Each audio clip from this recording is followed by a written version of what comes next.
Hi guys, welcome back to my channel. I am Jess, and in today's pick a card, we'll be looking into how does your shadow self view love. So, in this pick a card deck reading, we'll be diving deep into the topic of your shadow self and what you need to know about its view on and response to love in your life, so you can learn to better understand and heal your struggles when it comes to love.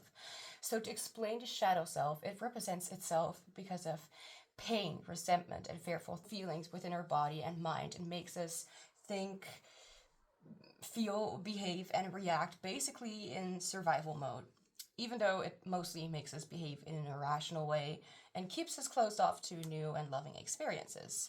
Think about those typical things that happen in stories, movies, books, whatever you prefer, where that one person you like, or the character likes, has abandonment or trust issues and doesn't open up to people and is emotionally unavailable. You can call it whatever you want. Your shadow self, your ego. Call it trauma. You can call it mommy or daddy issues. Whatever the case, it all comes down to one thing, and that is having been harmed or hurt and trying to protect yourself from being hurt or being vulnerable, even though you may not even be aware that you are doing this in the first place. Ain't it just ironic how we, in actuality, literally are just trying to protect ourselves by harming ourselves?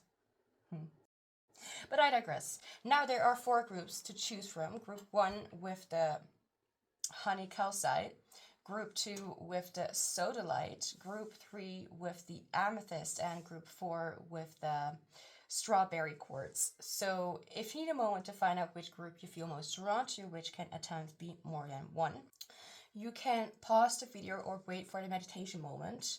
The timestamps for each group are in the description box down below, and I will see you in your reading.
Hi group 1, welcome to your reading. So we'll be looking into how does your shadow self, your ego, shadow, trauma, pain self view love. So let's get started. You chose this deck, but we're not gonna start with this. We're gonna take a look at some oracle cards first that I had. Oh, don't fall! It fell. Okay, that I had pre-shuffled for you, and then we'll look into what your shadows struggle with when it comes to love, anything else, and some last guidance for you about or toward love. So how does your shadow view love? Warrior, number 5, inner strength, clarity, presence. Mud skipper. Why does that name sound familiar? Balanced approach, moderation.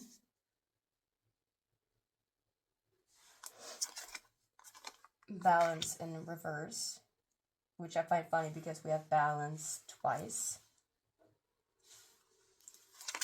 We have the spore, number 26. And we have quietude. Okay.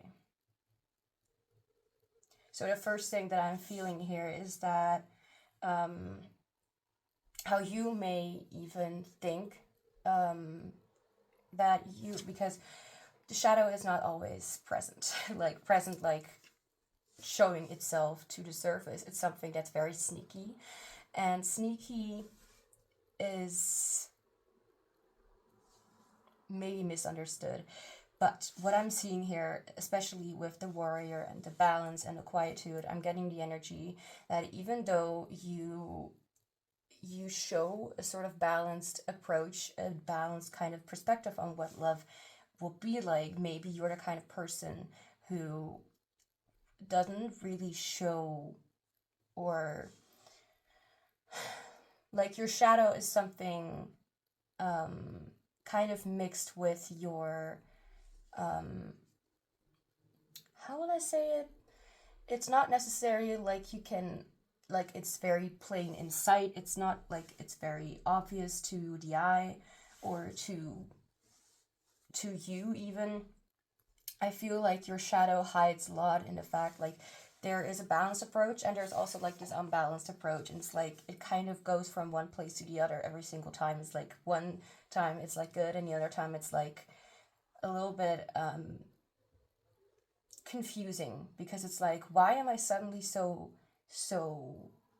terrified? Why am I suddenly so uncomfortable? Why am I suddenly so, like, why do I suddenly want to just be alone and not have anyone around me? Like, why do I suddenly have this itch to go back to the way I was, as if it like something, like a wound has never really left, something like that. I just want to look into the card Spore to see if there's anything else that I am not aware of.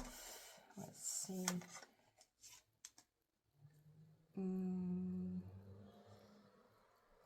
The Spore waits in stagnation, spreading the collective network she desires.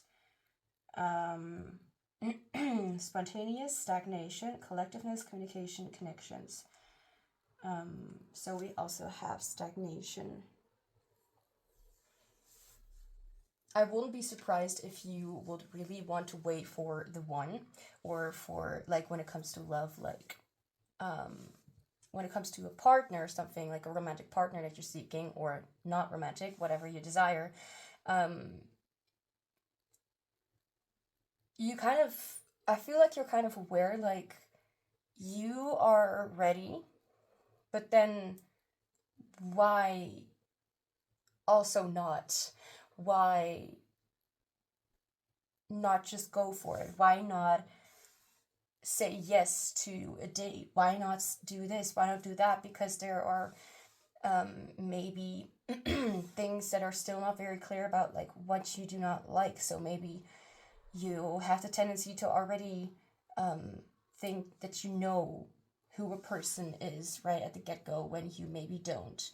Not to say that you are not intuitively aware of certain circumstances, but as I said, there is like this balanced approach, but there's also balance in reverse, which will be kind of like the opposite, like unbalanced. So it's like, once it's like okay, but then at another time it's like, why is this happening?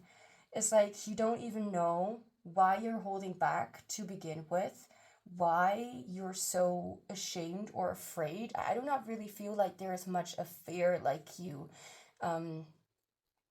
that really is very plain in sight, if that makes any sense.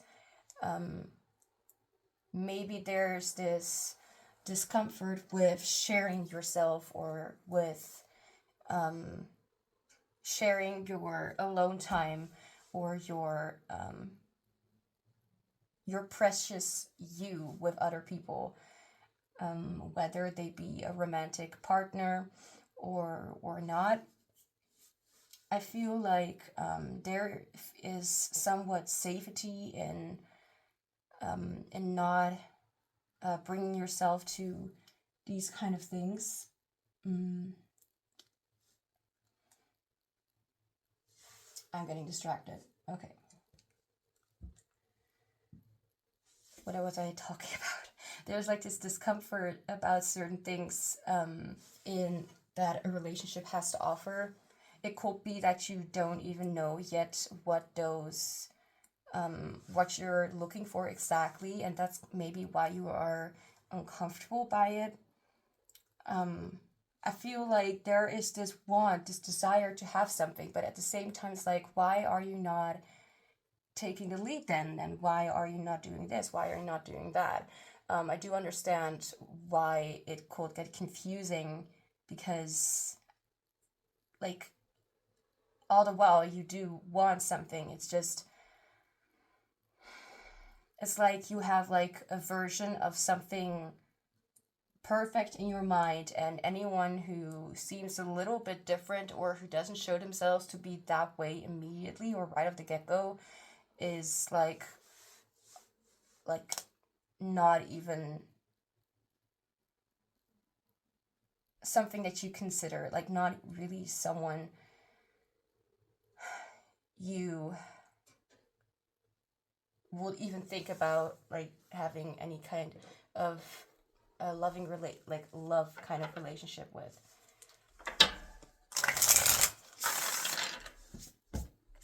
I have some other oracle cards here to kind of shape the story of why you may be feeling, why your shadow may be approaching a situation like this. And since I also have a feeling like this could also be like you being very in touch with your shadow, but more like in a way where you notice it every once in a while creeping up. Like, why am I feeling this? Like, you notice the shifts and changes within your approach to certain things. And it's like, why am I doing that? And at the same time, you're still doing it, even though you just questioned yourself, and maybe you just don't know how to even go forward because you do not understand where it's coming from.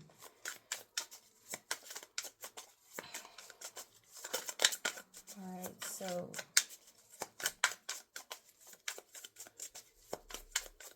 can I have a little bit of a story here to how this... We have confusion. Well, that's... I just heard that's painfully obvious. And that's kind of what I just mentioned as well. Like, you just... It's like you want it, but at the same time, it's like, what? Like, you don't get it. Like, even if you want it, there's like this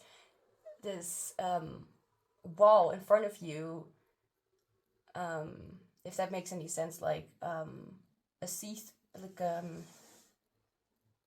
see-through, what's that? Can't find the word. A wall that kind of stops you from going forward with what you think could be beneficial or think could end up differently than you imagined. Or maybe you imagine things going your way or things going in a loving direction, but then you still kind of stop in your tracks. Like, why? It's like, why am I going forward? But then you immediately ask yourself, like, why am I stopping? Like, either. Like, you don't know why you're going forward, nor do you know why. Well, I think you do know why you're going forward, but your shadow asks you, like, why you're going forward, and you're, like, asking your shadow, like, why are you stopping? So, your shadow feels very sneaky, in a way. In a way, it's like,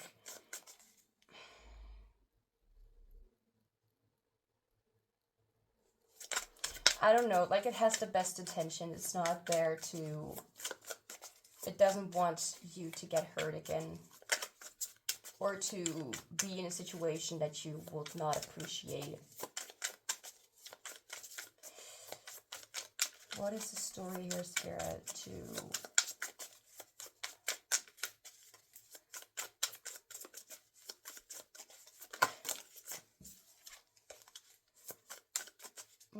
So how does your shadow view love?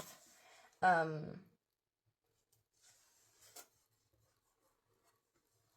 do feel like your shadow feels like things are maybe either going too slow or going too fast. Your shadow feels like a little bit unprepared, holding back, not wanting to allow someone to just randomly take up your space. Your shadow views love as something that needs to be carefully thought about, carefully looked into. And even though your shadow views it that way, it's still like, when you're going forward and you want to try it out, it's almost as if your shadow keeps reminding you of what could go wrong, of why you'd rather be alone. Like, almost as if, like, because you know that, like, you're just intelligent, I guess, because you just immediately know when something like you do not go for a cheap excuse. So your shadow is like, let's make it a little more complex for this person to not, for you to not understand why you should be scared.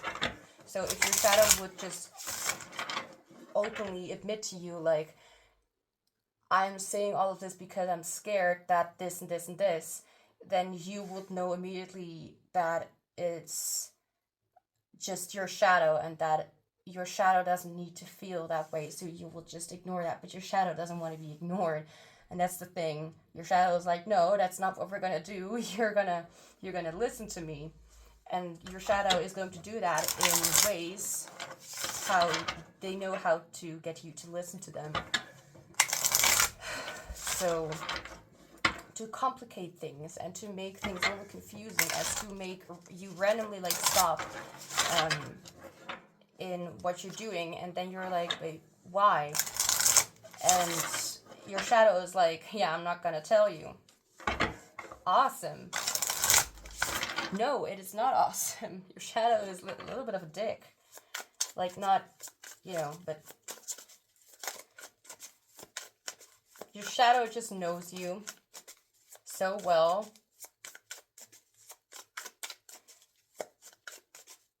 I don't even know how to explain it. I really don't know.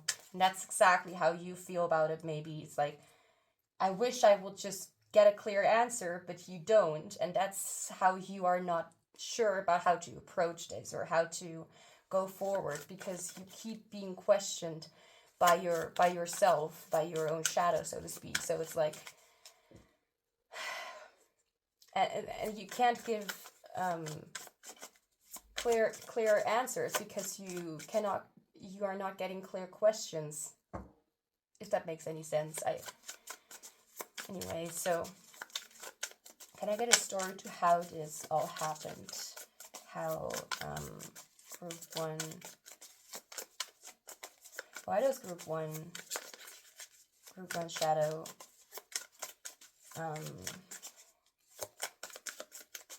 feel love like this? What happened for group 1 to you, for group 1 shadow? Okay, there we go. We have letting go.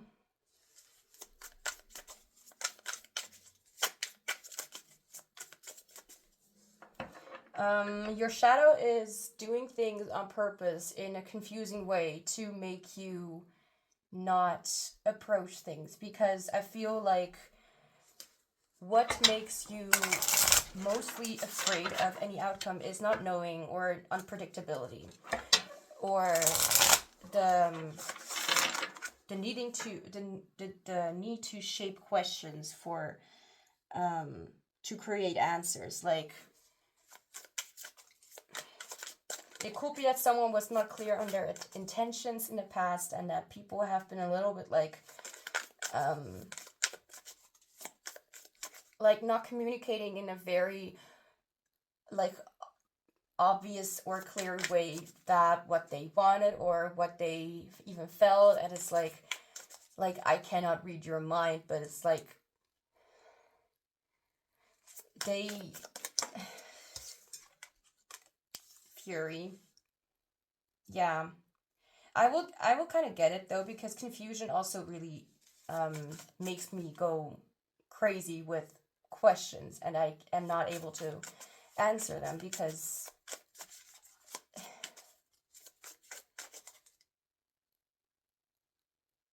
it's like trying to like put 1 and 1 together. But if you see one, how would I say that? I'm not good at. I am good at English, but not speaking English when it comes to math. Speaking about math. 1 and 1 together will be 2, right? But you only have 1 end. Like, it's almost like you're missing 2 answers to shape the answer altogether. You have 1 truth and you have the other truth, and together it makes a bigger truth. But the thing is, you cannot figure out what the bigger truth is because you're missing an answer, and your shadow is not really sharing that information with you. Maybe you don't even know what the impact was of how you even came to this whole situation to begin with.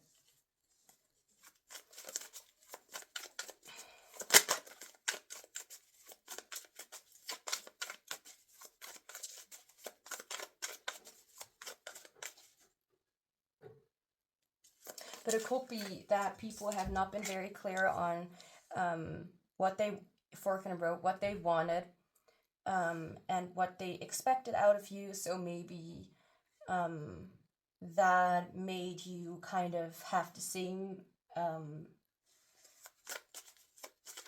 that kind of made you in the same way, where you would not know what you wanted, and because you were not given of like an example of what you even wanted in love. So maybe love scares you, like whether or not it's like extreme, but love scares you in a way because you don't even know what you should expect in it, like whether it will even make you happy or not, and whether it is something that you want to put your energy into, whether you're even able to,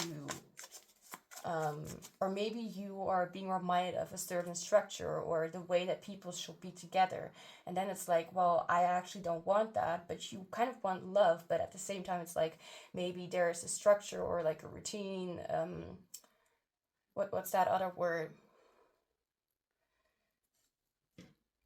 like you've only heard of certain love stories that go like this, or like this, but maybe you want something different. So for example, people who are not interested in a different sex than they, and there's not anyone around them to show them that it's okay to have feelings for the same sex or whatever, or that it's okay to like different kinds of people, then it's maybe not very clear, or not very, like, you don't have an example, and what you should like what is acceptable, or what is even, like, you don't know what it is that you want, because it has not been that, like what you want has not been, like when you figure out that something that you just experienced or received was something you always wanted but never knew that you wanted. There is so much confusion everywhere. Like, what do you even want? And at the same time, it's like, I'm doing well, and I'm a good person. I'm not attached to any kind of thing, but you don't know what you can expect when it comes to love, when it comes to relationships. It could even be friendships. Yeah, it honestly would make some things a little bit confusing, or very confusing.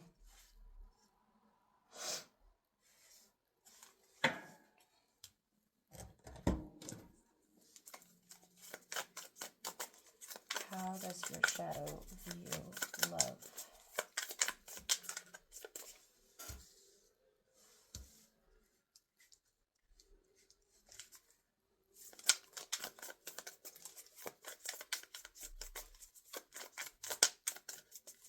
Spirit, how does one shadow view love? We have strength. I mean, we also have the warrior with inner strength, which I like. We have repeated messages.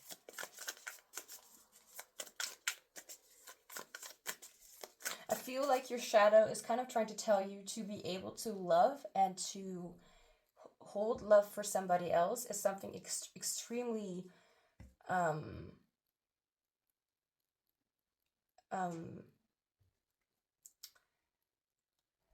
vulnerable, something sensitive, something that not many people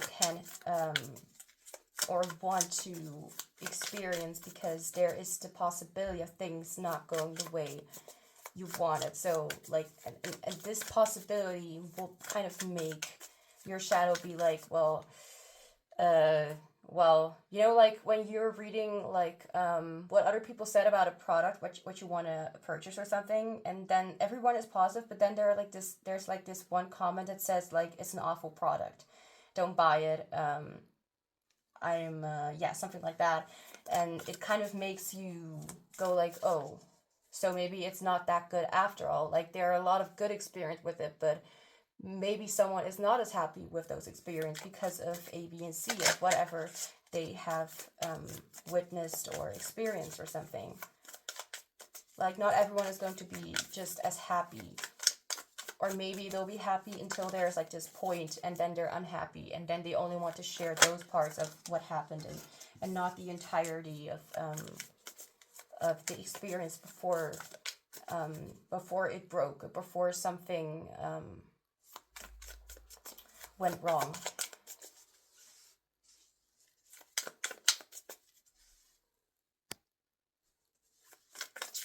Okay.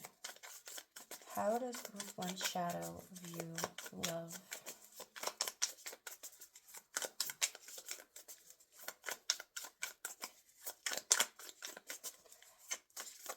I honestly feel like your shadow kind of envies you, without saying it. There's like this part of like, how are you able to just do it without being so anxious until I come up and bring all these things up? Like, almost as if you and your shadow are two completely like different people. How does your shadow view love? Because I really feel like there's this like balance and unbalance. Like, sometimes it's like it just goes well because you focus on the future and not on the past, but sometimes it just happens that you think about the past, and then something like kind of flips into a different mode, and you're like, what happened, and why did it happen, and how did it happen, and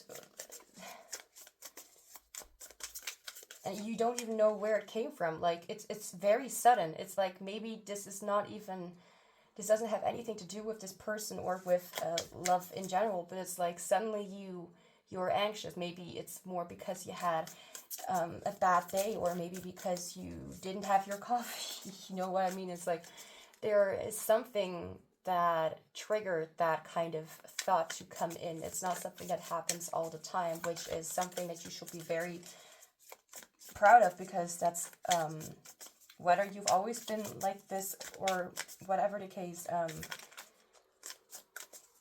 I feel like it is not always easy to just to move forward, knowing that there still is something aching, and that it's not very, it's not very helpful, or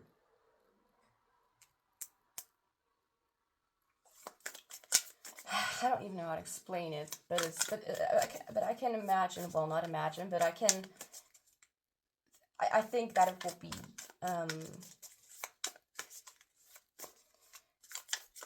challenging, to say the least. Even though I really feel like you're doing very well, and your shadow wants to add like, I'm doing very well on my own. Yeah, thank you. Like, your shadow kind of wants to remind you, like be scared because of this, and this, but it's almost like you are not necessarily in touch when it comes to like with your feelings, but maybe you are in touch, like you recognize that something is off, and then those thoughts creep in, and it's like, why the hell do you even come up? Like what is even the reason? Like, it's so random. Like, maybe when you're just trying to, fall asleep, and then suddenly it pops in. It's like, why? Why? Let's ask that question very soon. Why?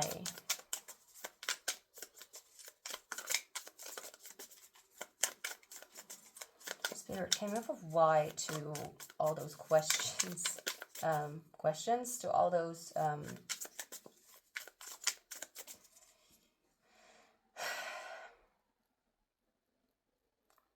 to the misunderstandings, like why does group 1 shadow, with all due respect, no?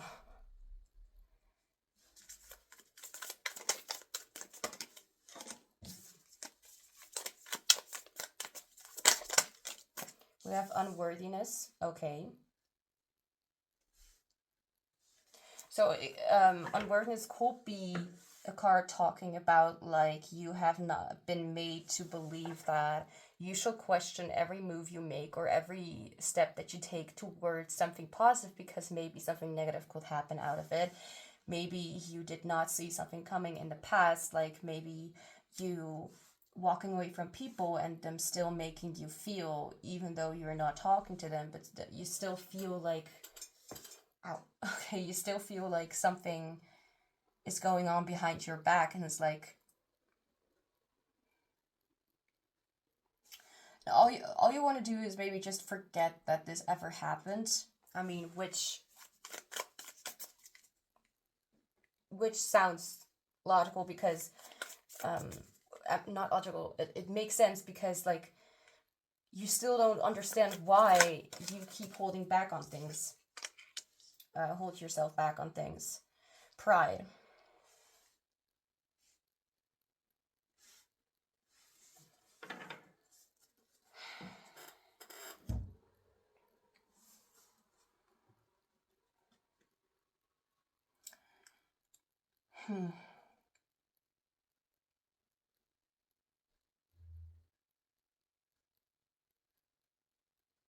Okay.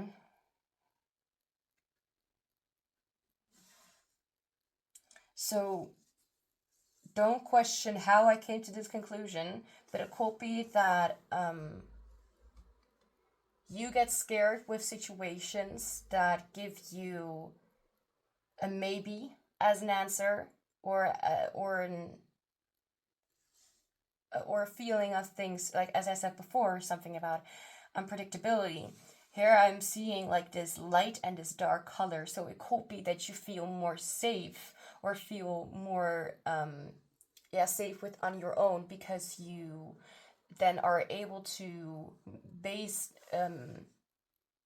things off on something that you maybe understand. So maybe you don't understand love, and what you do not understand, or what, I mean, it's very common that what we do not understand is what we try to push away and be like, yeah, no, and like not wanting to be open toward finding out what it could be about and what the benefits could be. But I'm also seeing all of these cards that show the sort of color, like it's not really black, it's not really white, it's somewhere in between. I feel like looking into the more balanced state of how life is, and not really being too focused on whether it should be happy, or whether it's going to be happy, or whether it's going to be sad. Because again, like I feel like this talks about vulnerability, but when maybe the possibility of that comes through, or comes in, I feel like then it's a little bit harder to be very sure about things and make decisions based on, like, maybe you just don't know. Maybe it reminds you of the time where you used to not know much about yourself. Maybe you're triggered about you get triggered about, again, your worthiness, about like whether you are worthy or not, or whether it's this or that, and what makes you worthy. And when you're on your own, it could be that you view yourself to be most worthy, because then you see yourself for who you are. But maybe when it comes to people, when it comes to other relationships, to social activity, it could be that you feel a little bit more insecure, because you are very happy with yourself, but you are never sure what someone else thinks about you. And when it comes to love and relationships or something like that, it could be like, you not wanting to pursue that because it brings in the possibility of not knowing something for sure, or someone having you judge you. But that's not what love is about, though. Love is about, real love is unconditional, and it's not there to...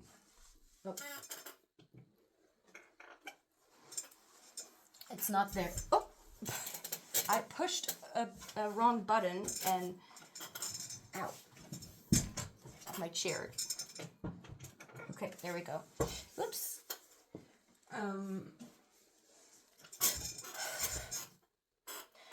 I got distracted.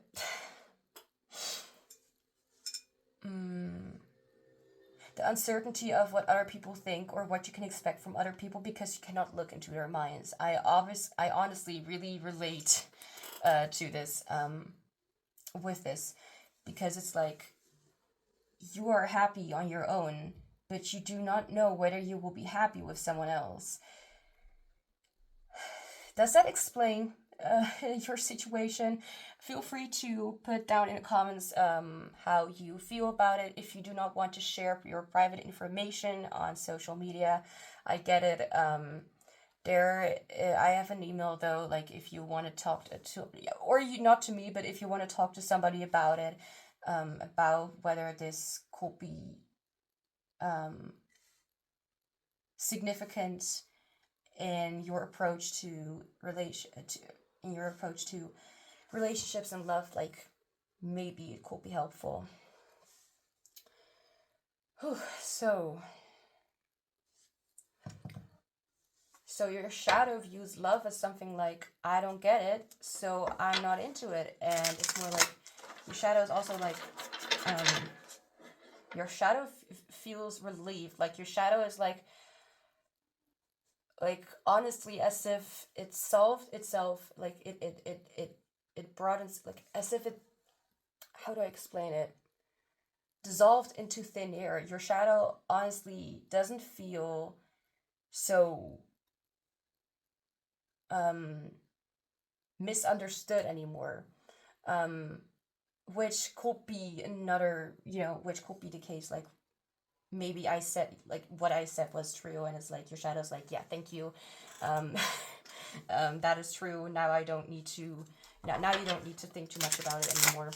Which, if that is the case, I'm glad, think about it anymore, I'm at least glad that I was able to bring some clarity, because it's shadow, it's sneaky, it's it does whatever it wants, and it judges without consideration of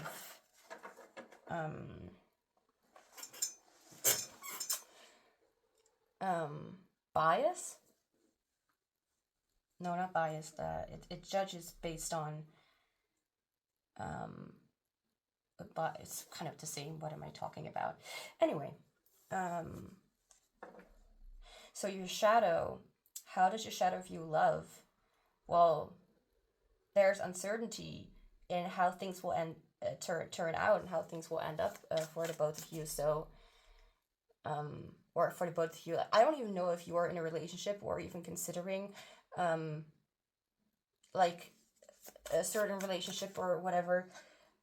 But do know that love does not resolve around being only happy or being only sad. It's like all of life. Like, you do know, like, you also have days where you will just like lie in bed and just watch TV, or just watch, I don't know, or play games or something on the phone, and would rather just relax. Like, it doesn't necessarily have to be that also is something bad. Like, that is, like, I feel like maybe that's kind of what we need to get back into, or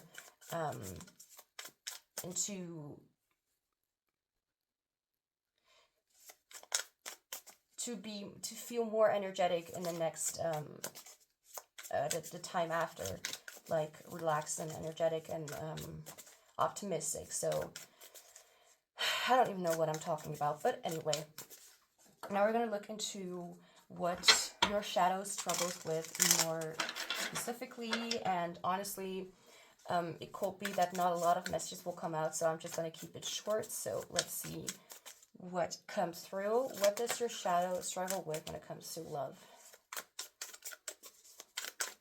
I feel like your shadow also, I'm seeing the Seven of Cups in my head. Your shadow may feel like love can bring many kind of possibilities, and that's maybe something that's frightening to you. Like many things could happen, many things, you could feel many things. Oh.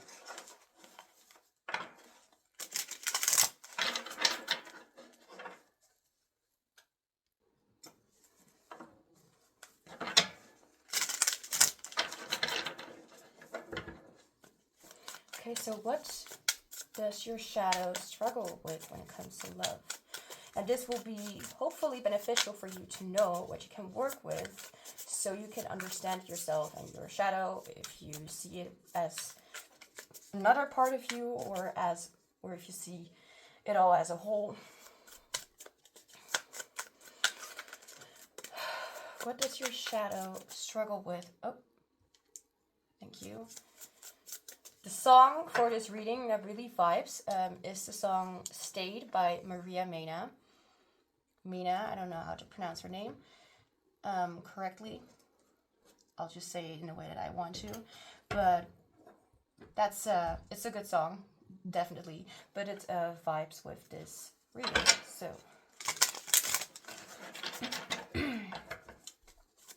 what does your shadow struggle with? Did I just... What does... no comment. What does your shadow struggle with when it comes to love? I'm again seeing the Seven of Cups in my head.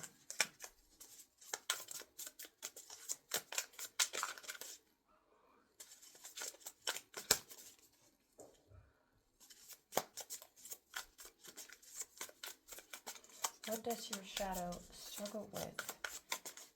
Yeah. Okay, what does your shadow struggle with when it comes to love? What does group 1 shadow struggle with? We have the the Page of Swords.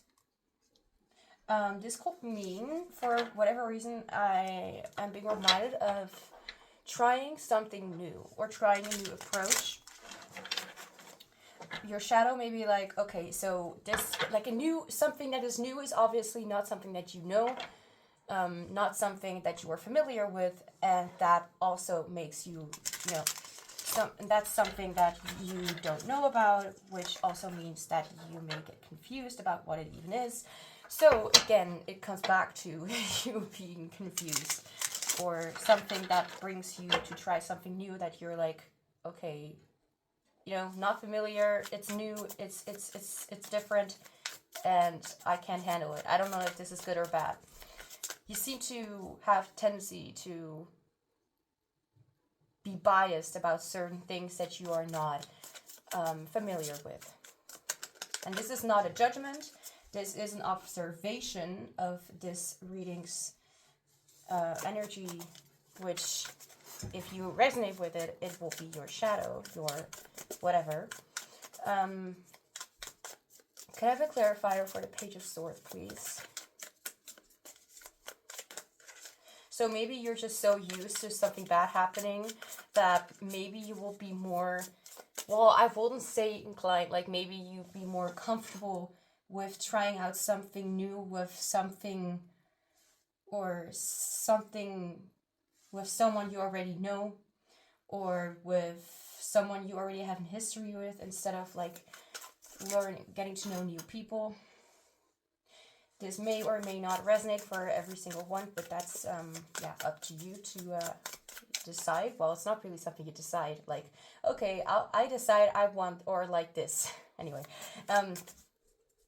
it's up to you to know whether that is true for you or not.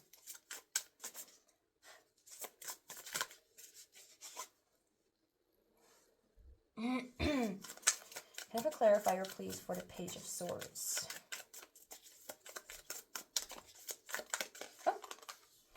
We have the Page of Cups. All right. So the Page of Cups talks about new emotions, like this feeling like, oh, what is this that I'm feeling? It's new, it's different. And it may be like not just like, you know, the thing is, you know what I think, when it comes to the mind and to the heart, that will be difficult. But if you will just experience it without really being reminded of those feelings or reminded of those thoughts or overthinking, if you would actually just experience it, you wouldn't be so, you'll be surprised by how much less you will, instead of having just like everything planned and you know everything happening, I feel like the best thing that could actually happen is just that it will happen without your knowledge, which may be something that you do not want to hear or experience at all. Like it will happen before you were able to process it, if that makes any sense.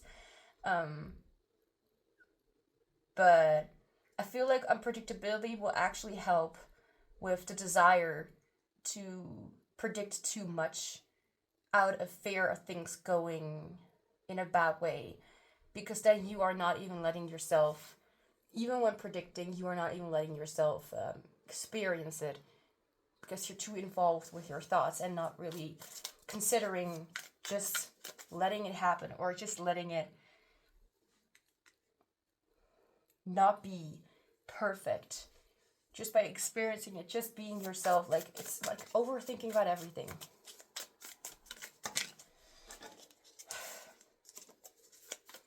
What does your shadow struggle with when it comes to love? So Page of Cups talks about new emotions. Page of Swords is like, well,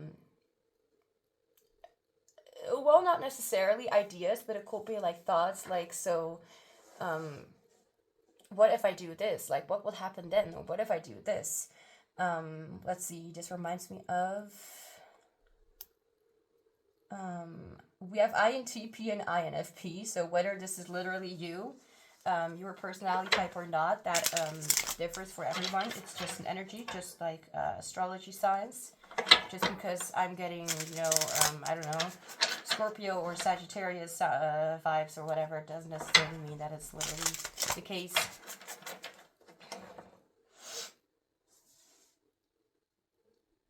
Very predictable.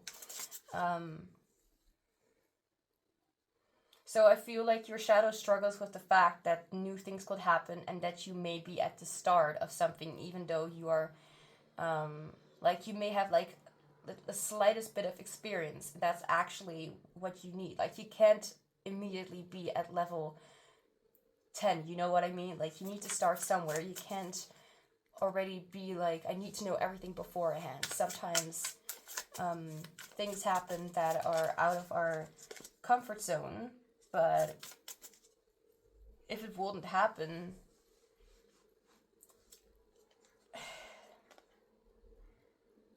I don't know how to respond to that, actually. If it wouldn't happen, then you wouldn't get to, I mean, obviously you wouldn't get to experience the things that could go right. But I'm trying to not be too repetitive in my messages, because that's kind of the energy that I'm picking up on, like the tendency to still keep on overthinking. Like remind yourself of what your preferences are and why they are there to be, they are there in the first place. And whether they're made out of actual liking of it, or whether you have shaped those preferences because of fear. Maybe that's something that you should question yourself with, but that's for you to decide. What else, Spirit? What does Group 1 shadow struggle with when it comes to love? Oh my gosh, okay. We're gonna chill because I don't like it like this.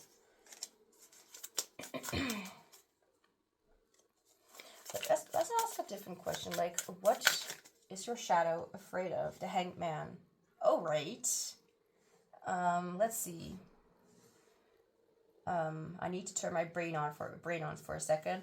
The Hanged Man reminds me. I remember that what I learned about the Hanged Man. It's all about like you have put yourself there in the first place, and whatever happened for the Hanged Man to be hanged, but not in a way like as for death, but more as but actually like others may think it's funny to look at the Hanged Man like that, but the Hanged Man actually is in a very chill position where he's like, oh, that's a whole different perspective. I've never even considered that before. So you're afraid that, like, your shadow is like afraid of being like it's almost like your shadow just really needs to stick to this perception, but what your shadow doesn't want to happen is for things to change, and for you to change your mind, for you to change your perspective, and for you to actually see that it could be better. And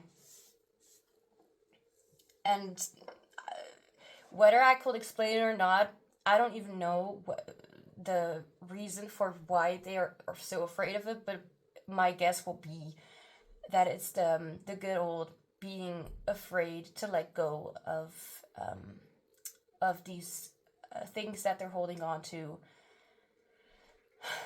which will be you being afraid of letting go of tendencies or habits that made you feel safe before. And then it's all like, okay, so now I know something new, like,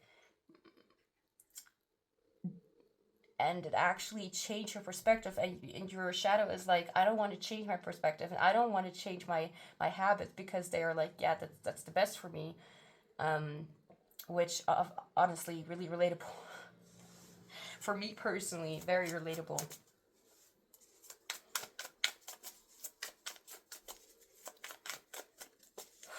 Spirit, what else? Any other questions? Like, sometimes I'm like, you know what, I need a different question. Maybe there's something else. Okay, Spirit is giving me the question, like, where can I start? Like, where can you start to make changes? Like, how can you start recognizing this? How and where could you start? Like, what you could, like almost a step, like what you can do for yourself to maybe recognize this a little better, and to immediately also make a little bit of a change, or get yourself into that position that your shadow is so afraid of, but it will be better actually to be in that position, because the Hanged Man is very, very helpful when it comes to understanding different perspectives. It's like, wow, I've never considered that before. Like, now my world is upside down, literally. And it's like, now I see completely differently. Just like we're zooming in on a specific subject, and then you're actually really zoomed out, like from a very, very high perspective. So, so how we are looking at the world, and then we are suddenly on a different planet, and we are looking at the world from that perspective, and it's like, wow, the world looks so tiny like this. The world looks so colorful like this. The world looks so bright like this. Like, there are different perspectives. Like, your shadow is just afraid of happy experiences that could make your shadow, yeah.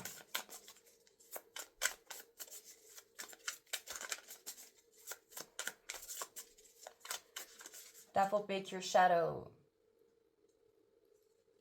be less inclined to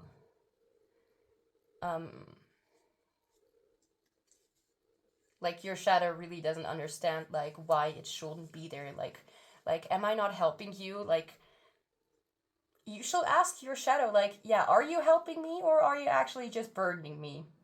Like, and it's not necessarily to tell your shadow to fuck off, because we can turn our shadow, or teach our shadow that there is beauty in it, and that even if they are there to protect us, there are different ways add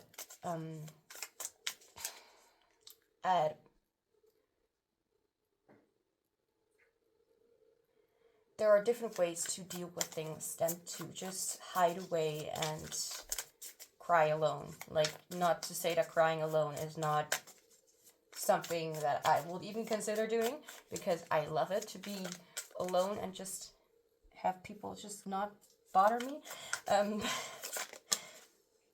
The Seven of Cups fell out. Are you kidding me? I was seeing the Seven of Cups in my head all the time. So the Seven of Cups, right? So why is the Seven of Cups here? So anything else, like where to start? Like maybe, and we were asking the question about like where to start, like what you could do, where to start when it comes to these things and how to change it into something more positive. Well, maybe you are not necessarily experiencing the change yet, but you can also imagine, like, instead of just thinking about what could happen or what could go wrong, what are 7 things that could actually go right? Like, what could be happening in my life that I will be very, very appreciative of, instead of just looking at love as if it's a curse, as if it's just going to hurt you and leave you empty-handed. Like, but the process didn't matter. Like, so you still, like, just because the ending is maybe, or the beginning is maybe not perfect, doesn't mean that the experience and the memories cannot be good. And you do not necessarily have to think about it in a way like, oh, things are gonna go to shit anyways. Like, you know, not gonna judge anyone's perspective, but is it helping you, or is it just limiting your experience?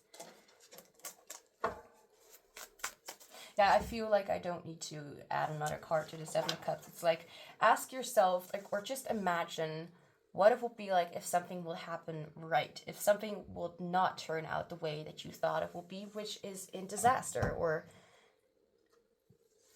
yeah, whatever else. So now let's look into some last guidance for you about or toward love. So first, we have surrender to rest and sleep. I did want to say that we may get a little bit more triggered when we are maybe very exhausted or just not feeling well ourselves, and we are more inclined or have the tendency to hop into that kind of perspective, or hop into that are bad habits, maybe to say something when we are not even when we do not have the capacity to say something at that moment, when we do not have the capacity to help, or to like there are times when we can do something, and there are times when we just need some time for ourselves, and we are just not able to hold a task, or to do something, or be that perfect human being that we think that we need to be. Like, sometimes we just need to just kind of feel like trash, and not act like you aren't feeling like trash, and just kind of, you know, give yourself the rest and sleep that you need. To prevent burnout, slow down, honor your need for quiet time and peaceful sleep to rejuvenate your mind, body, and spirit. Then we have a card from the Self-Forgiveness Oracle deck. I love your ego edition. This is so beautiful. Like, the beauty in things just matching. I forgive myself for attaching meaning to the experience of aloneness. I'm sorry, but I understand why this card is here.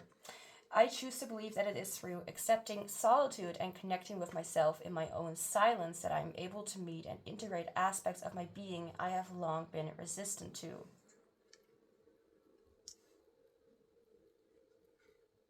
Could be that your shadow has been making you really overthink about certain things, where you're like, I could have just gone to that party, I could have just gone to that thing, but you were like, let's just think depressing things all night about what could have gone wrong, and you missed out on a golden opportunity to have someone special in your life, or whoever that special person is, or whatever relationship, maybe. Then we have, here is a friendly reminder that the negative voice in your head is not you, and you're actually completely delightful. This is very interesting because all this reading long, this entire reading, I felt like this shadow was very disconnected from you, as if your shadow is almost like a different person. I said that before. So it's interesting how it says the negative voice in your head is not you. You're actually completely delightful. So do notice, even this card, even Spirit is saying, like, this is not you.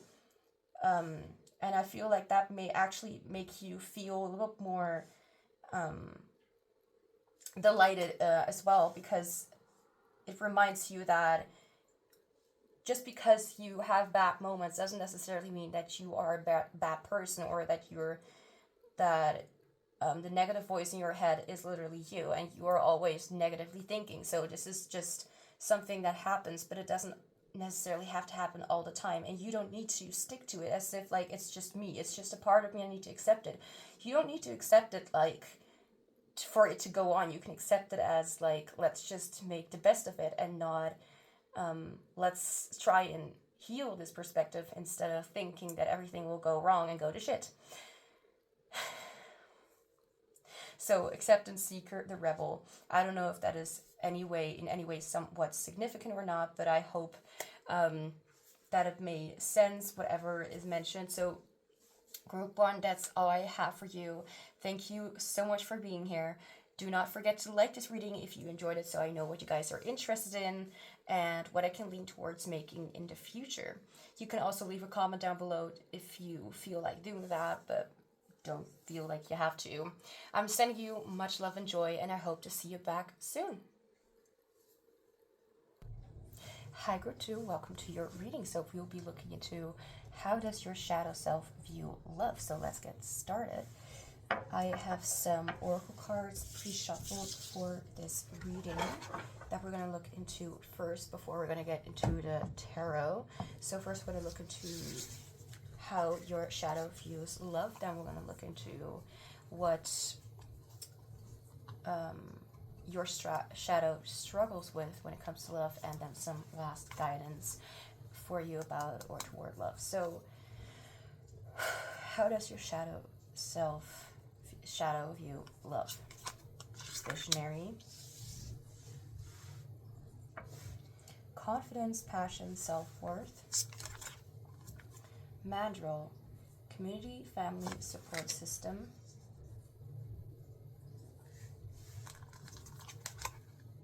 dissolution,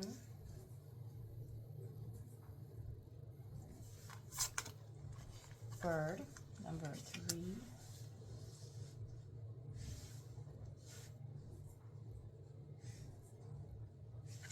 and storm. The first thing that is coming through is that your shadow self, I feel like your shadow self tries to not like think about love, tries to not really be too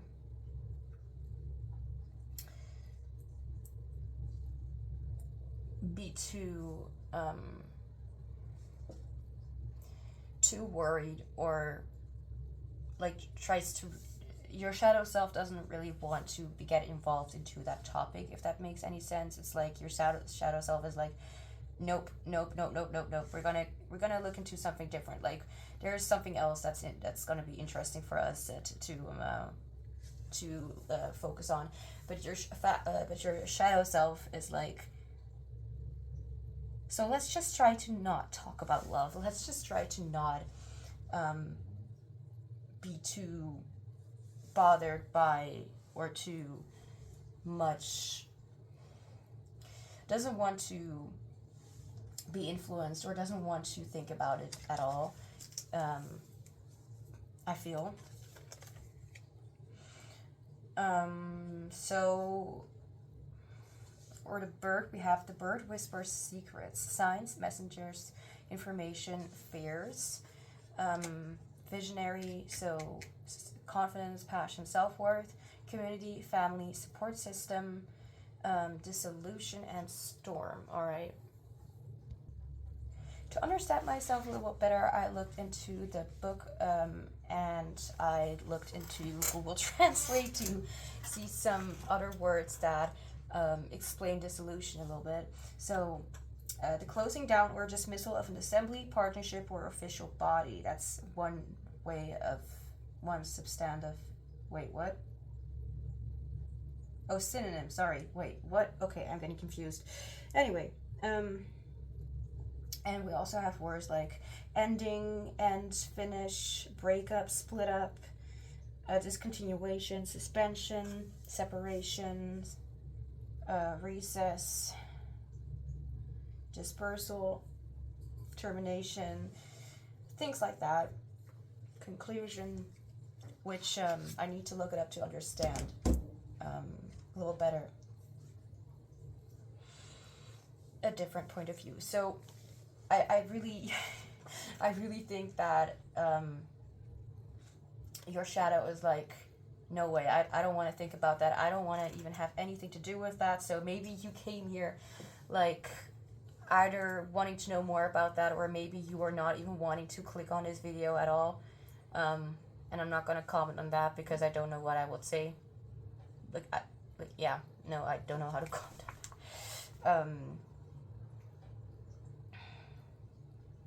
I allow all layers of falsehood and attachment to dissolve. I emerge into infinite possibility.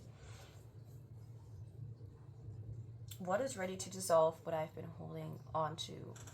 Okay. Whatever the book says, it doesn't really matter because I already know what this is talking about. I mean, it matters for the one that it matters for. Yeah. Okay, so now I'm gonna get some more cards to kind of lay like a sort of story in front of me to how it even came to this in the first place. It's like, nope, love is not something we're interested in. Love is something we do not need. We only want power and money and cats. Or we don't want them because someone, maybe you have a cat allergy. Here. Anyway, so, can I please have a story for why your shadow views love like this?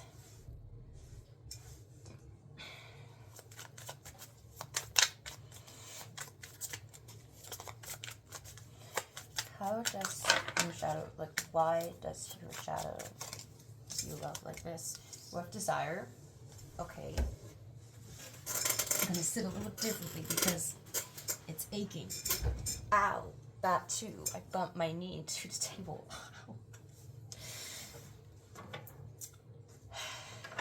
It's not the first time, and it will certainly not be the last time.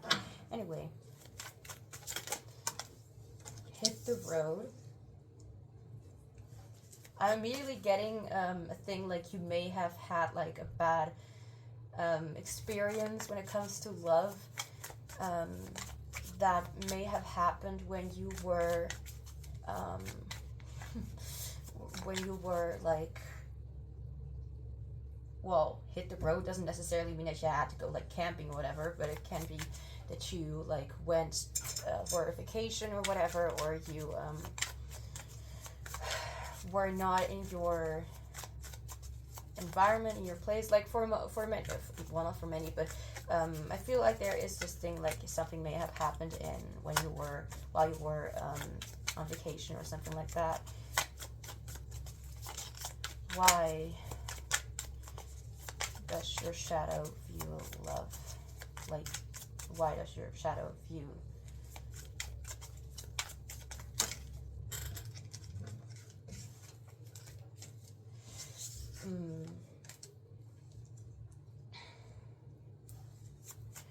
Yeah, why does your shadow view love like this? Mischief.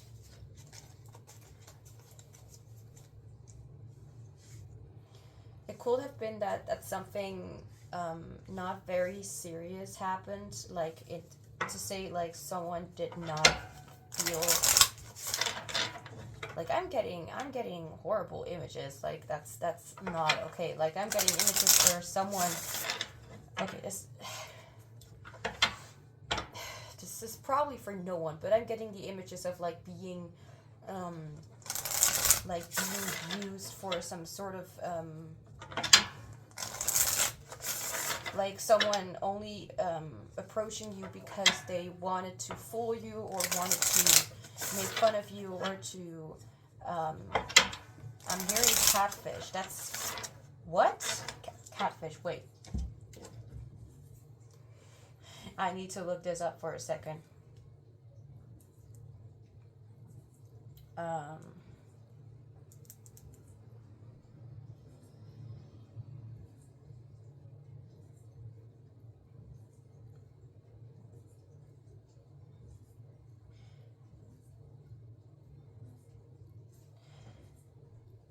I'm missing something. Like I feel like it's a word that I know. 1 second.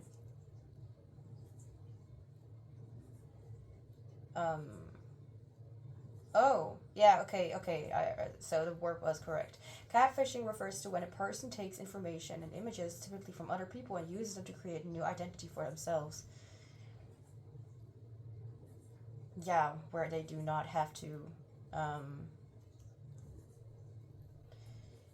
where they can be someone else and have a different life, even though that's not really them.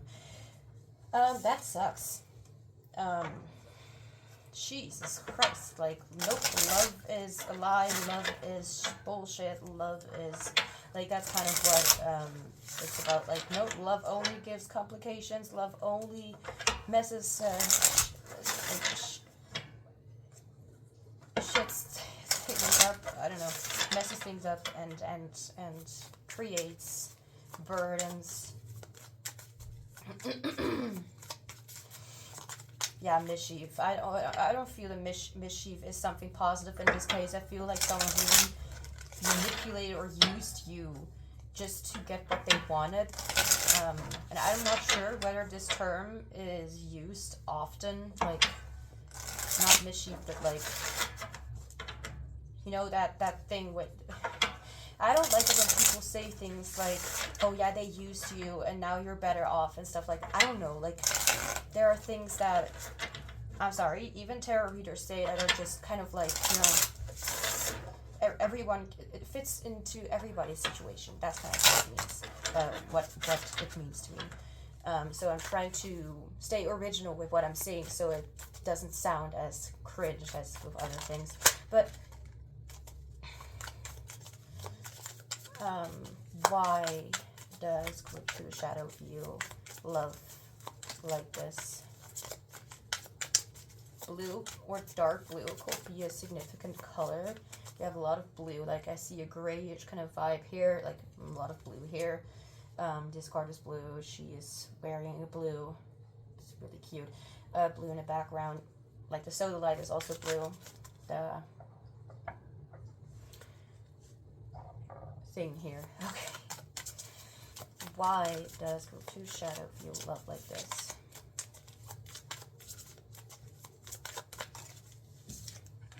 Follow that car.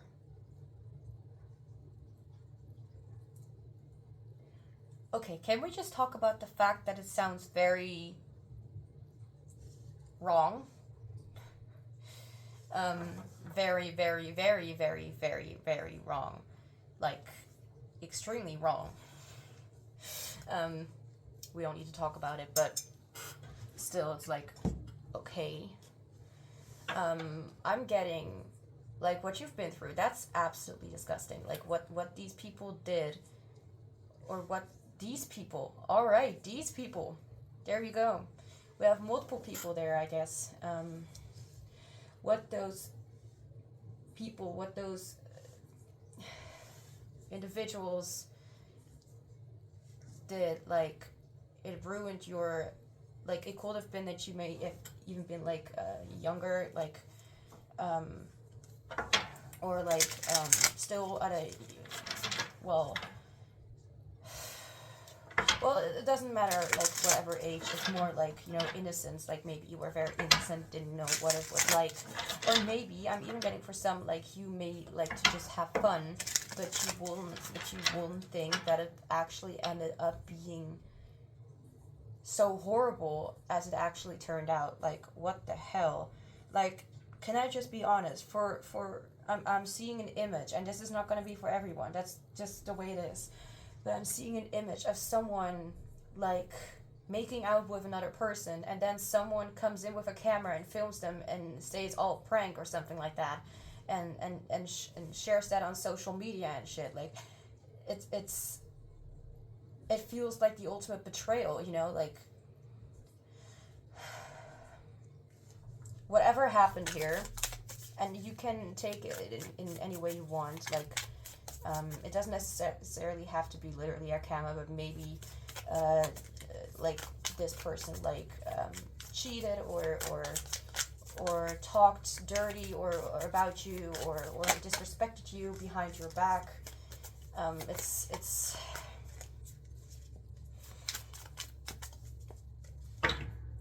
It's a really nasty way of showing, like, it's a really horrible way of getting to know how many weird people there are on Earth, and you are not wrong for setting limits like this.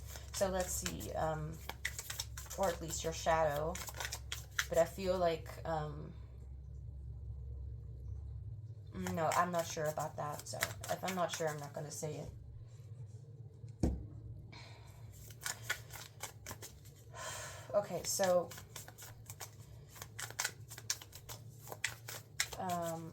why does your shadow feel love like this? Anything more? Or how, like, what happened? So what did this experience or these experiences do with your shadow? Oh, immediately a card. Appreciation.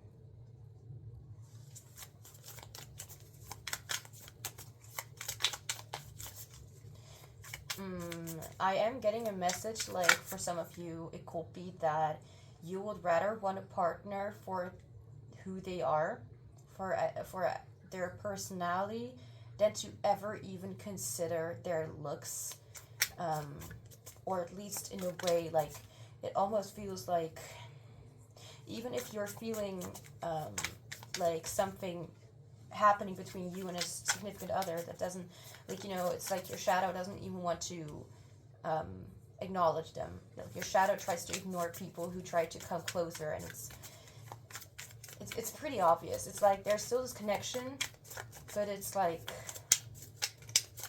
your shadow's like, hell no, we're not gonna get into that, and we're not gonna label it. We're not gonna close in on this connection. We're not gonna close in on this topic. Yeah. Oh, can we not do that? Thank you. So, what did it do?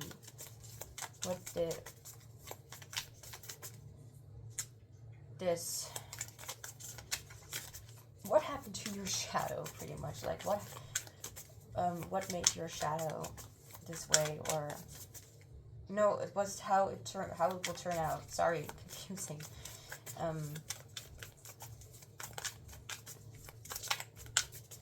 What did it do to your shadow? What did this experience do?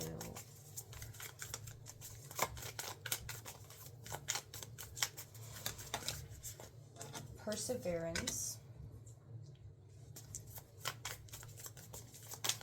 I feel like there's this understanding, discussed. There's this understanding from your side that people do not have it out, like, all out on, like that there are definitely, like, I feel like you have a certain friend or friends. I feel like you're like, whether you see yourself as an extrovert, as an introvert, as an ambivert, whatever you want to call it, I feel like you do not really confide a lot into a lot of people. So the people that you do have in your life, those are the ones that you trust, but not in a way where it will go to, for example, like romance or something like that. Or there are only a few, but your shadow is like if, like, for example, if not for everyone, this is just like hypothetical situation, like you had a friend who would have like romantic feelings for you and wanted to go further by, for example, giving you a kiss or something like that, then your shadow will like intrude and be like, nope, nope, just walk away to the other side and don't acknowledge them. Okay, thanks you for bringing me home. Okay, bye. And that will be like, you will understand, like, you don't want to just like push them away, but there's just like, nope, nope, we're not gonna get there. Nope. Like, even if you recognize that you do have feelings for a significant person. Whew.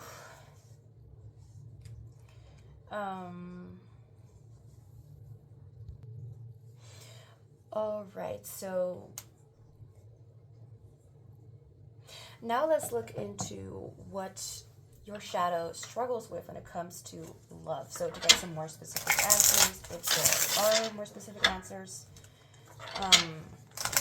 what you may notice with yourself is that you share, that you have a way of sharing your appreciation, and you share your care and attention. You share that to other people, or your friends and family, whatever it is, whoever they are. You share that with people, and I feel like what you share, or how.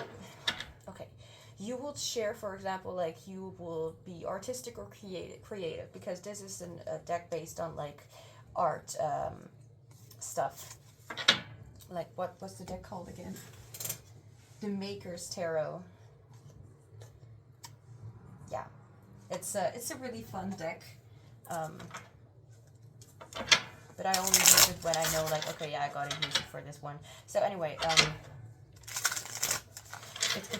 I was thinking about this deck, and I was like, yeah, so you gotta be creative in some way, even if that will be in, like, no matter how artistic or how talented you view yourself, I feel like, well, how would I say it?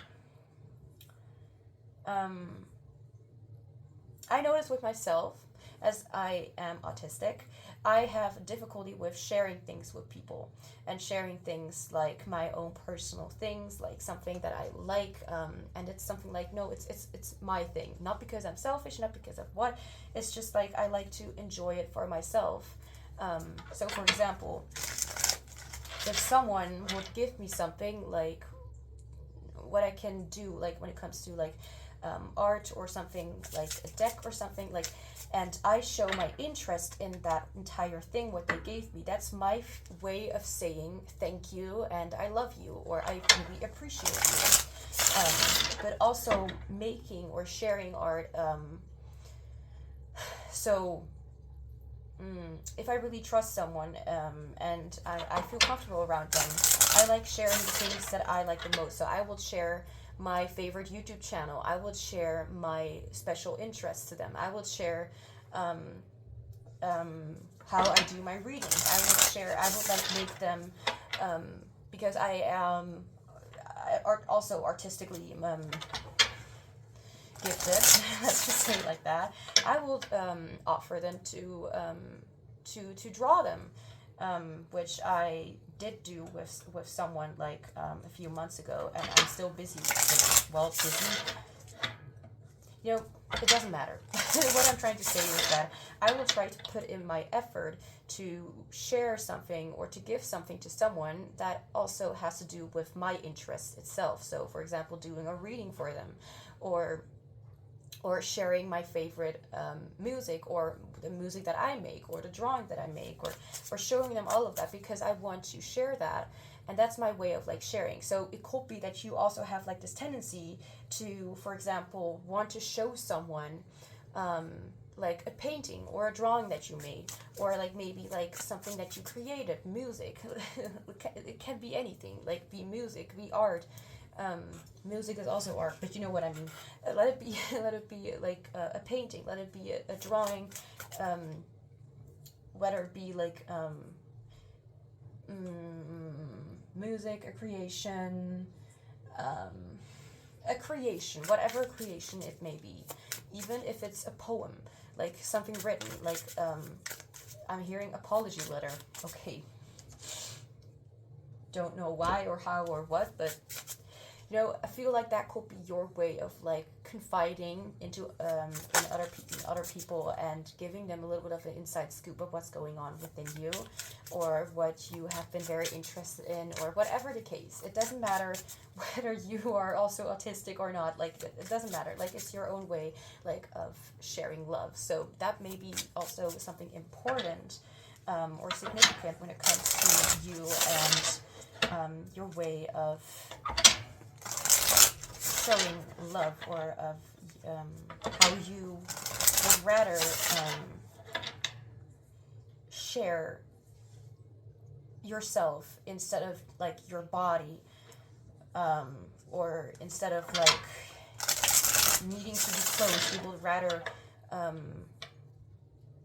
explore affection and share affection in a way that is a lot more intimate than just the physical stuff, like something that has to do with meaning, or with depth, or with advice. You know, there's attention and care put into that. So if you are unsure whether you actually do show people that you care about them, I feel like you need to know that there is a lot that you have done and are still doing, and will probably always do, that people will dearly, I'm hearing dearly appreciate. I don't usually say that. Maybe you or someone you know says that.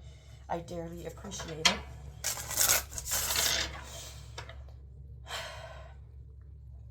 Like, I feel like you really try to show people that you care and that you love, but you are very distant when it comes to these kind of things. So you might want to pull away and be like, okay, don't touch me, or don't kiss me, don't do this, don't do that. Like, whatever the case, it doesn't matter.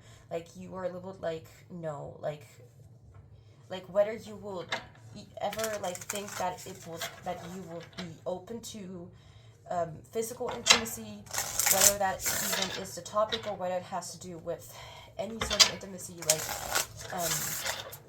whether it's going to happen or not, that's not something you need to focus on. But what you can focus on is the way that you are doing it right now, and how you can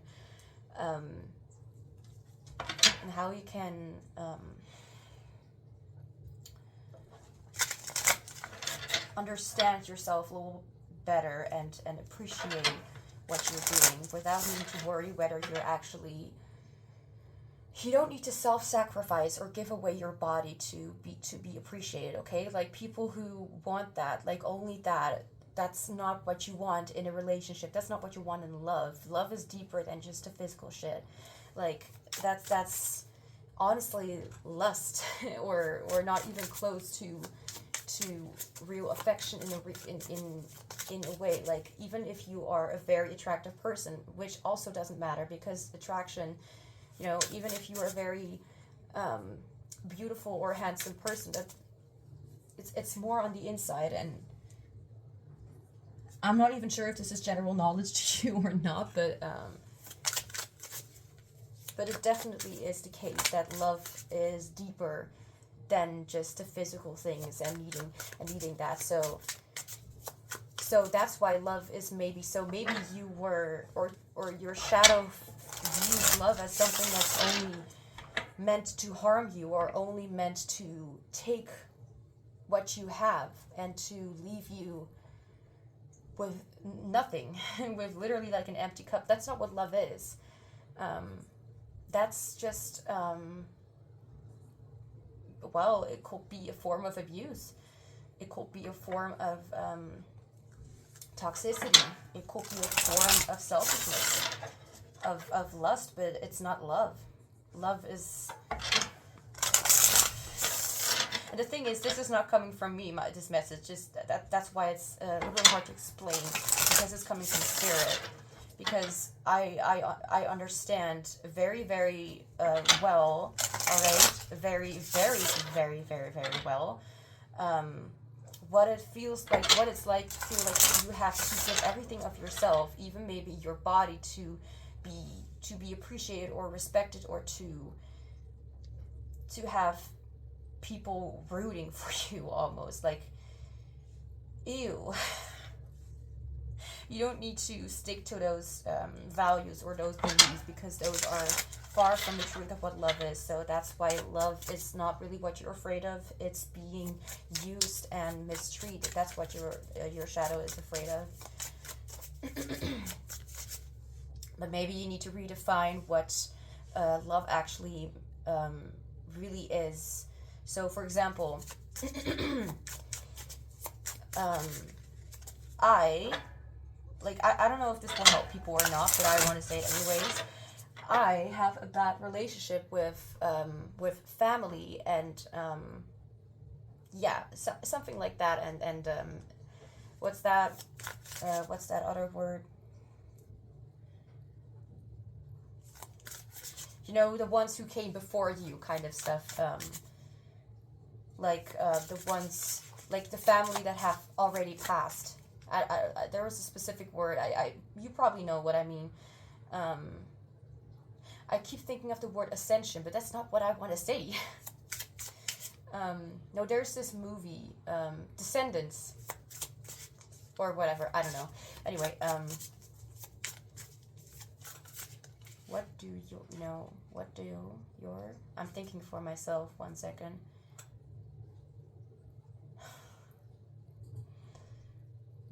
Oh gosh, are you kidding me? You know, think about grandparents and grandparents. You know, those, you know, that kind of thing. You know what I mean. At least that's what I hope that you know what I mean.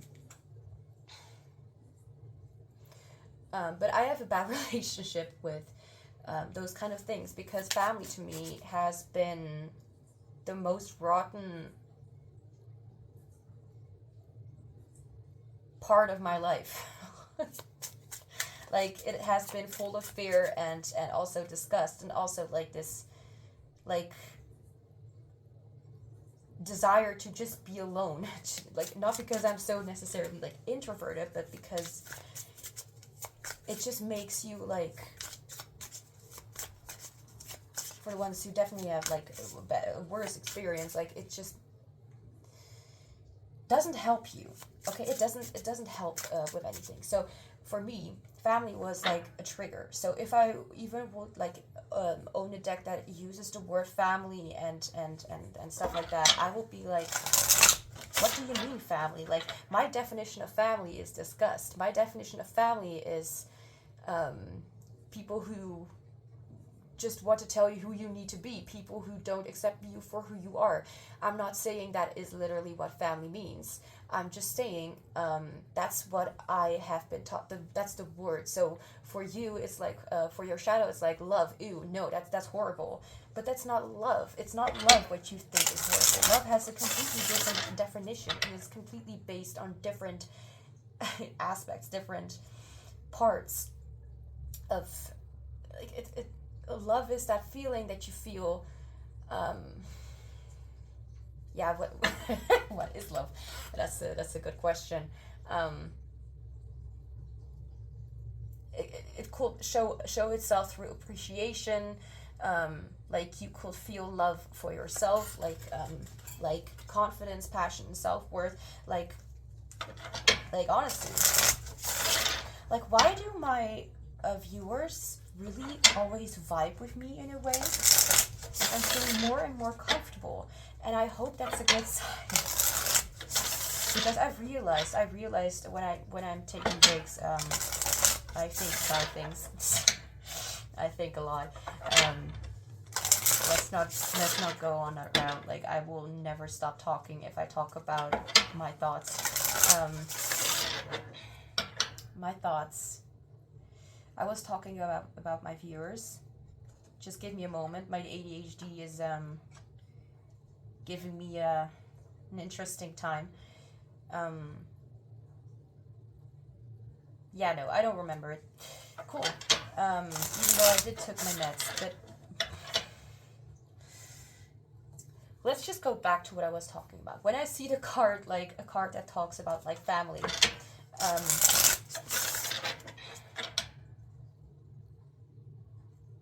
let's just finish one topic and then to the other. When I think about family, it's not a good thing to me. So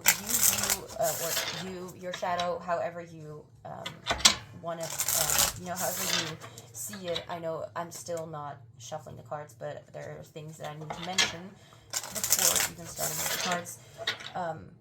I would like to take these cards out of the deck, like at least like maybe a month or two ago. I would like kind of do that, especially when it comes to like new decks. I'm like, okay, no, that card just doesn't vibe. I need to look into the things that I understand or I am able to intuit with. So use my intuition with. And when I'm triggered, that's when my intuition goes off. And that's when my shadow kicks in. And then I'm not able to help you because family may be a very beautiful word or thing, or experience. Family is... What is family? Family is a community. It's a sort of community, yeah. Yeah, I did not enjoy that community, so I'm immediately going to think of like, okay, that's something bad.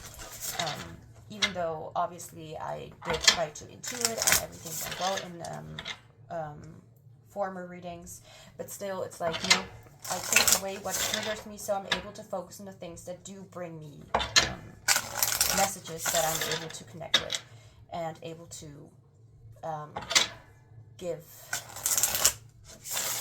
share with you. Thank you.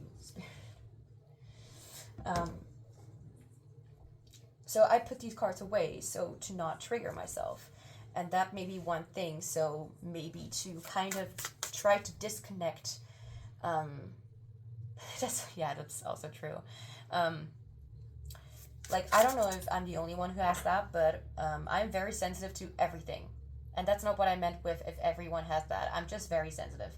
And when I eat a specific food and I watch a specific, not movie, but or recap, or like movie recap, or I watch a specific let's play a gamer or something, like play a game, and I'm eating that food. So for example, every time when I eat that food, I'm reminded of that game, and vice versa. Every time when I watch that game, I'm reminded of that food, and that can be a negative and a positive experience. So for example, if I use this deck and I had a lot of struggles with this deck in this specific reading or readings, then I'm going to try and avoid that.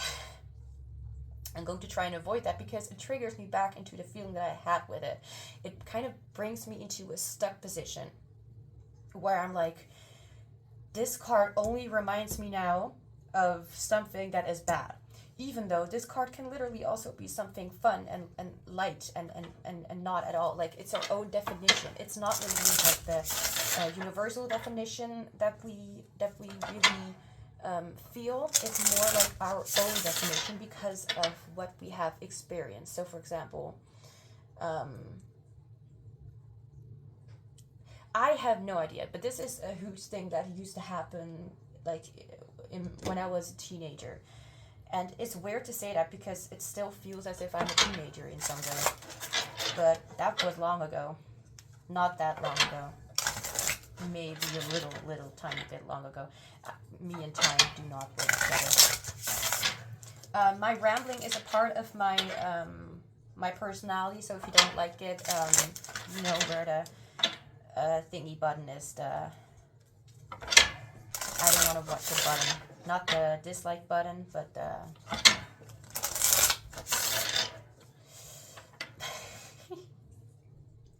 Forgive me, I am clueless to what I am doing. But what I was talking about is that I was like, I wanted to talk about something very sensitive and then I got off track. So I used to watch, when I was a child, I watched the Teletubbies. I don't even know what it was anymore. All I know is that I have like an image of these puppet-like things in my head, and the thing that happened during that time, or whatever happened when I saw those things, since that very time, and this is actually like, wow, I just realized it, like literally just now, I just realized that I was triggered a lot. For whatever reason, I suddenly started thinking about the Teletubbies, and then suddenly I started dissociating. I started spacing out, and I was like in a completely different dimension. I was looking into the room. It would be my classroom, it could be my own bedroom, it could be anywhere where I was.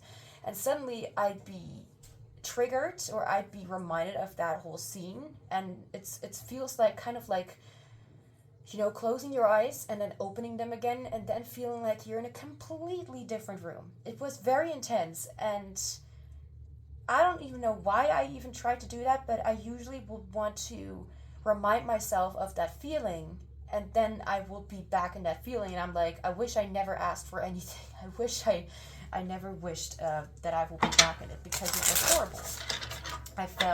I sometimes even felt like physical symptoms. I would like get sick or just get like a headache or something.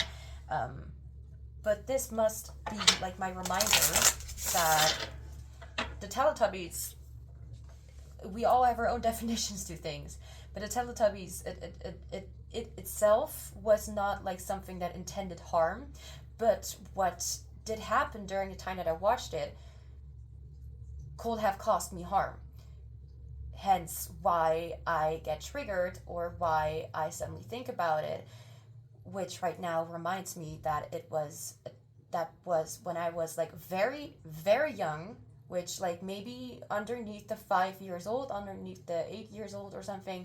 When I watched that, something must have happened to me that I do not remember. I don't know what, I don't know why, I don't know how. Maybe I do remember, but it's maybe not that clear in my memory exactly it was. Maybe it was just, well, not just, but the neglect that I've been experiencing. And no, I do not mind opening up about myself, because it's like, it's just the general information that I know. But now it's like, the Teletubbies itself may not have been the problem, but what happened during the time, or what I thought was busy with, or what I was reminded of all the time, was the Teletubbies. But in that time, I was, you know, experiencing BS, like not good things. And now it's like, when I'm reminded of the Teletubbies, I know like, oh, I'm reminded, or when I think about that, it's like, oh, that reminds me of something bad that has happened. So it could be that you were looking for love, but what actually happened was something absolutely horrible. And that could define how you looked and how your relationship continued with love. So you will keep reminding, like you will keep be reminded of, like every time when you will think about love, you will be reminded of that thing or whatever had happened to you. I'm really trying to explain the best that I can. It's like, and it doesn't necessarily have to be something that we even remember, because I'm talking a lot about things that I do not even remember. It could even be something as horrible as something bad happening in our early childhood, but that is something that you yourself know better than I do. It's just a possibility for some people. And that could have made you, like, for example, if someone tells you they love you, it's like, oh, ew, like, this is something bad. Like, this means that they actually want to hurt me. This means that they actually want to abuse me. I should have mentioned a trigger warning, because I do not know, or I have not known, that some words may trigger people. And if this triggers you, and if you are not happy, or if it makes you have certain responses to it, I highly suggest either watching this later, or to make sure you're feeling safe within yourself and whatever, and to also not necessarily blame it on me, but blame it on what had happened. Let's sit a little better. So I don't know how long I took talking. But I need to remind myself, and I will be very glad, and I am very glad with the people who have reminded me in the past that my rambling or my talking is not necessarily, you know, something bad, and the people, if they don't like it, they don't need to watch it. And also, I just realized, like, this is maybe even a very, very specific and helpful part for other people. So why am I judging the part that could be literally helpful to you? So thank you for the ones who are, like, energetically setting me that energy, like, that vibe, like, everything is fine. That's literally what they need to hear. So let's see, how does your shadow feel right now after all of that, what I said? Like, your shadow is like, don't talk to me. And it's not necessary that you are literally like that, but your shadow right now feels to me like, you know, sitting on a chair, head down, arms crossed, and not wanting to talk any further because this has maybe gone over their expenses? What? Over their... I'm hearing different words. Spirit guides. Stop it.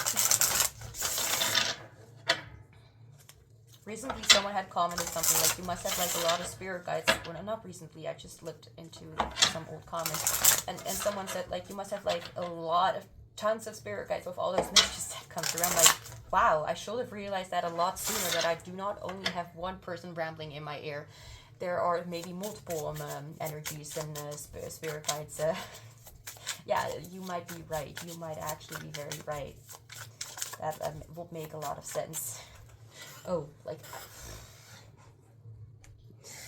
you know, I'm kind of, like, internally, like, facepalming myself because I've been receiving many messages that spirit guides are always beside me. The last couple of years, it only takes a few years to realize, like, oh, right, that information was actually very significant. Okay, so what does your shadow struggle with when it comes to love? Yeah, your shadow is like, you're gonna have to look into my head. I'm not gonna say anything. Root to shadow. What do you struggle with when it comes to love? Yo. Chill. Okay? We're gonna chill. And don't say, I'm not talking to your shadow. I'm talking to my cards and to my spirit guides because they...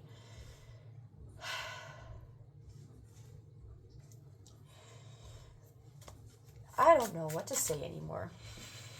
What does your shadow struggle with when it comes to love? Okay, stop it. No, not like this. I'm not talking to the cards. I'm talking to the energy that is coming through.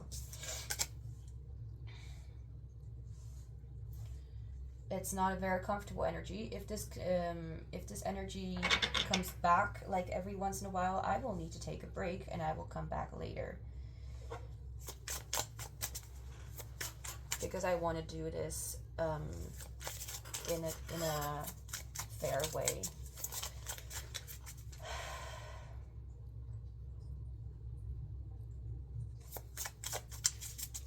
I'm hearing your shadow say, like, don't judge me. Don't judge me. Like, as I said before, I'm literally seeing, like, a person, like, sitting in a chair, like, just having their arms crossed, like, you know, like, kind of, like, not wanting to say anything.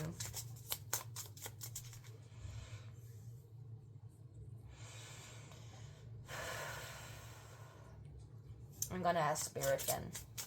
Spirit, how does Group 2 shadows, what does Group 2 shadows struggle with when it comes to love?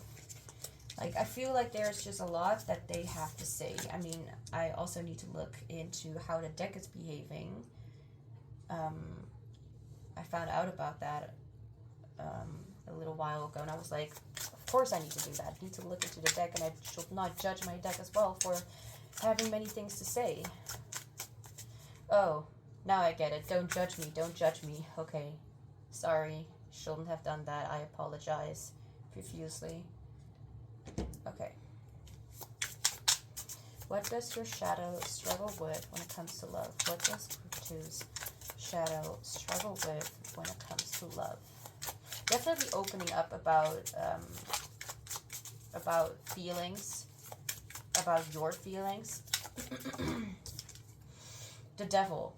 Look at that. Fabric, stuff, paint, things, question marks 3 times. Misc, don't even know what it is.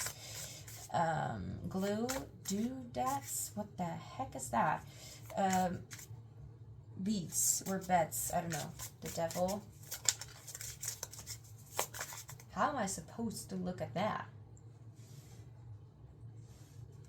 Okay, I'm like, sometimes I'm even hearing or feeling your shadow. Yes, with the whatever energy I'm connecting with, I'm feeling the shadow talk to me, like giving me messages. Okay. Your shadow definitely has a lot to say. Your shadow definitely has been quiet for a very, very long time. Like, your shadow is like just very, like, disapproving of the very fact, or not disapproving, but very, no, also not disappointed, upset about what has happened, and that they had to keep quiet about it. And please remember that your shadow, that is also a part of you. So this is not like a different person that I'm talking about, obviously, but it's like, try to stay connected with the shadow, and try to remember that they're only here to remind you of what is still hurting, to remind you and try to protect you. And I feel like you have not really talked about what you have gone through with anyone. Whatever issues you have, I feel like your shadow is telling me that they have like a lot of things, a lot of unfinished business with a lot of different kind of topics. But it, like, people even have been like called to several other groups, maybe even every single group in this entire video.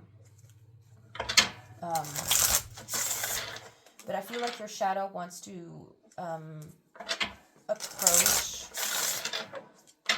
only a certain or specific experiences.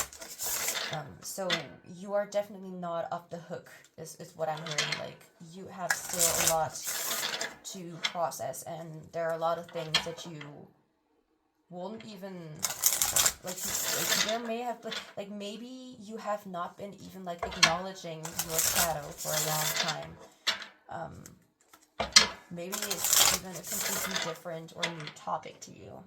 Like, with the devil card, I immediately thought like your shadow is just sitting there waiting for someone to open the door and be willing to talk to them about it, to talk to you about it, as if you were waiting for someone to want you to confide in them.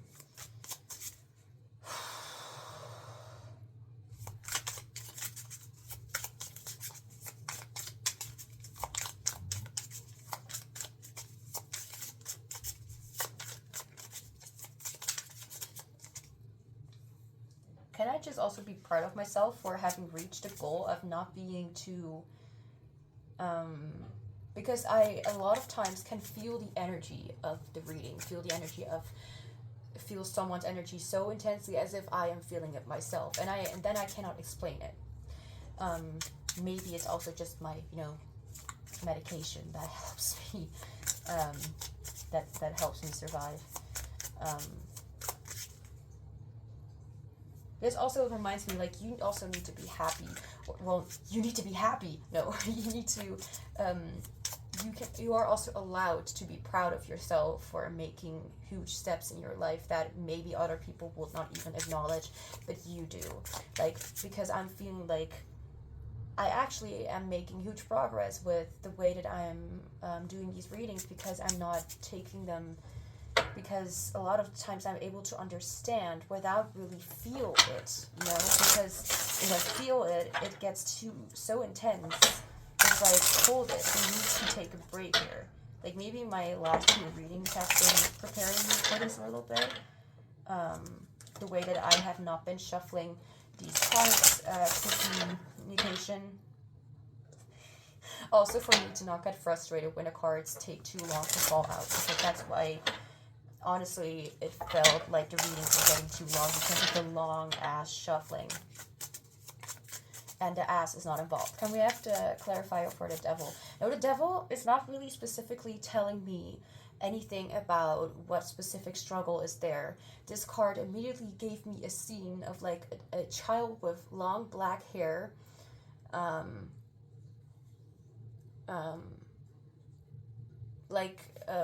a, and this is not like I'm just getting some specifics, but you don't need to like have long black hair or whatever. It's just like a picture that I'm getting, a scene again with a child, like being in a therapy room and waiting for the therapist to actually come in.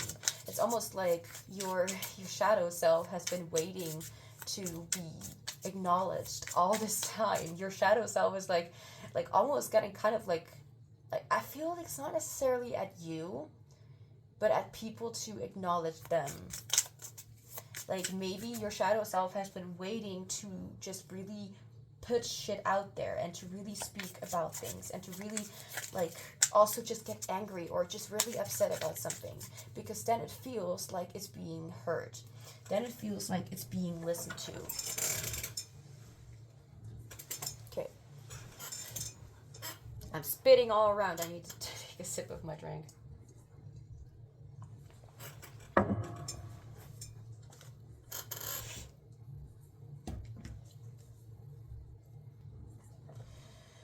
Oh, my leg was sitting on my leg all the time, so it's like feeling a little bit what's that? When you suddenly don't sit on your leg, it's like the blood is flowing back into your leg. It's like it doesn't want to move one little bit. Okay. Anyway, I've been talking way too much, and that is just the way it is. So, I'm not going to look anymore into the devil card. This is just a card that says I need to, like, even if the devil is literally talking about, like, addictions or anything, like, not necessarily bondage, but, like, well, maybe that's not really a very,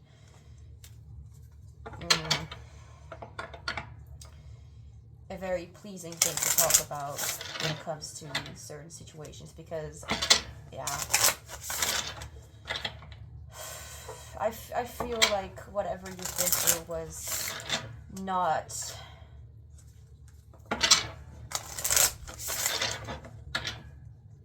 for some of you could even be that your body was used. Okay, I'm not gonna be too specific because I don't want to be too specific, but when I say the word, like, you know, being bondage or something, it just doesn't sit right. It's like, yeah, let's make it even worse, you know? Let's not try and talk about it. Not for everyone, but still. Some very deep stuff, though. Also with group 1, I think so.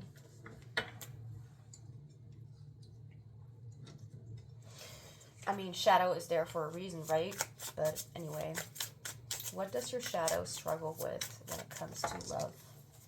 We have 5 of Cups. Okay, so, okay, yeah. 5 of Cups talks about, yeah, 3 cups have been spilled and the other 2 cups are still there. That's the original depiction. And it's like we are mourning over what we have lost or what has happened, over what, yeah, lost pretty much, because the cups, the water in the cups has been spilled. It's, yeah, it's gone. So it's like things that have gone wrong, regret. So it could be that there are things that your shadow is trying to, like, for example, like, ignore. That you need to be aware of, like, you are maybe trying to ignore certain relationships, and that's why these relationships are not, or these people are not in your life anymore, because you were not willing to open up, or we're not willing to give them the benefit of the doubt, or something like that.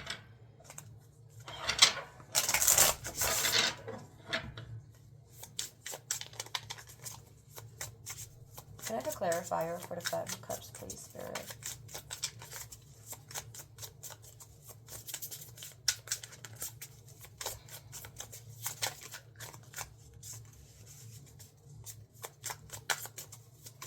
Clarifier, what is the Five of Cups talking about?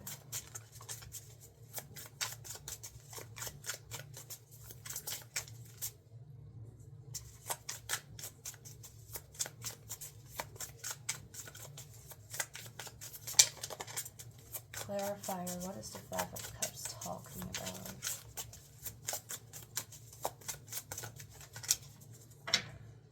Okay.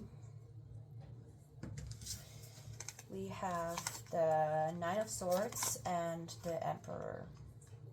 I'm immediately getting like maybe being too stubborn because, or out of fear, and not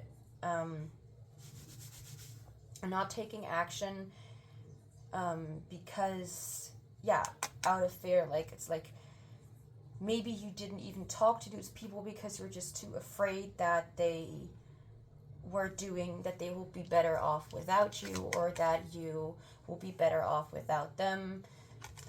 Thinking maybe that let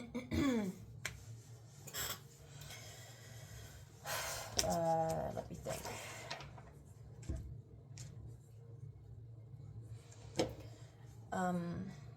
Why the Five of Cups, Nine of Swords, the Emperor. So regret, or the feeling of having lost something because you have been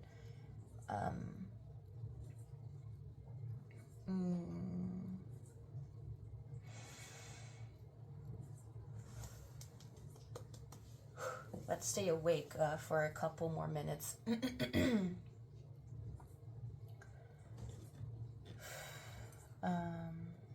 Nine of Swords together with the Emperor.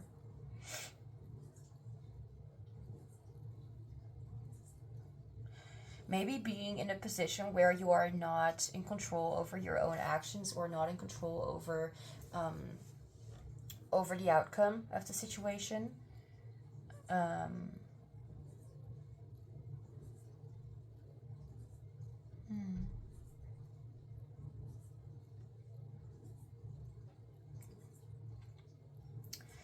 Feeling like maybe you acted not really out of, maybe you were so confused, or so much thinking about what could, like all those negative things, like thoughts in your head, that you completely disregard that, like that you took action upon that, and that you did not really see how that, or that you didn't really understand that they never the thing is, your regret, or your shadow, is like struggling with the regret and with the disappointment of people having left your life because of your own actions, pretty much. Because of your own actions, because of the feeling of losing independence, or feeling like you are not good enough, or feeling like you need to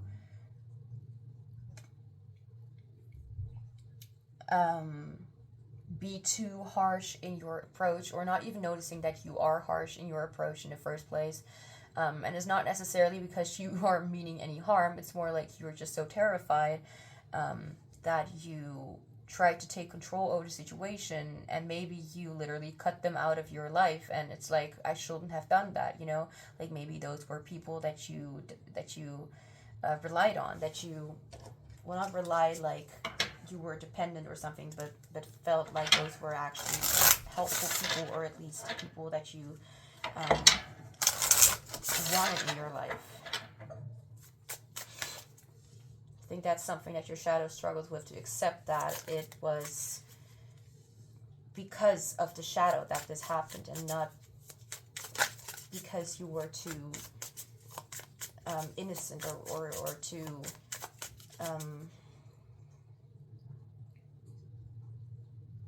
what's that word? It's not necessarily innocent, but you were too or you will be too willing, or you will be too acceptant of things not going well for you.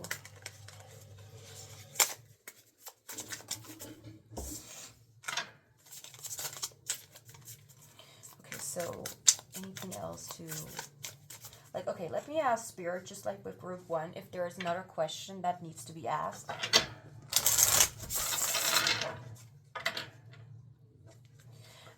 I'm definitely hearing that you need to have like a conversation with yourself.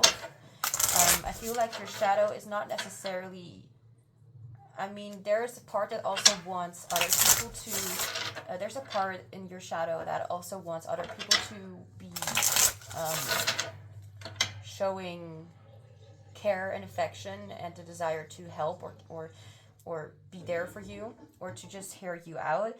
But I feel like one thing that could get you closer to that kind of, I mean, that will give you closure with your shadow is by you having a conversation with them and asking like, okay, so what is hurting? And you'll notice, not because you're getting into negative thinking, but you'll notice how you are suddenly reminded of everything that went wrong in your life, or everything that made you so careful and scared. I feel like your shadow wants to really speak about it and really show itself and not be so hidden in that little room. I feel like your shadow has been waiting there all that time. Like literally I'm seeing like a little girl. You don't have to identify with being a girl or being little, but like I'm seeing a little girl with like dark hair, like sitting in a corner and waiting for like again, like for a therapist, or for someone to care enough to listen, to just sit with them and hear them out. Even if your shadow would not really say much, like I feel like your shadow would appreciate if you would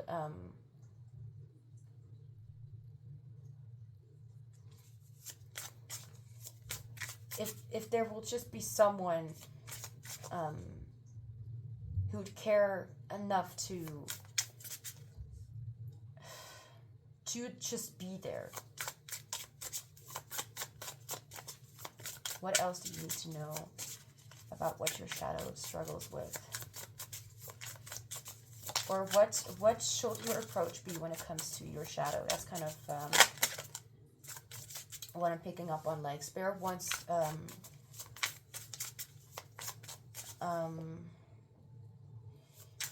wants to give you advice about how you can approach your shadow in a way that doesn't bring you literally into depression mode, if you know what I mean. Like that doesn't literally bring you into a part where you don't need to reconnect with the shadow in a way where you are literally taking over. You know, it's more about acceptance instead of needing to. It's more about acceptance of the truth and accepting that this has been part of your life and that you do not need to feel like I'm sitting on my leg again. Are you kidding me? Stop doing that. That there has been a part of your life that has been absolutely bruised, and that it's okay to talk about it, to just cry about it, to just acknowledge it, and tell yourself that it was a horrible experience and that you did not deserve that, and that you didn't want that to happen. It's I'm hearing it's as simple as that. Like maybe you would like be scared to really communicate with them, but I feel like they'd be more than willing to just sit with you. And I feel like your shadow does want you to feel kind of the feelings that you do not want to feel.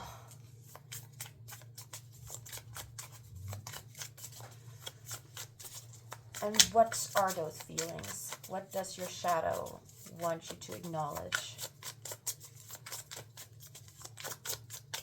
It's funny how I'm trying to ask a question and then I already have the answer and then I move on to the next question, even though I did not receive any card for it.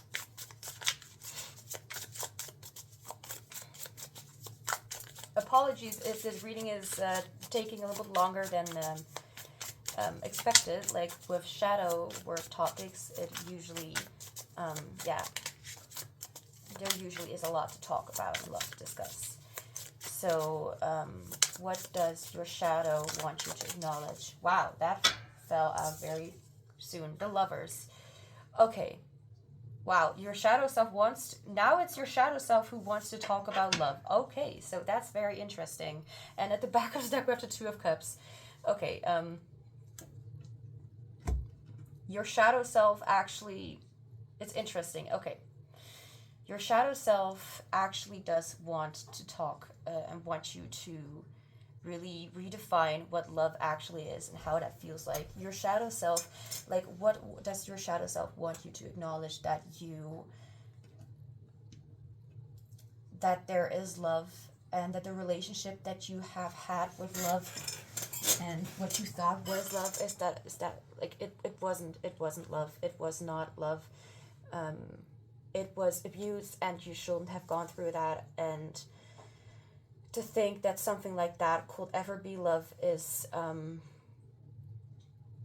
don't even know. It's probably not really a good thing. Let's just say it like that. Your shadow self wants you to appreciate what? Your shadow self, like, I'm also feeling like your shadow self is... Your shadow self really knows a lot, actually. Your shadow self wants you to really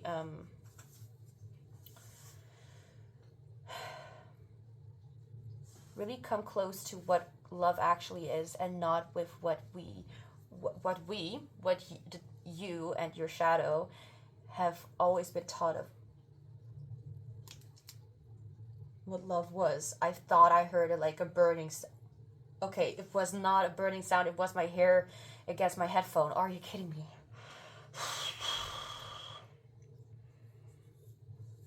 To question yourself whether what you think what love is actually is love, or whether that's just something that you are afraid of, something that you think that you need to be prepared for when it comes to something like that. But if looking for love, that's not... No, abuse is not love, and manipulation and humiliation is also not love. That's just another way of showing themselves as to be an idiot. Not you, but people who think that it's funny to do something like that. They obviously have their own issues. I mean, the first issue is that they think that it's funny to do something like that in the first place is a good way to start. And to think that they may not change their mind very quickly is also another way to say that they have issues. Maybe even an issue that's not going to be resolved. But that's not because of you, that's because they are dumb. Or have not the best parents. Whatever the case. It's not your fault, whatever happened, and you do not need to define love as something that is evil, because that is a complete lie. Love is not evil. But what could be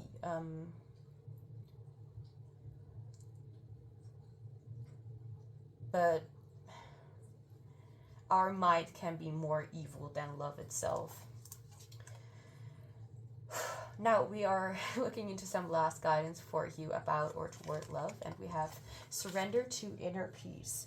Cultivate inner peace on a daily basis. In quiet, meditative moments, focus on the stillness within and enjoy this refuge.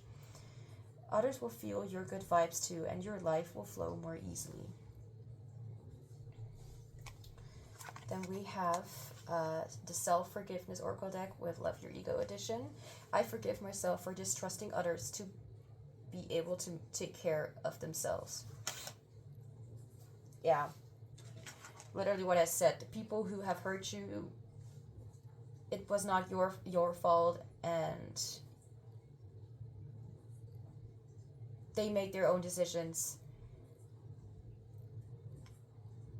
and that can be something terrifying as well, like, because it is literally that they are making their own decisions. Maybe because you see yourself as the only person that is actually a little bit sane, you know? For just trusting others to be able to take care of themselves. I choose to believe that when I delegate tasks and make space for growth, I empower others to experience parts of themselves not previously known to them.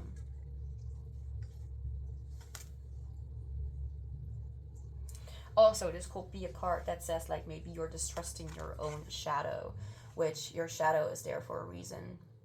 Whether you should or should not trust your shadow, that's up to you. But I can only say that your shadow can give you a lot of insight on what is actually happening and why you are behaving in a certain way.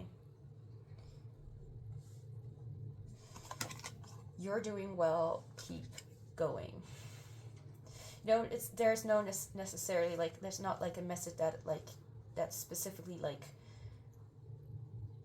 saying what you're doing well, but you are doing well. Like, you don't need to think about the extras and all that stuff. You don't need to be too cautious about certain decisions that you're making, and make yourself feel as if you are the problem. That is not the case.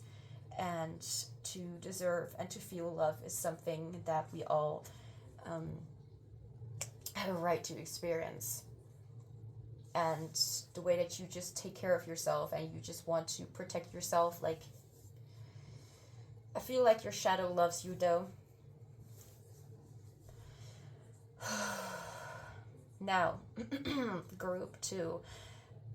That's all I have for you. So thank you so much for being here. Don't forget to like this reading if you enjoyed it, so I know what you guys are interested in and what I can lean towards making in the future.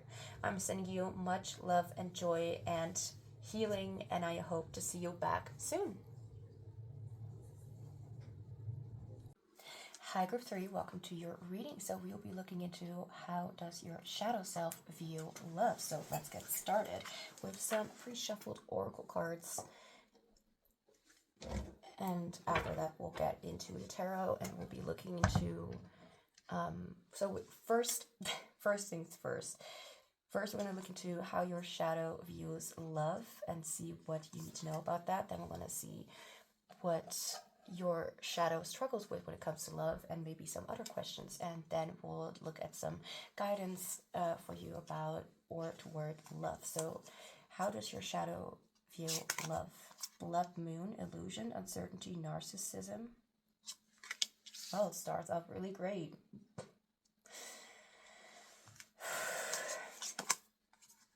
Portuguese man o' war. Yeah, ebb and flow, focus. I'm hearing the song Better Than I Know Myself by Adam Lambert. We have vulnerability. Yeah, okay. We have ghost number 23.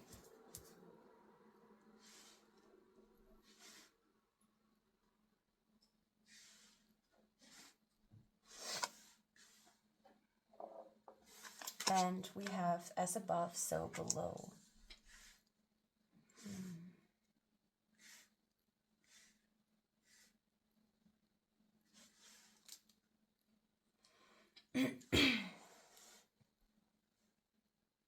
So I need to meditate on this first.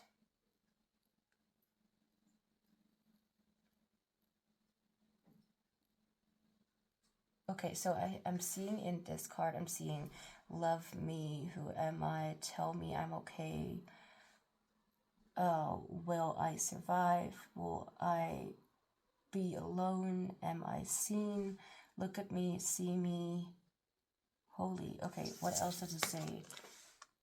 What am I supposed to do? Will I ever have another partner? Why is this happening? How will there be enough? I might die trying, but I took the risk. Will I be forgotten? Did I make a mistake? How will I survive? Will I be okay? Okay. Am I enough? Will I die alone? Jesus. Okay. It's an interesting depiction. Blood moon with illusion, uncertainty, narcissism. Okay.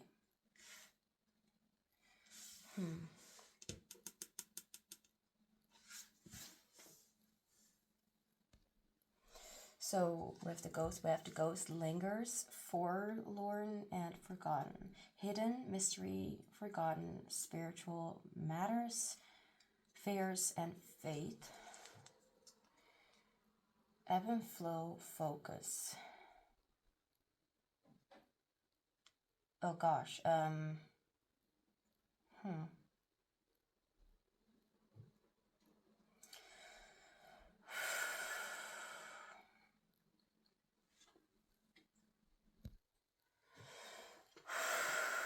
Okay.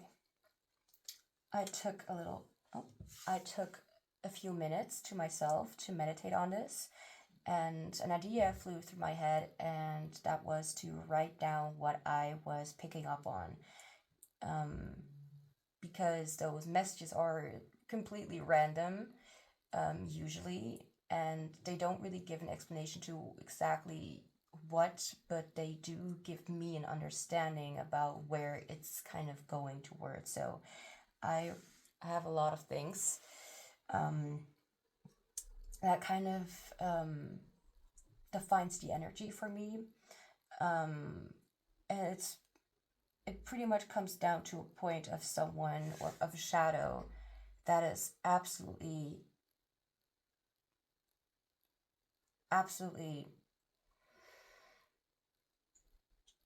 that feels absolutely alone, that feels very lonely and very unable to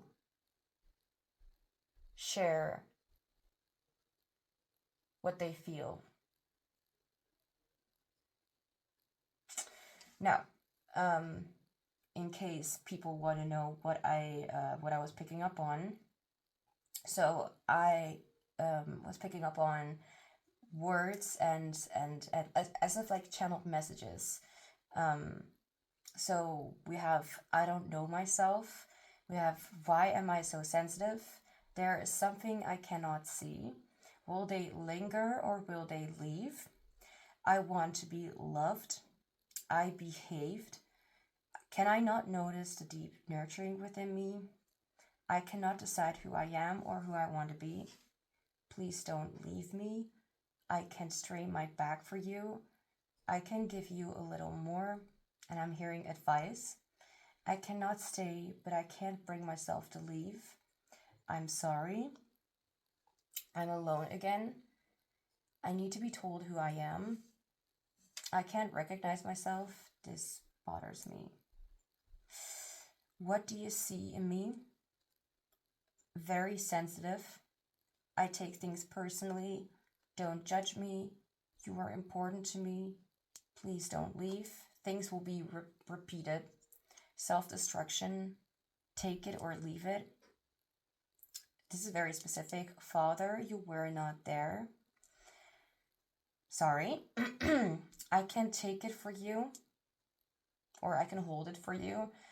Sensitive, strained, reply to my message, ? I take it very personally. I think I already, oh yeah.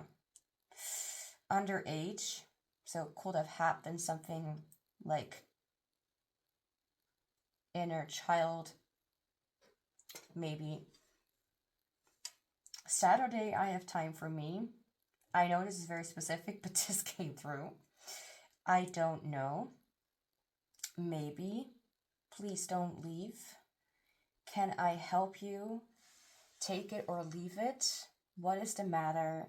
I will love, and also like I will love you. My life is love.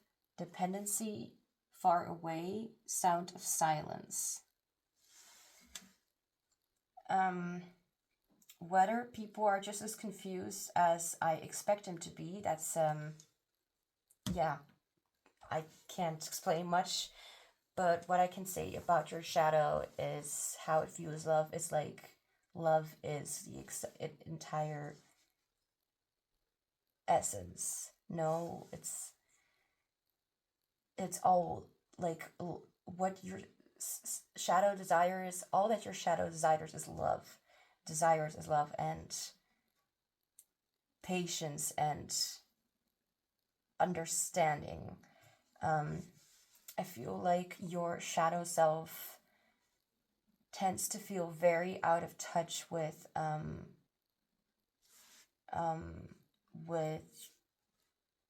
its existence, or its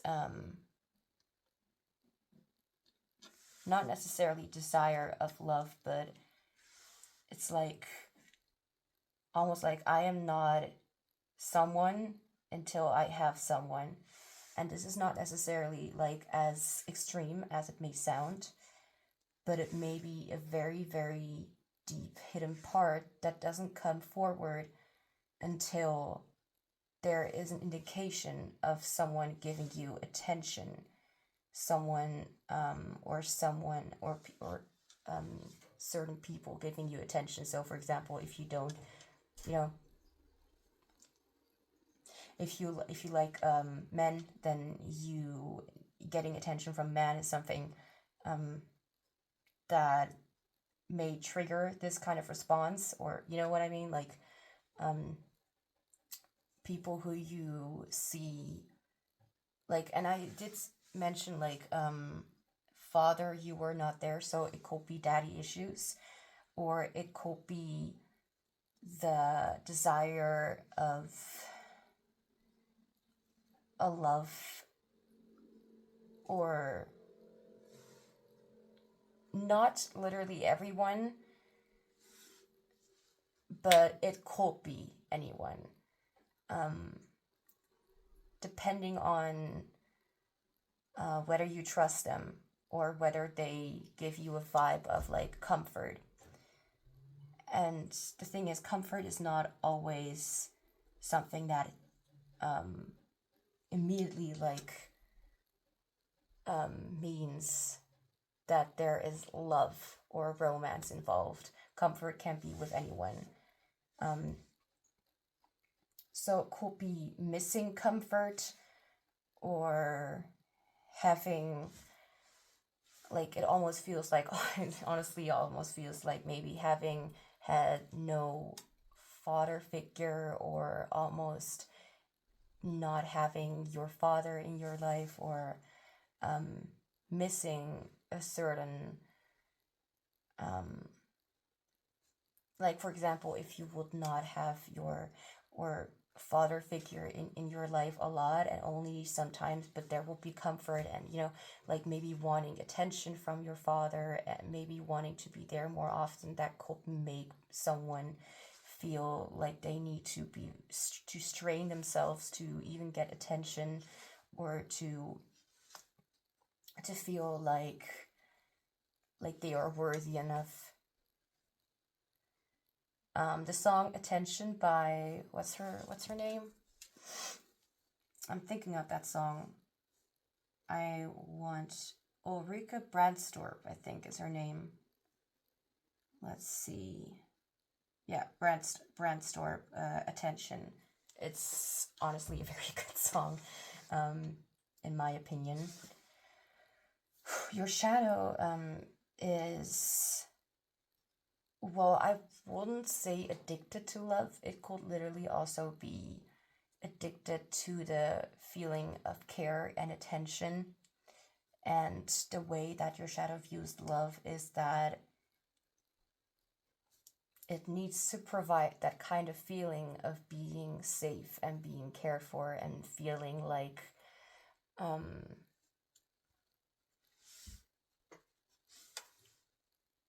for example, you can be a very independent person. I'm using myself as an example because I personally felt attracted to this very group, so I can feel with you.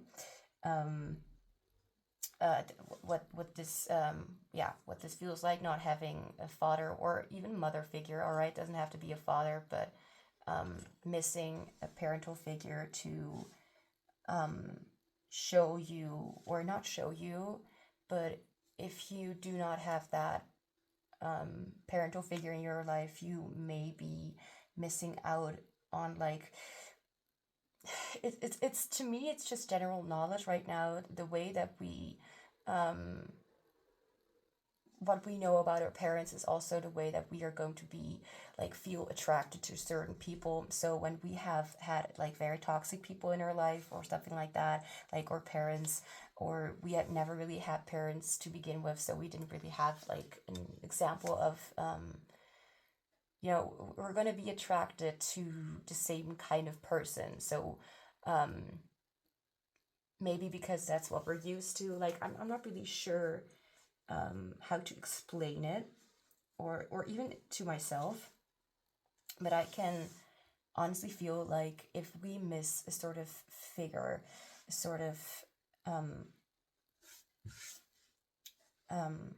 guide in our life to make us feel like, if we do not have that love of our parents, we can feel like we don't know what we're going to look for. So for example, if you are attracted to female people, or people who look more feminine, then you're going to maybe kind of subconsciously look back to the kind of relationship you had with your mother. And if you, and that will, I don't know how to explain it, but it's something that you have received love from, at least for many, not of course, but it's like they are our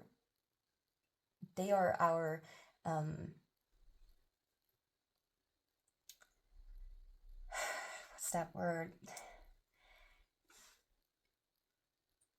They are the example, and that's kind of what we're going to look for in a partner, so to speak. I do not know exactly how to explain or how to back that up, but I do know that that is true because witnessed it myself. I mean, I said I am also feeling attracted to this group. And what I can say is that for most of you, it's definitely going to be harder to look for a partner without having healthy knowledge about what kind of partner will be best suited for us. And like maybe our parents are like the kind of guides who teach us what we deserve in a partner and what we should look up to. Maybe that's the kind of thing. And if we know how great our parents can be for us, as an example, how great their relationship can be, we know that we are allowed to have standards of some kind. Like it's not something horrible to have desires or standards in a relationship, in any kind of connection. To me, I do not like people who sugarcoat or who lie. So if I see them even doing it once, it's gonna be like a huge like, hold on, dude, like that's not gonna happen. Like it's immediately like, it's almost like a turn off, but more like in a way like that is not meant in an intimate way, but more like, oh hell no, like I already know where this is going to work, like no thank you. Apologies, I got distracted, so I needed to look toward that distraction, and then I got further distracted. But I can still comment on what I mentioned before about this energy and how your shadow views love. So your shadow feels very there are times when your shadow really feels very dependent on people sometimes, you know, like it's not, like I said before, it's not like you are necessarily like a dependent person, but it could be that when it comes to love and relationships, it's like a little bit of a sensitive area where you just don't know what to expect or what to do and how to behave, because you don't know what a normal relationship or how that all looks like and feels like, and it's almost like you were maybe just used to the first like rushes of like a crush or like a love interest, but you have never really really been introduced to like your shadow is like not really used to like a real long-term kind of connection, that, you know, it's like maybe you have been in short connections or like in short relationships with people like didn't take longer than, you know, maybe a year or so, maybe even a lot shorter, like only a few months, depends on circumstances, depends on, yeah, whatever. I do want to mention that your shadow is very much able to predict certain things when it comes to people and situations, when it comes to not really predict, but to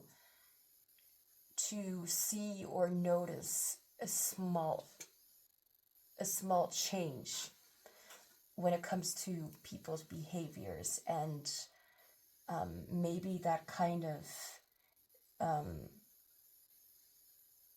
eye for detail, for a lack of better words,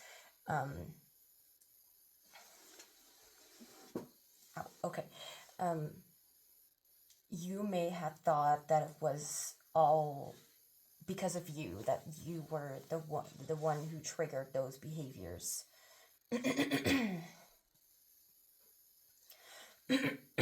Apologies, my throat.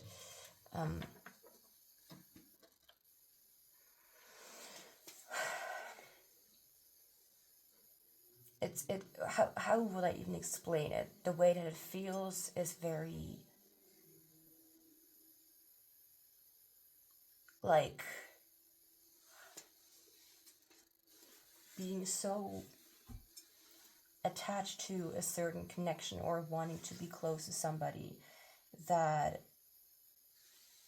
it's hard to remind yourself at the beginning of maintaining something, maintaining your feelings in a balanced way, of not getting yourself caught up in like extremes. I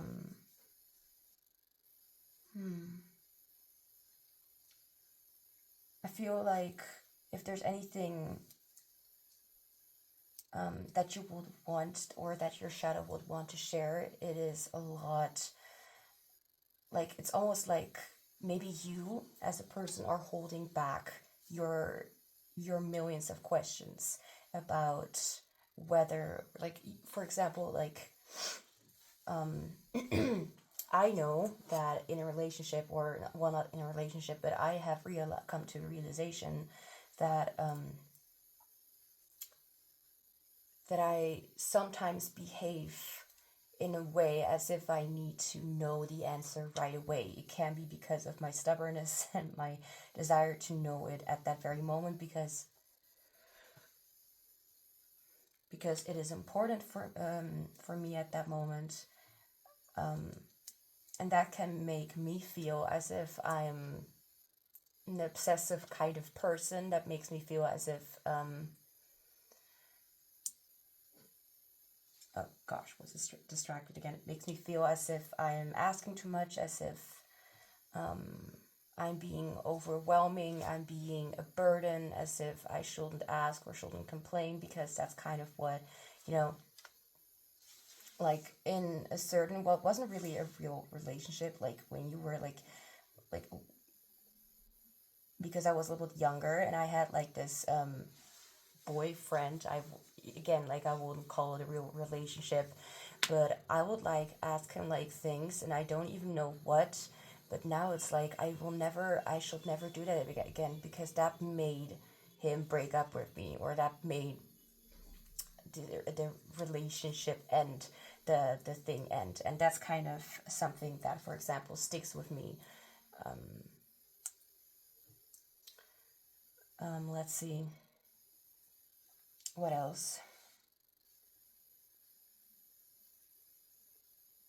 Like those little situations, even if they could have proved you or showed you how much better you deserve, it maybe did the opposite and showed you of like what your behavior was and how that was unacceptable and how you need to behave a certain way.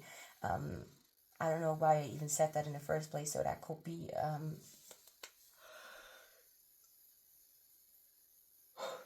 yawning. More true for people than I think or will think it is.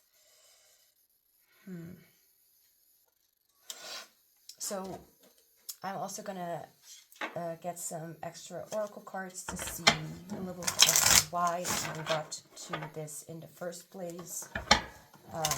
There's definitely overthinking happening, but I feel like the overthinking can often go towards the feeling of self-destruction, the feeling of like not wanting to be you because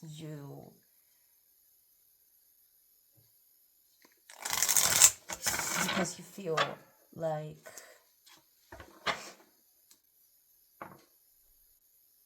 you're not good enough even for yourself, as if you can't maintain any kind of relationship because what you ask is too much for everybody. It's almost like pushing down your own desires, because obviously it is not desired in a relationship. Oh my god. Knowing how awful that sounds, but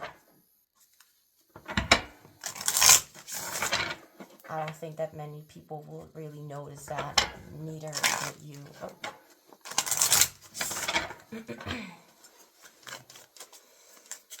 Why does your shadow view love like this?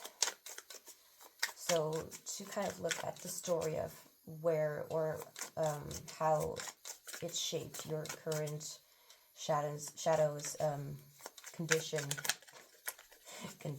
okay.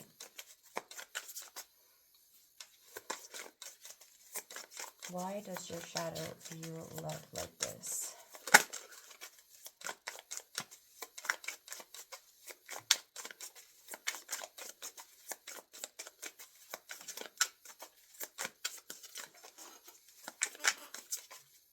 Chair, okay.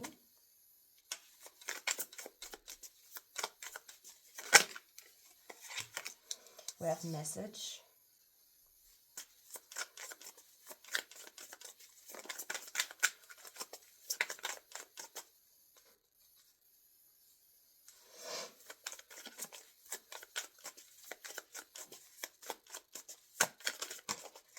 It could be that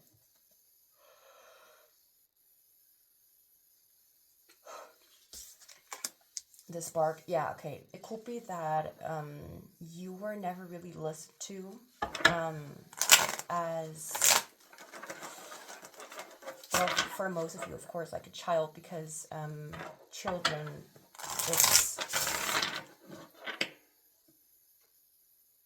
it's a lot more vulnerable. It's a lot more not understanding that things can have to do with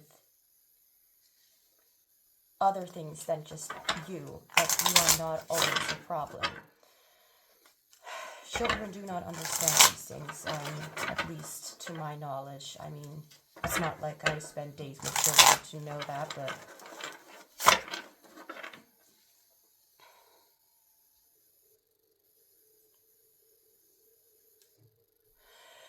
I completely forgot what I just mentioned with this. If I remember, maybe I said something about it, I actually don't remember. Anyway,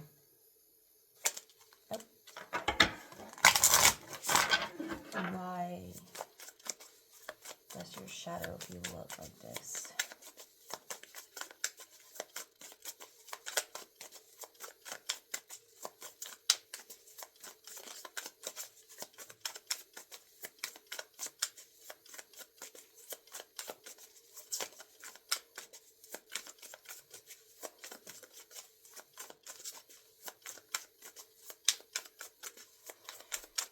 Why does your shadow, why does root 3 shadow view love like this?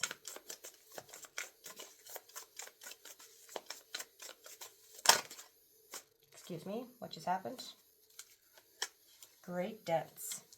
Yeah, that doesn't surprise me. I don't know why, but at the same time I do.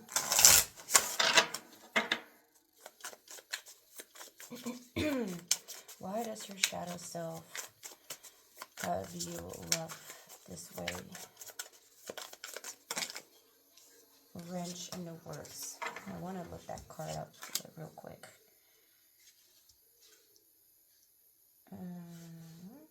Can you please stay? Thank you.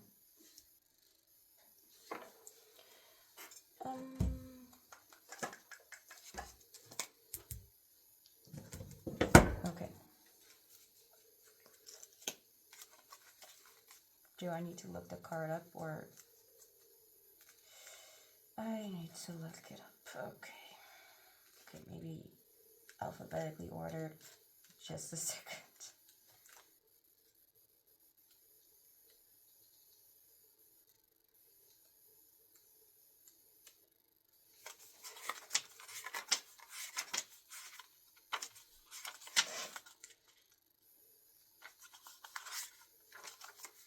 Wait. We're almost there. Oh my god, this is the last card. Okay. Something's gone wrong. A glitch in the system, a hiccup, hitch, or snag. A stumbling block, an obstacle in one's path. Facing a real problem, grinding to a halt, in need of repair, a fly in the ointment, with intentional interference, undermining or obstructing another's efforts, sabotage, or a saboteur. Oh, that's not good. That's not really very pleasing.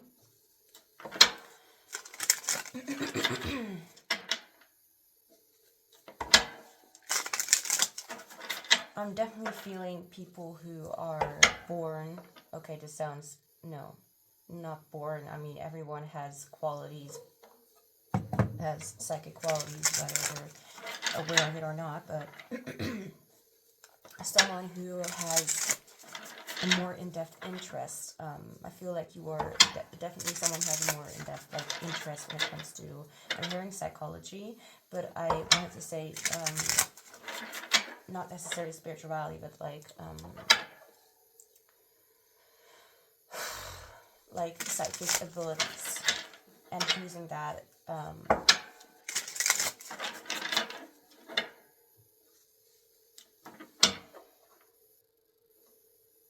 to benefit situations, if that makes any sense. Why rejection? Well, that's, yeah.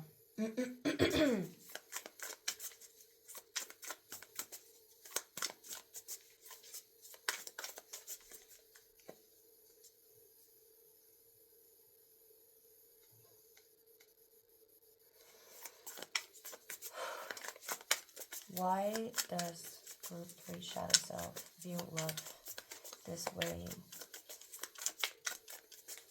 Why? Oh, chill, please.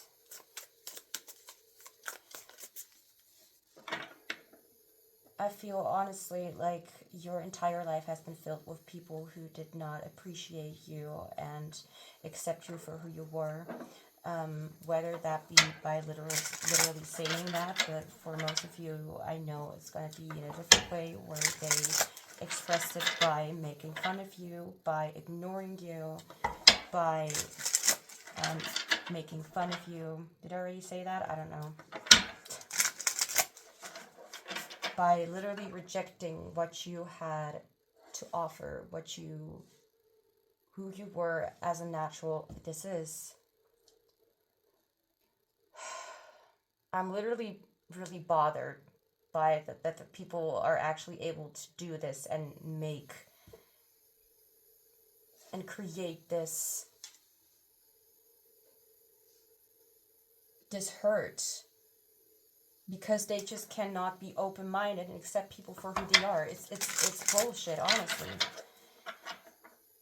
To feel so lost because your entire life you've been taught that who you were was not good enough, and that if you tried to be yourself, then people were like, you're just seeking attention, you're just doing this, you're just doing that, or you're just a crybaby, you're just dramatic, you just want attention, you just want to bother me. Also, people who really just think the world of themselves, which honestly, that's, you know, that's all right, but in a way where it's just so selfish and so painfully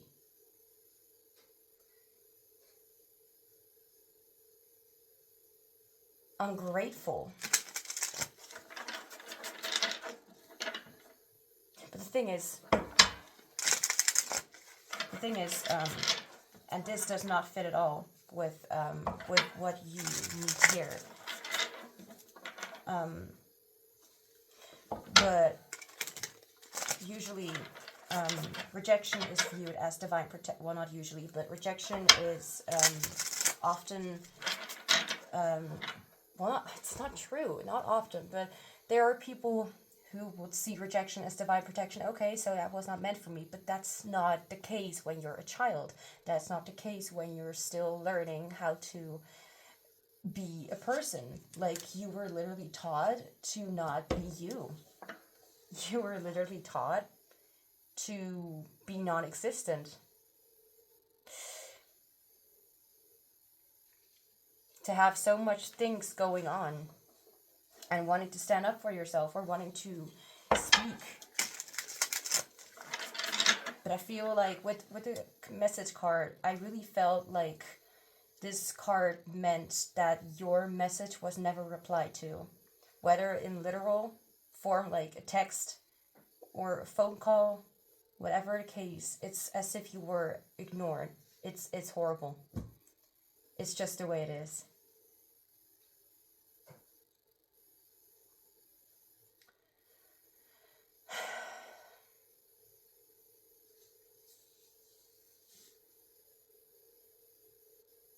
You show up as yourself and expect people to, you know, share that excitement and that feeling of wanting to fit in or wanting to be seen or appreciated, and people just treat the other person and even child like they're an idiot, like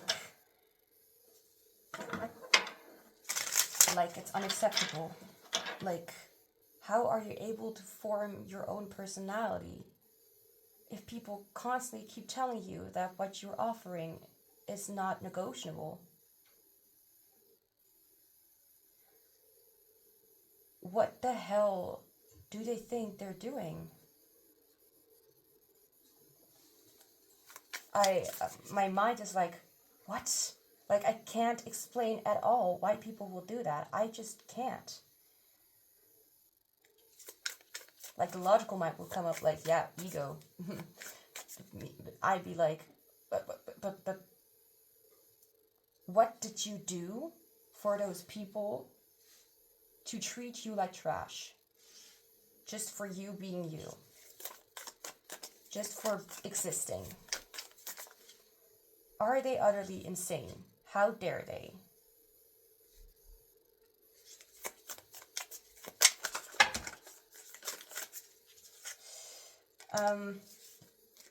If any of you are interested in a reading about, not a personal reading, but in a general pick-a-card reading, about what their karma is for hurting you, then please put that in the comments down below and put the timestamp to this part so I know what you mean, because I'm literally gonna forget everything I mentioned, or at least half of it. Why does your shadow self view love in this way? Yeah, like this way.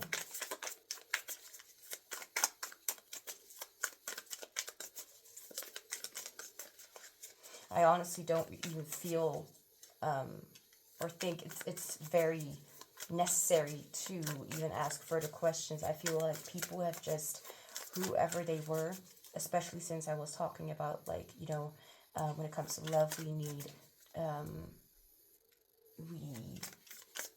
should be experiencing, or we should have the experience of being able to look up at our parents and see them as a role model for what we deserve in our life as any kind of relationship, and especially as a partner. Why does group 3 shadow view love like this? Oh my gosh.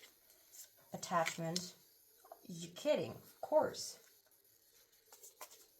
Oh, oops.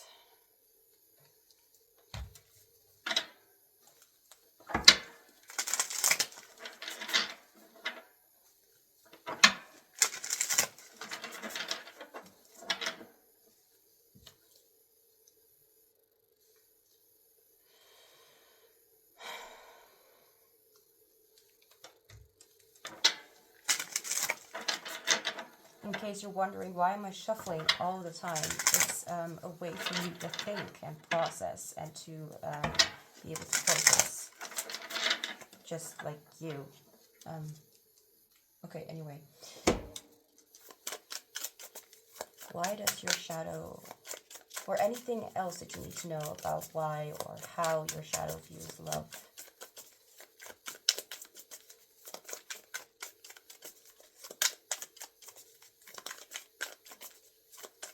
I feel like, especially in the people that you are interested in, especially in those individuals that you trusted or that you confided in, I feel like especially they have really let you down.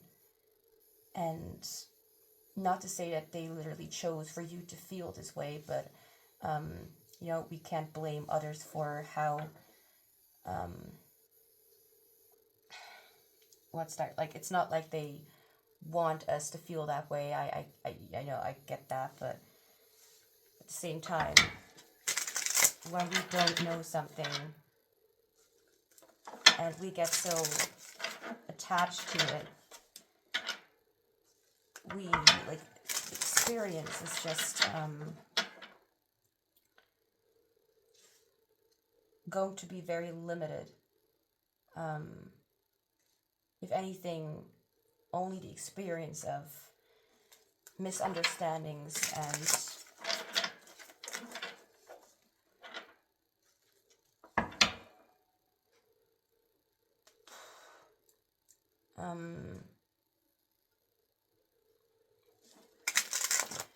misunderstandings and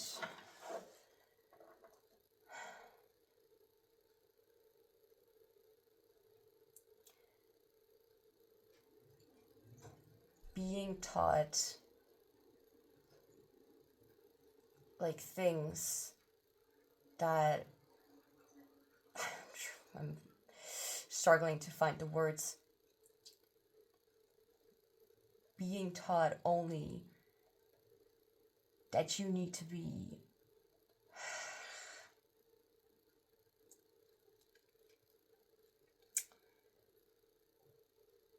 that whatever you give is not good enough. That whatever you put out there, which is raw and it's coming from you, it's like then it will feel as if you never are able to express yourself because it will always be rejected. It's like, what the hell?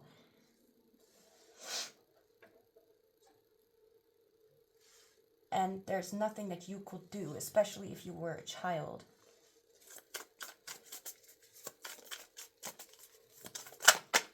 like, I'm not getting emotional or anything, but it's just, I cannot understand. I mean, I can understand the consequences, but I cannot understand why people would do that. Why you have to grow up and live with their actions that are not reversible. Resilience. Yeah.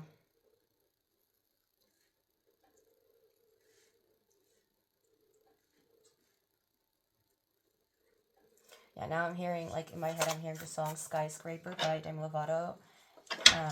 I've been okay, listen. I've been listening to that, like I've been hearing that song in my head, like, for a long time now, since the rock version came out. The revamped version, so to speak. But that's not why I'm hearing it in my head. Like, I'm being reminded of it, and, like, go on and try to tear me down. I will be rising from the ground like a skyscraper. Yeah.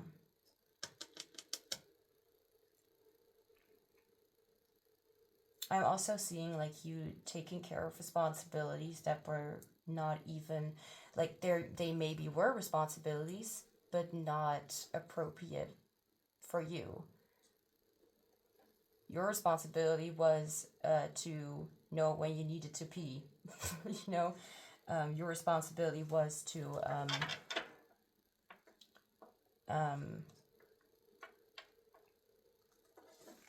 ow. Jeez. Like, I'm trying to, like, push the cards, and I'm like like that was straining my muscle a little bit. Ow. Your responsibility was to be a child and to enjoy the time, and to be yourself. More like a responsibility that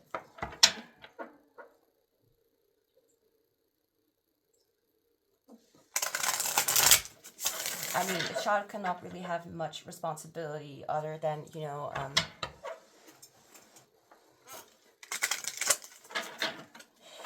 what I'm trying to say.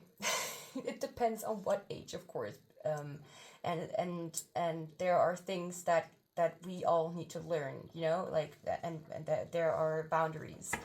But as to, like, a child, like, you learn things from the ones you meet and from the ones you are with. So it's like you can't do anything else but that what you as a child can do.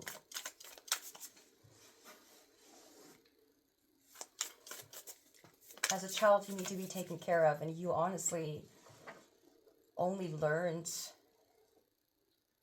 how to take care of others, or how to try and take care of others and be their personal people pleaser.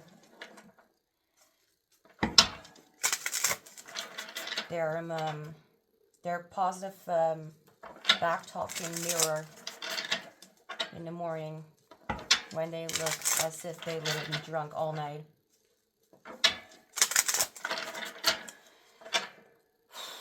I'm getting a little bit,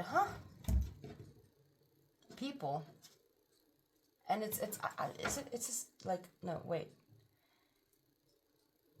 It's not something, like, my reaction, my response to this, to, like, again, like, I'm not emotionally right now reacting. I'm just noticing what crap people can sometimes give, and honestly also be, like, people can be just crap.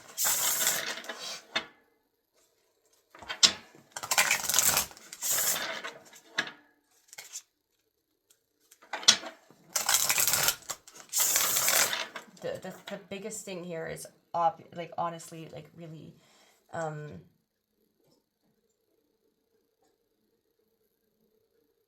like the complete word I will think of is just like complete rejection in all forms.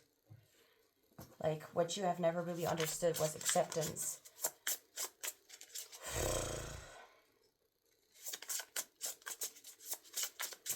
I'm hearing disgraceful.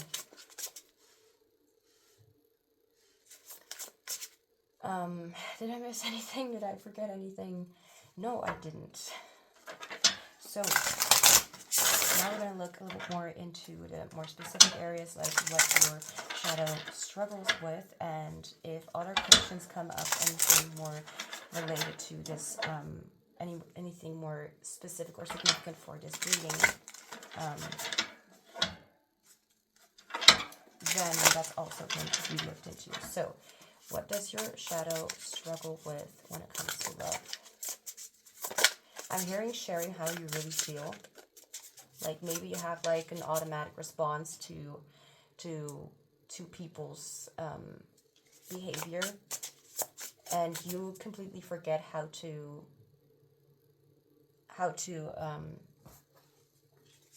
honestly say what's on your mind. Oh my gosh. Okay. What does your shadow struggle with when it comes to love? Well, obviously rejection.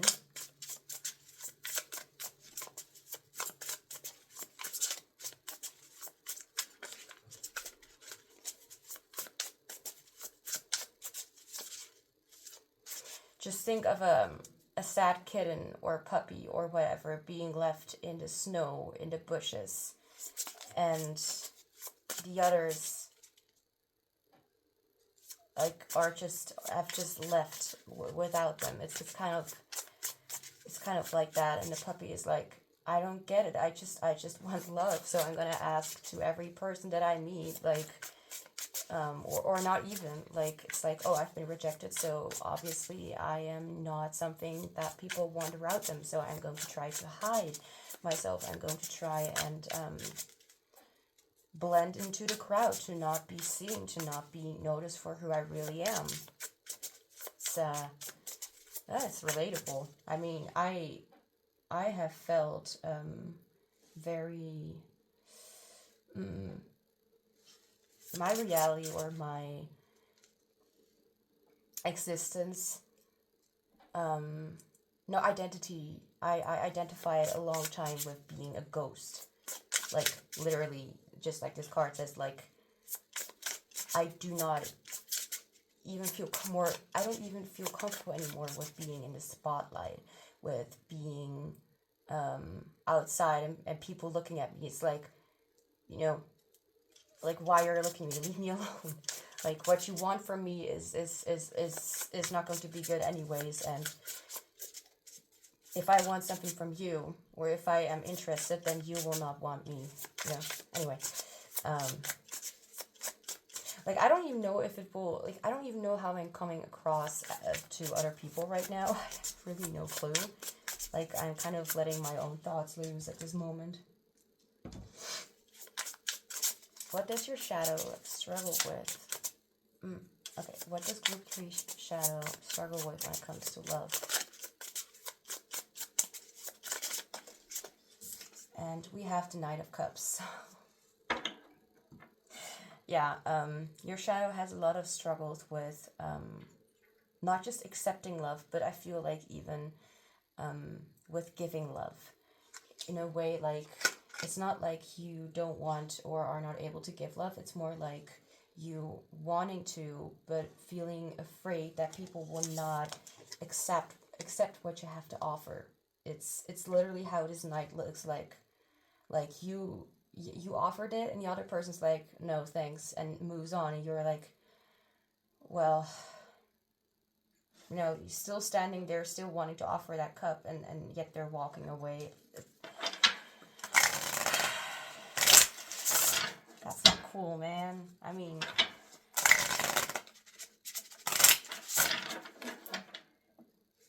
it's like, obviously you did not have much of a choice in this matter. I mean, you still have, of course, like, a choice how to move forward, but if you have never been given the right tools to go forward, then how do you go forward? If someone is not even going to listen to you, or accept what you have to say, then how can you even like communicate what you feel, because you know that you're gonna be a burden to them, or you feel like you're gonna be, or your shadow your shadow feels like, okay, now I'm gonna be a burden because they don't want to hear my bullshit talk or whatever.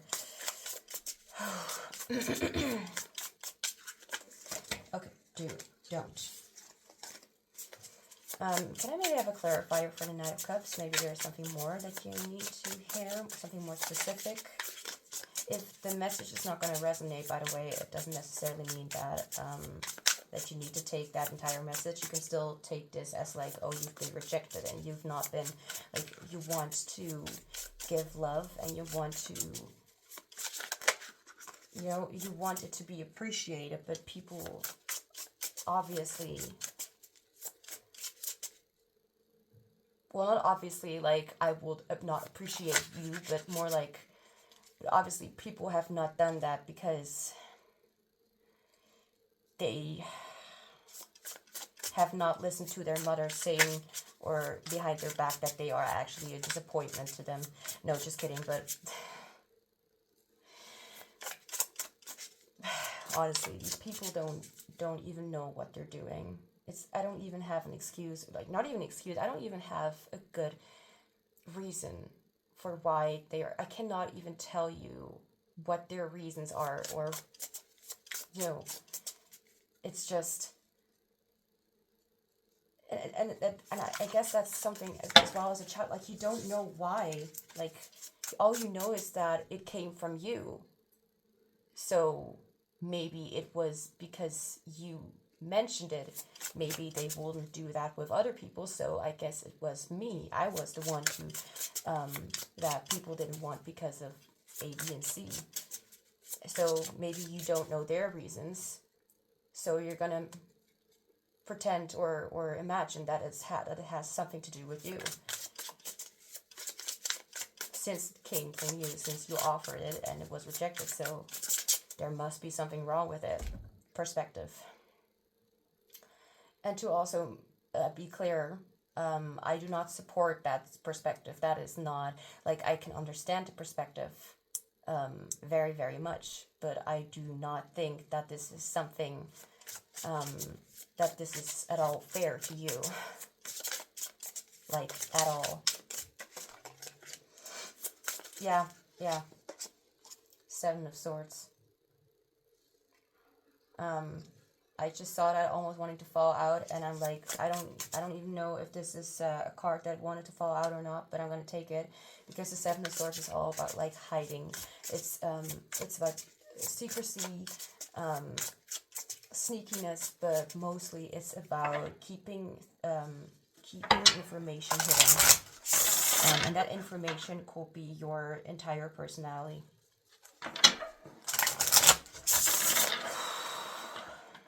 I'm not drained of this. It's just I'm drained of, I'm just disappointed with, you know, it makes sense, and that's kind of, it makes sense why you feel this way. It makes sense why you are either not wanting to give attention to people at all, why you do not trust it, or why you overgive, because that's all that you know is what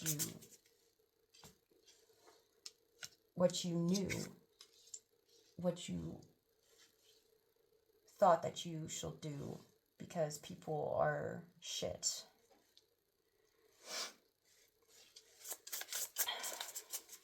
Spirit, is there any other question?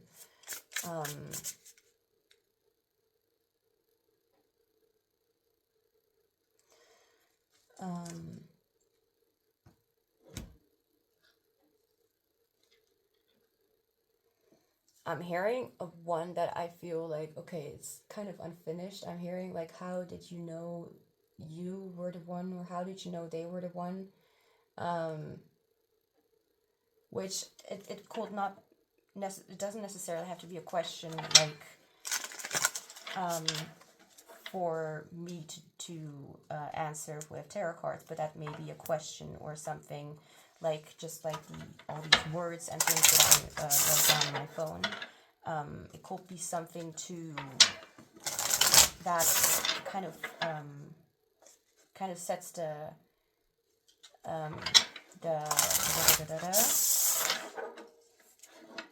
vibe of where this is going, or what this. I'm distracted what this means.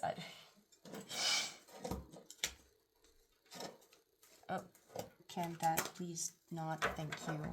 Okay. I'm talking to my cards. Okay.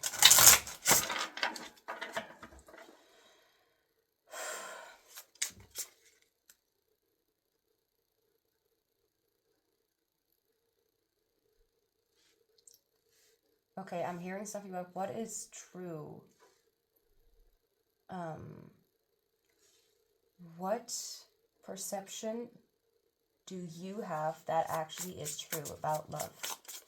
Okay, so to remind you of something that you already know, something that you have come to,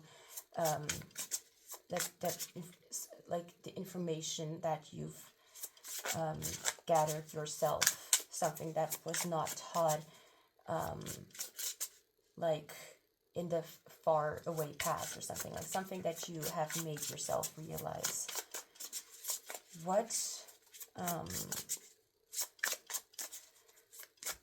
is true about group 3's perception on love?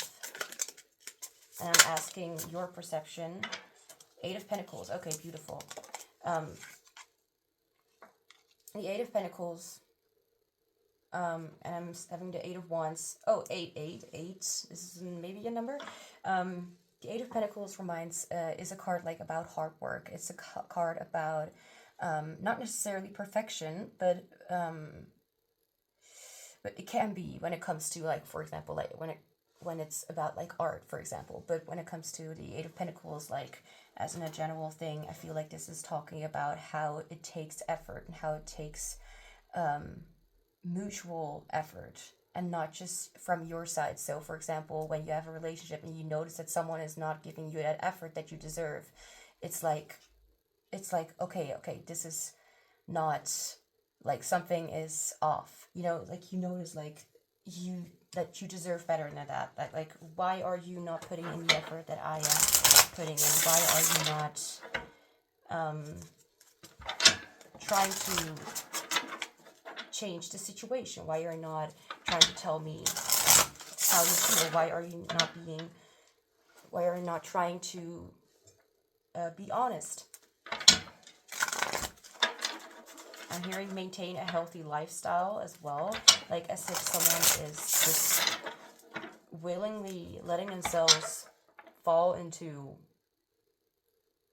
the mud, into shit,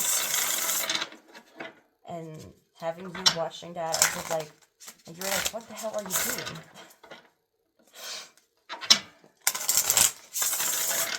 Yeah, responsibility. The 8 of Pentacles also reminds me of like responsibility, and how both of you are responsible for yourselves, but also for putting effort into the relationship, into the connection, and to make it work, and to not just expect all the effort from one side. Like something that you have learned is that one-sided relationships are no relationships, because why do you need to do everything, but they can just sit around and just enjoy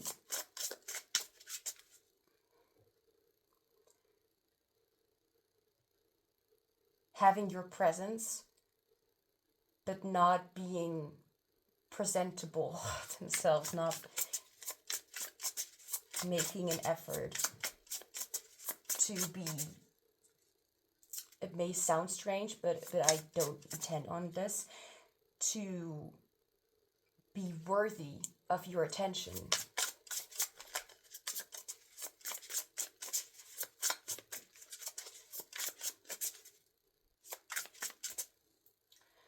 Can I have a clarifier for the Eight of Pentacles? Like maybe anything, like any more information, what the Eight of Pentacles could also be talking about. Too many. King of Cups, yeah. Which is also making an effort, like mutual effort toward protection, like putting in an effort toward knowing oneself, and it's like definitely an effort, like to be in a relationship, you, like, I feel like you are aware, especially when it comes to other people, for example, when you give other people advice about what they deserve in relationships, but you, for example, don't take that advice yourself. But to be able to understand that you are worthy of a relationship, could be talking about self-confidence, but also knowing that if you want to be presentable, if you want to have a relationship, you need to be ready to take on responsibility of what it is, or what it is like to be in a relationship that comes from both sides. So if something is going not the way you want it, instead of being like all dramatic and let's end it kind of vibe, let's be like, okay, how can we fix this? What can we do to put in the effort, instead of being, for example, like too stubborn to admit that you were wrong, you know? Which is, no, I that's not the King of Cups vibe. It's like, if you want this to work out, we need to work together, and we need to be honest about how we how we think about a situation.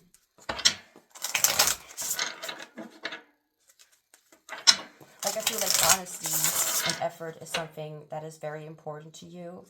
However, it can feel sometimes like you need to put in the effort, the extra effort, to make it work in the first place.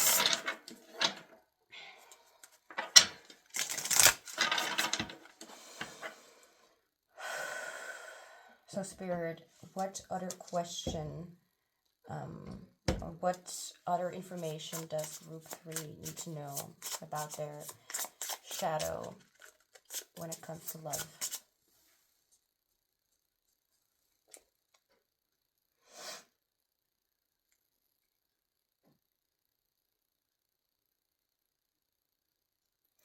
I'm being reminded again of like, how did you know they were the one?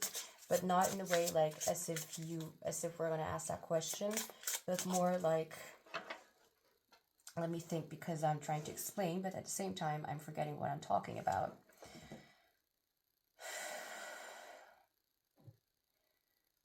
There are things that you notice that some people just don't have, and some people do have. And I feel like it is a part that you, for example, need when it comes to love. So maybe what have you realized about what you need, or what have you realized about what I want to say turns you on, but what really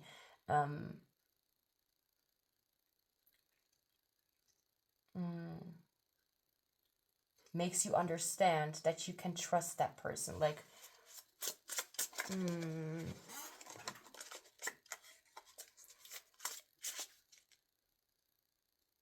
what made you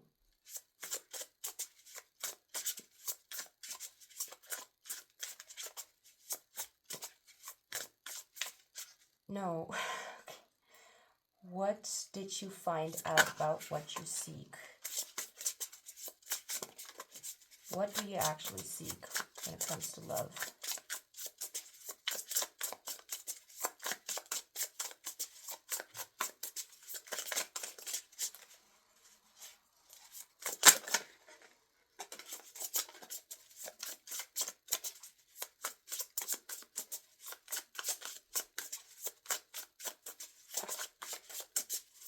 What does Group 3? Ace of Pentacles, alright. So the Ace of Pentacles talks about stability, it talks about avoiding opportunity, about I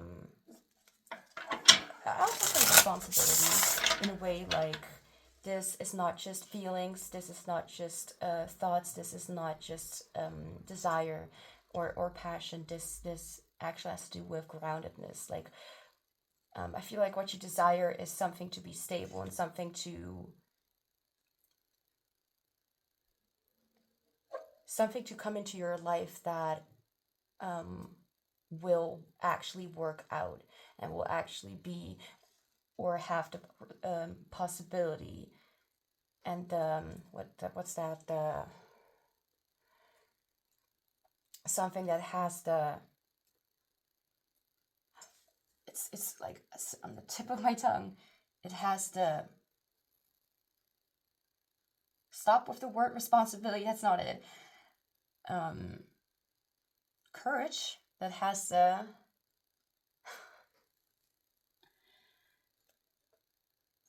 potential.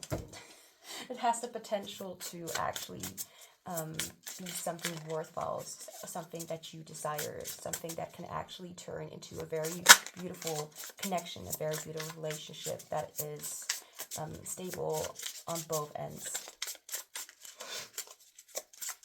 Can I have a clarifier, please, for the Ace of Pentacles? Anything that you, anything more specific about what you know that you seek? King of Pentacles, yeah. Like, it's about like the partner or the people in your life, but this is more specifically about like love and romance. Not for every group, of course, but, and if it's not about romance, then you can just take it, the messages that resonate and just kind of filter out the romance part. But to have like a partner or just people in your life that are responsible and that can take care of themselves, people who know how to set boundaries, people who know how, like we have the Knight of Cups, the King of Cups, and the King of Pentacles. Like, it's very beautiful. Like, maybe even altogether a relationship that is about both like being in the best version of themselves, emotionally and also physically, like responsible, but also like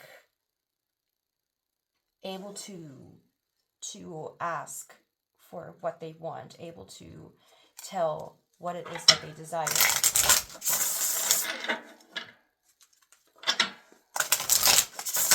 Oh, don't do that, thank you. I feel like this really talks about like what you really desire, or what you, that your shadow, yes, it's still in a place of, you know, of deep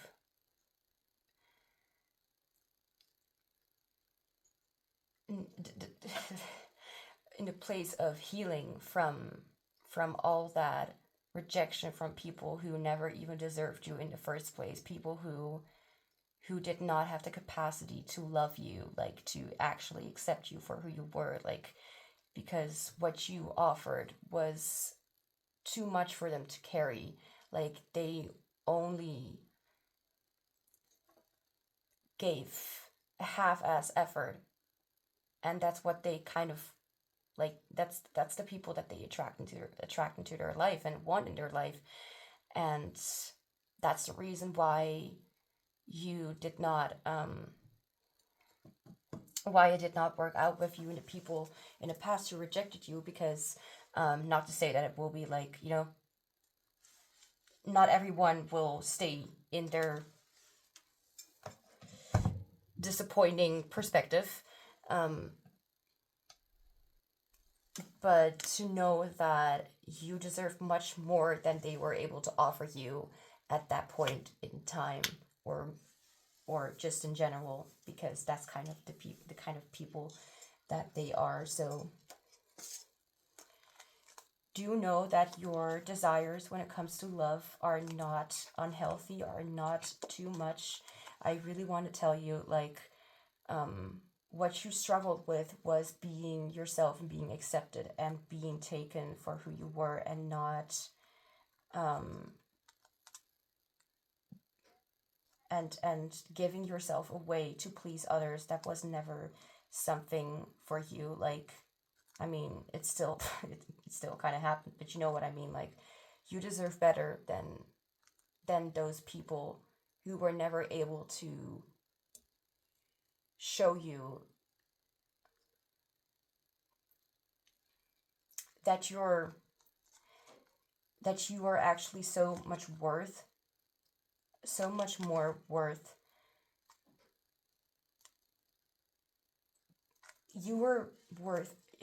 You deserve so much better.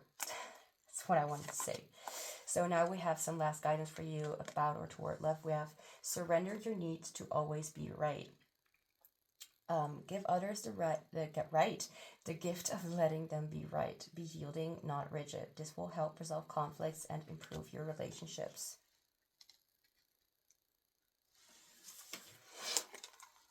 Then we have a card from the Self-Forgiveness Oracle deck, Love Your Ego edition, with... Oh my god. I'm telling you, these cards are so specific and so on point with the reading.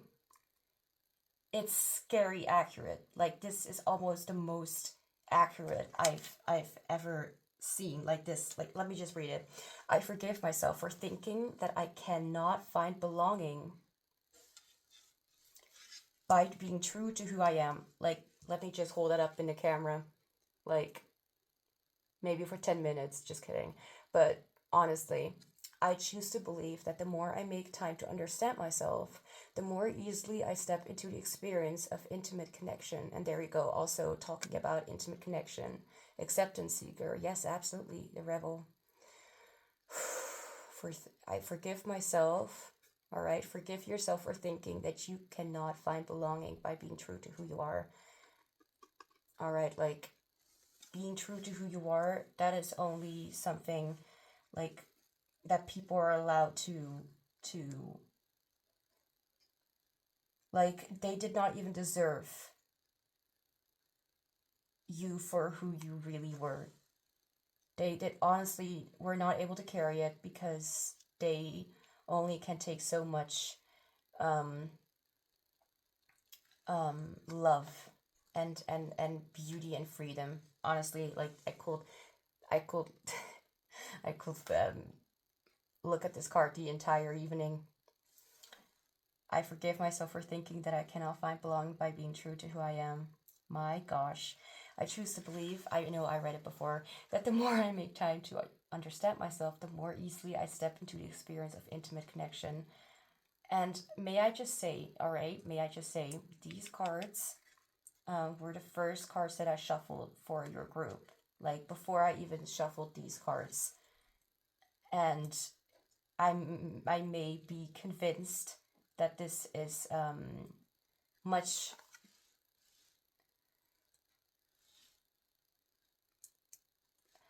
more something that I like a lot more than what I did before, which was shuffle during the readings, which I did like that too, but it brought some frustrations. And then we have last card with, hey, you matter. Thanks for existing.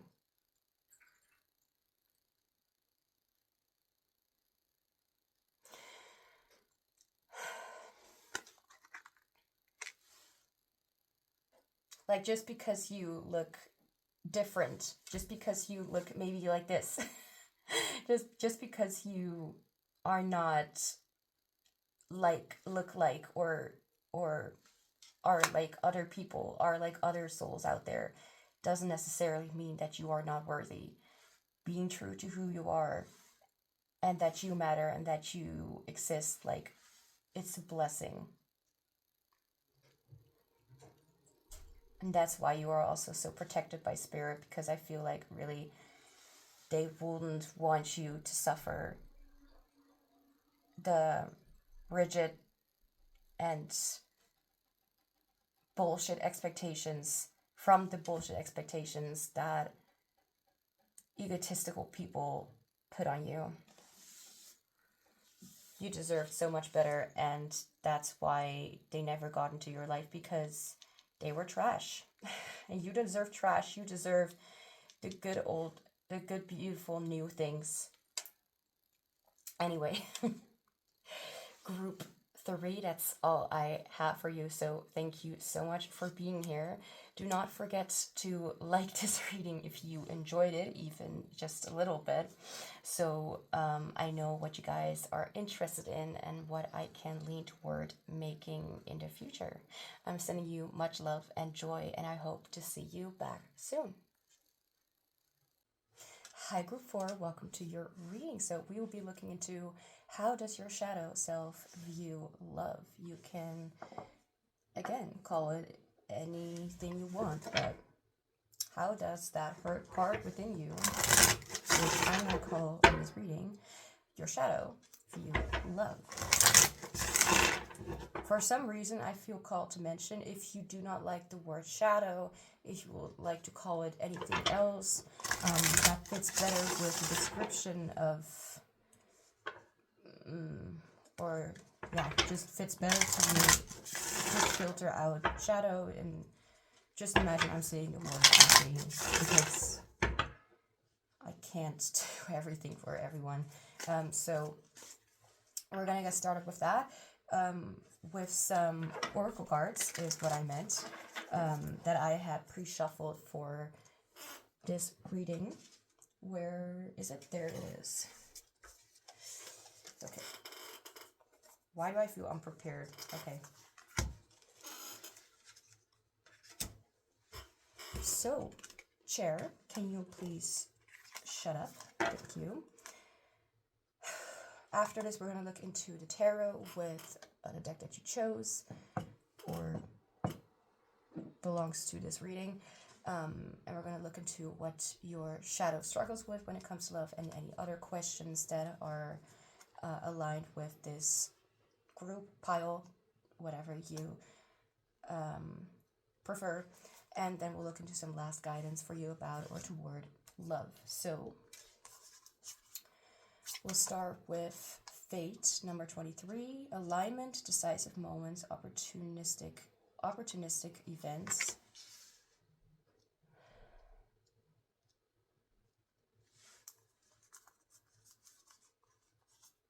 I'm hearing in my head like that I should like broaden my vocabulary.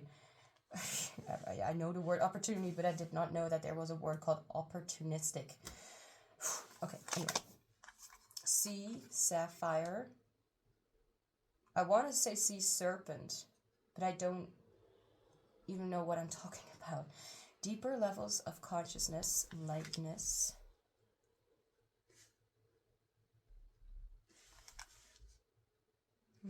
Let's do it like this. And we have reflection.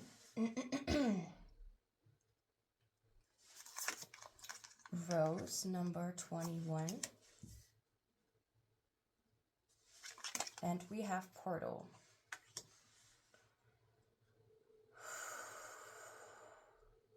I'm trying to still, catch up on the energy. It feels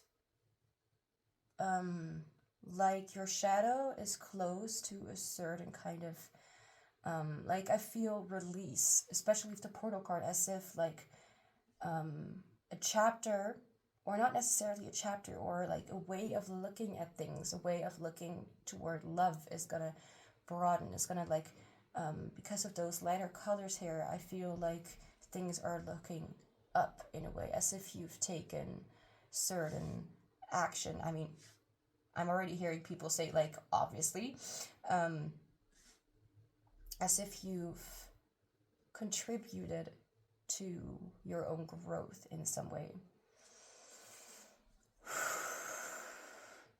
I want to look into some more information on some of the cards. So let me see what this card is. And it is: the rose has many sharp thorns. Strength, protection, corruption, power, caution, guarded. And as I'm saying that, I'm burping, which is like coughing, yawning, burping. We don't want to talk about it, but even yawning, I already said that, even I don't want to talk about it. Even farting could be signs of release of your body, but especially yawning and burping. As I'm talking about yawning, like I have not been yawning for the past few hours, like at all. And now I'm suddenly yawning. This is very significant to like, so maybe you just feel very tired. I do honestly feel like there is some sort of exhaustion here.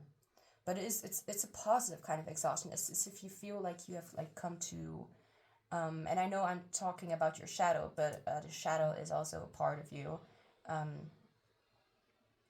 So yeah, part of you. So it still talks about you in some way.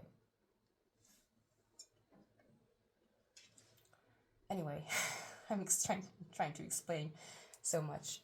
Oh no, just here. Okay. It's interesting because I was looking up and I saw the word cautious again. So caution and guarded. Yeah. Okay. And Spirit is reminding me that caution, or it's my intuition, I don't know, it's either one of those, is reminding me that this caution has, oh, okay, let's distract me for a second, has to do with, like, okay, so I've done this, so what next? Like, as if you have come to, like, as if you have come to some sort of conclusion, or you've reached something, and it's like, okay, now I'm kind of afraid of what will happen next, as if you're afraid of something going wrong, something like, that you've missed something in, while reading the ingredients, so to speak, ingredients, like what you need to put into the, whatever you're making, as if, like, your manifestation is not completed, as if there's something that's missing. I do not really feel that. I do feel like that there is this kind of release waiting to happen, or it is happening, but in a kind of slow and steady kind of pace. That's definitely what I'm picking up on right at the beginning.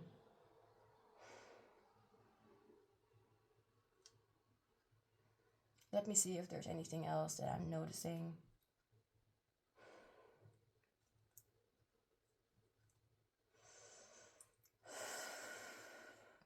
I'm hearing the word protection.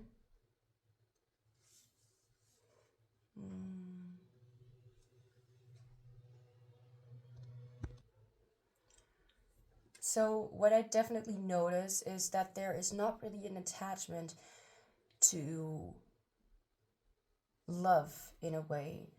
But since this entire reading is about your shadow's perception about love, I do feel like whatever it is that this is talking about, it has something to do with love and connection and relationships.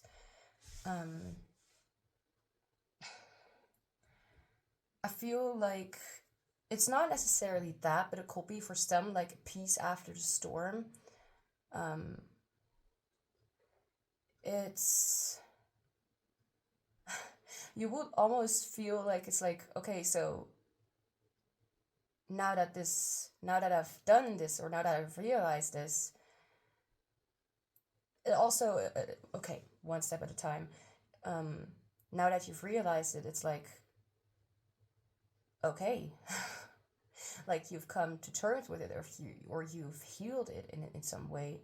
And I'm not going to say that healing is something that just happens like bam and it's over. I mean, as beautiful as that will be, that's no. Well, actually, it won't be beautiful because,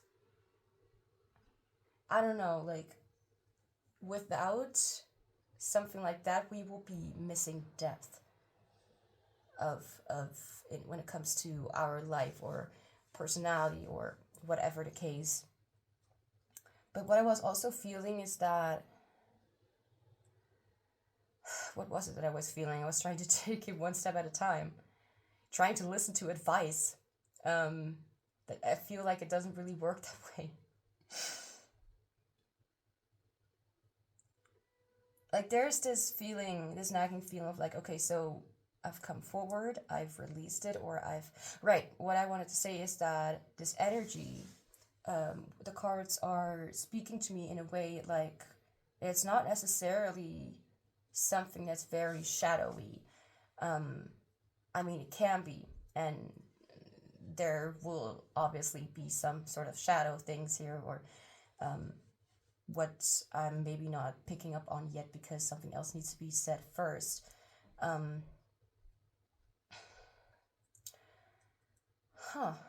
It almost feels like you already know how your shadow views love. It's almost like sucking the, like your awareness, sucking the information out of your shadow, and your shadow being like, well, being left with nothing to say, almost like as if your shadow doesn't really have anything to say anymore because you already know it, which I find interesting, but well, not really, but it's like I still need to like, it's what I'm feeling right now. You might be feeling like, okay, so I kind of know it, and I've processed it, and I've gone through the dark night of the soul, or however you want to call it, or just like a night overthinking. what kind of fancy terms you want to put onto it. It's like there's this feeling of no, not distance. No, not distance. You know, when I'm trying to think of the word or words, what it could be, distance is not what I feel, but it feels, it feels kind of like it's distant, but also it's close. Like, there is no need to label things anymore. There is no need to look too much into something anymore. Like, it's almost like it's clear, and it's not very overwhelming anymore. If there's anything, it's like the sound of silence, which I think I also mentioned in another group, which group 3, I think. Yeah, group 3. But different, in a different way. It's different than, it's group 3 was definitely different. This is like, you've dealt with your shadows, and it's almost as if you expect something horrible to happen. So let's get closer into that kind of topic, because as I said, it's like distance, but also not at all. It feels close, but also far away. But it also feels like a release of something. Like, so now that I have gone through it, so like, what will come next? It's almost like waiting for the next kind of disaster to happen, honestly. But there's also like, your shadow is kind of waiting for something to turn up and catch it off guard, or them, or she, or her, or they, or he, whatever pronouns you want to give to your shadow.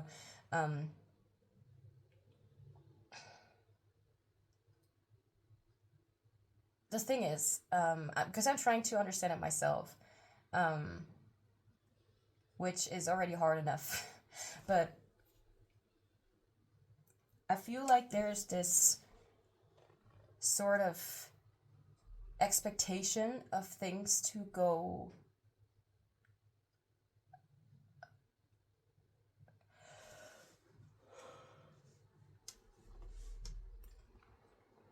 there's this expectation as if you need to complete another task, as if you need to do something more, as if you need to do this, as if you need to do that.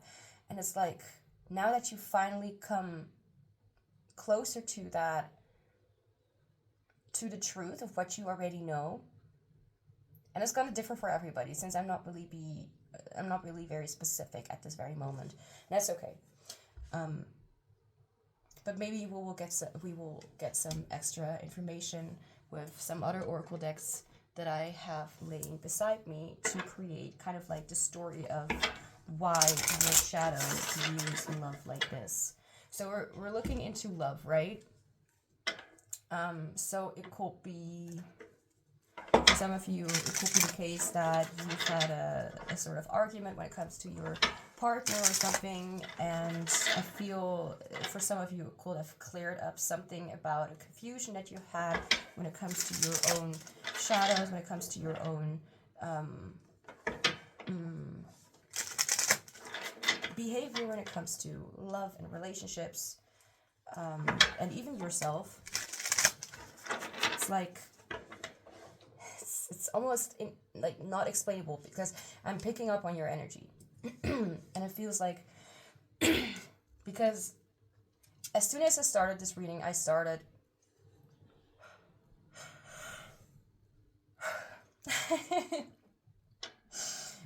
my body is like reacting at perfect timing. As soon as I started yawning, as soon as I started this reading, I started yawning, and that's literally what I did like just a second ago. Like I said, as soon as I started this reading, I started, and then I yawned. And as I said before, this is very this could have very much to do with releasing something, and I feel like since this is like you are right now in the process of releasing something, because I feel like you faced a truth, like you've learned the truth, and that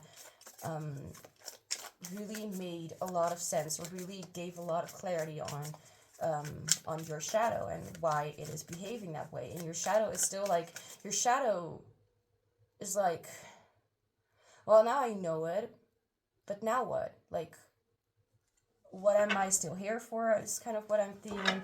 It's kind of like your shadow's like, oh, I get it.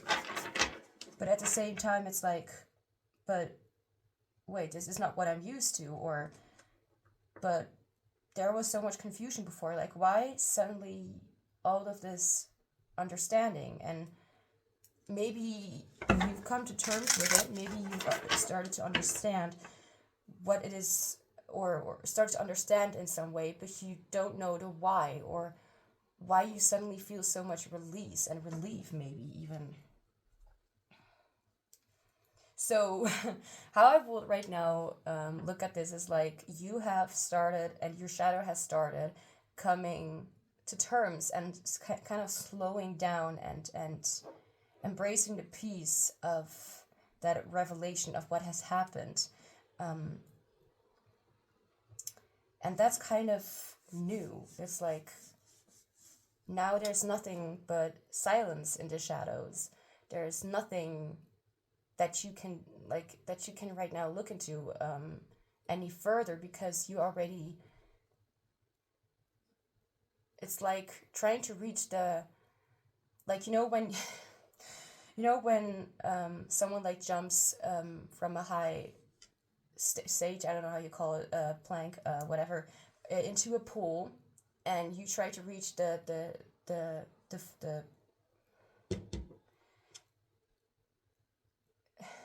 trying to swim to the ground, to all the way down, and trying to reach like the floor, if that however you want to call it, like reach the ground. And then you're suddenly like there, and you're like, wait, so this was it? Like, now I've reached it? Like, you've gone in deep in this topic, in this whole thing, and it's almost has this feeling like it was that easy.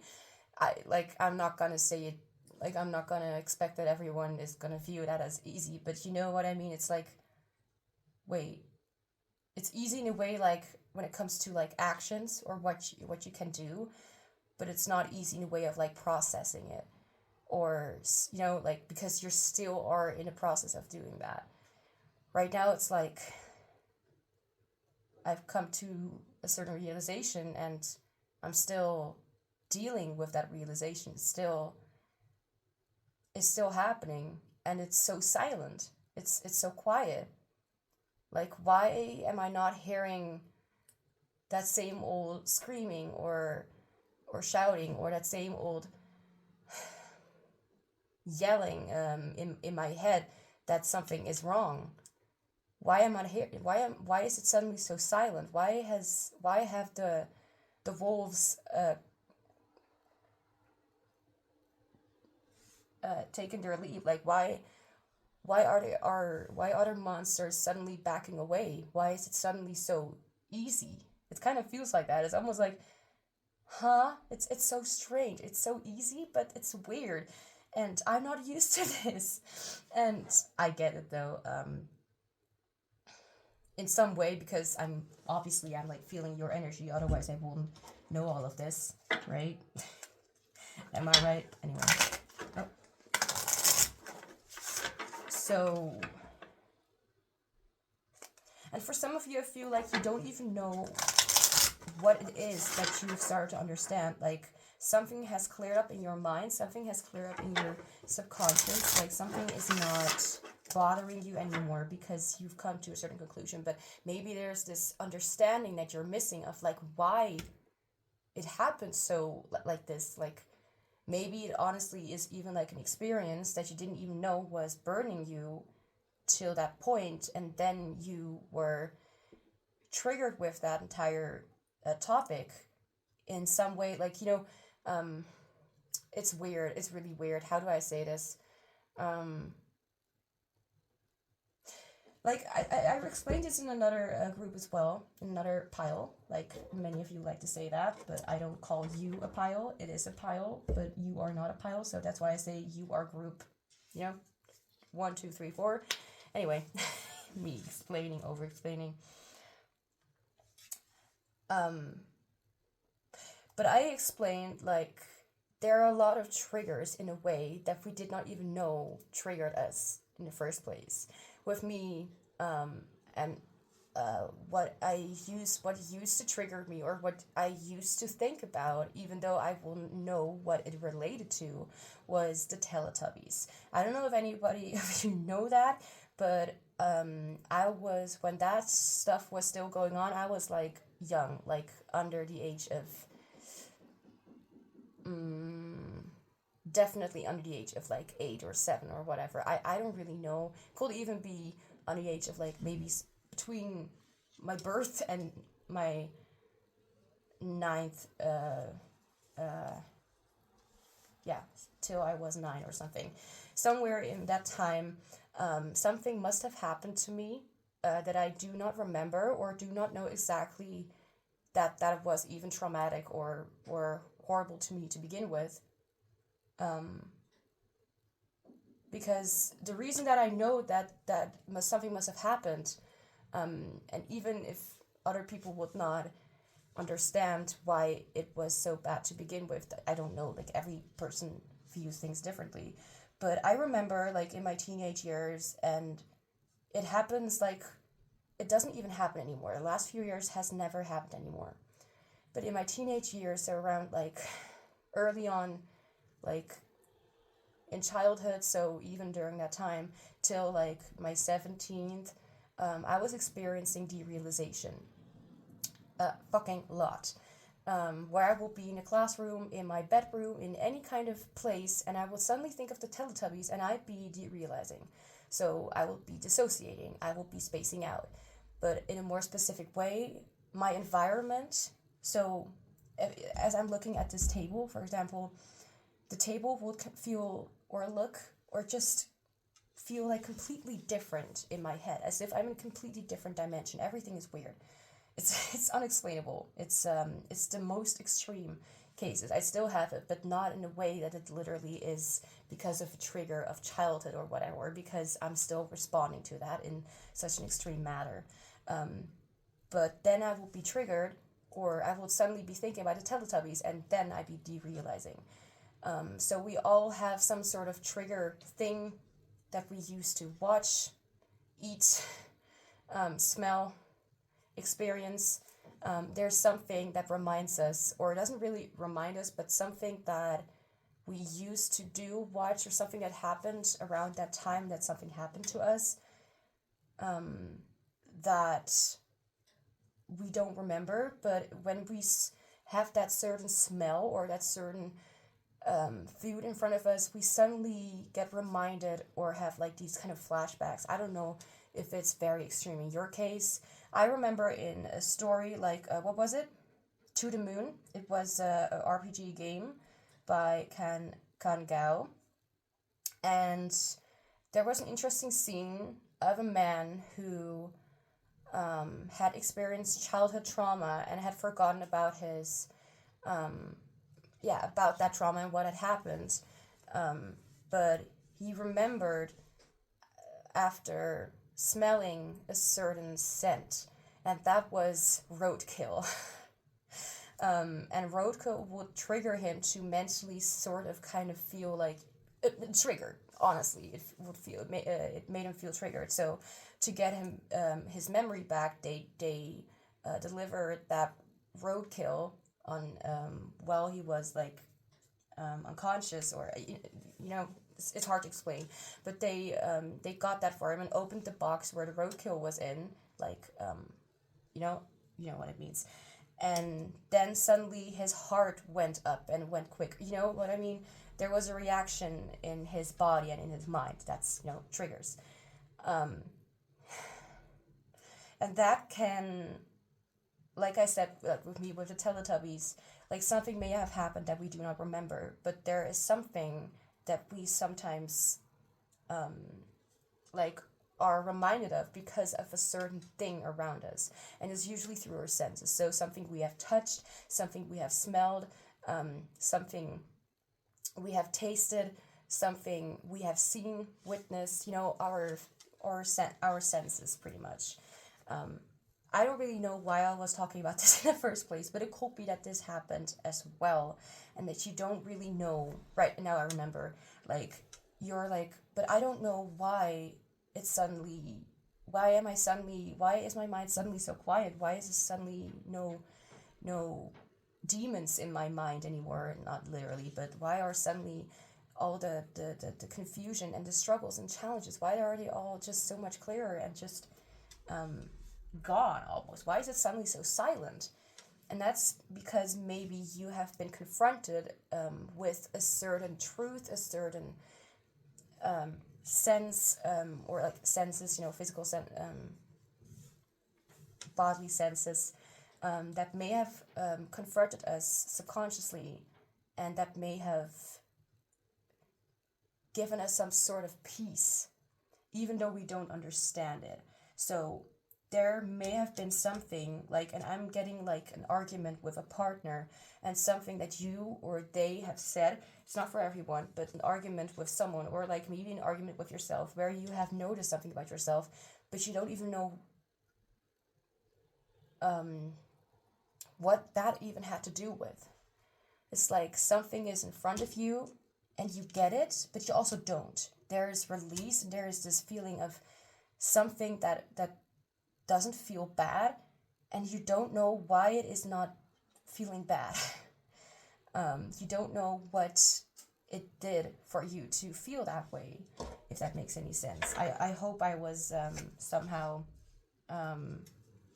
clear enough with my explanation, but it could be that you really just don't remember, and that your shadow is almost just waiting for something bad to happen, or almost it's really silent. But your shadow is like, I have nothing to say right now. It's you're still processing all that information, and it could be that sooner or later things may get clearer, but something deep within you is still processing something that has happened to you recently.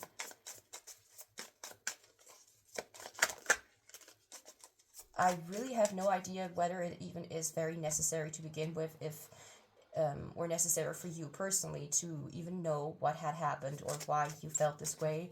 I do see that you are confused with the turn of events, because it's like something suddenly made my life much lighter, and you have no idea, no clue why. Maybe you're still trying to figure it out, but it's like all you can think of is just everything is just quiet. Your subconscious, your shadow is not bothering you at this moment, or at least not in a way where it's as loud as before. As if a chapter, or as if you have never understood something in the past, and suddenly you understand something, but it's like understanding something just by the feeling of release and feeling of relief, but not knowing like why exactly, you know. So why does your shadow view love like this? So, or the story to what has happened. Whoops. Like, I'm gonna try to get some more answers as well if you want that. And if you don't, then you don't need to watch this. But I'm gonna try with the tarot deck later to get some more answers to what this is talking about. Some examples of what it could have been that struck you so harshly in the past. And I'm getting like very, very early on kind of things that you like, again, underneath the age of like 8 or 9 or like 7 or around that age as well could be. Why, or not why, but any more information to what had happened? No, okay, why?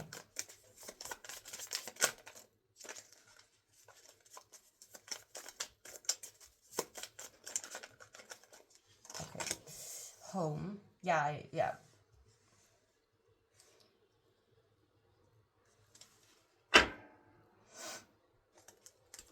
Or maybe you do know what the experience was about and what has made you like this, but maybe you do not understand why your subconscious reacted so extremely, even though you were maybe still a kid.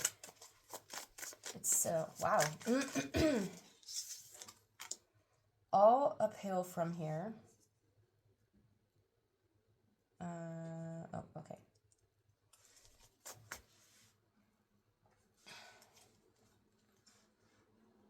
There's something that could be relevant to you not having felt at peace in your living situation, or at peace with the people around you, or that were constantly around you, like when you were a child, when you were younger, whenever,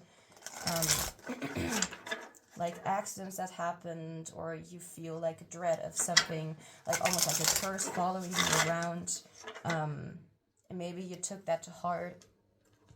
I mean, otherwise you wouldn't be here and asking your shadow how it feels loved, I guess. All uphill from here.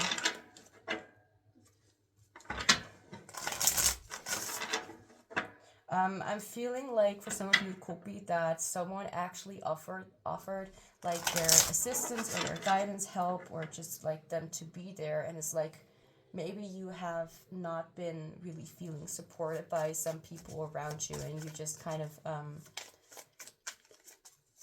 started to live kind of on your own, and then you realize that you feel like this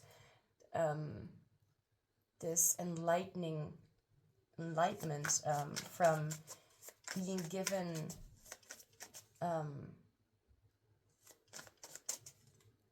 attentive care, if that makes any sense, but like attention and care, like someone offering you unfinished, someone giving you something that you have never actually received before. So it could be a sense of belonging, it could be a sense of like safety and security, feeling like you are safe, for example, like as I said just now,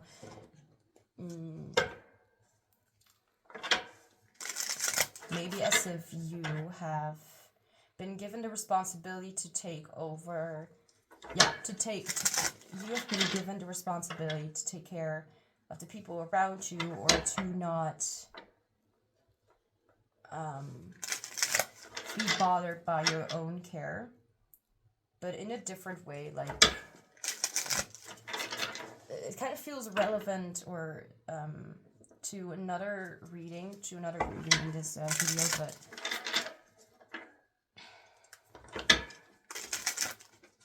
at the same time it has a completely different kind of vibe to it. Like, I do not think that home was a safe place If anything, it felt like home was a working place. Home was a place where you felt like you needed to actually act instead of be. Where you needed to, where you couldn't find your own safety, or where you couldn't find some peace. And now you could have been given the choice to make your own decisions. And it's like this person saying like, I don't want you to say something you don't mean. And I don't want you to sacrifice your own needs for mine. It kind of feels like that. But if that doesn't resonate, there could of course be other things that I'm not right now seeing, but for a majority I feel like that is kind of what it is. Powerlessness. You had a feeling of being like stuck to one place or not being able to move, you know, kind of stuck in well, not in limbo, but in how you need to be in order to, no, that's not it. I mean, it can be, but that's not necessarily what I'm feeling.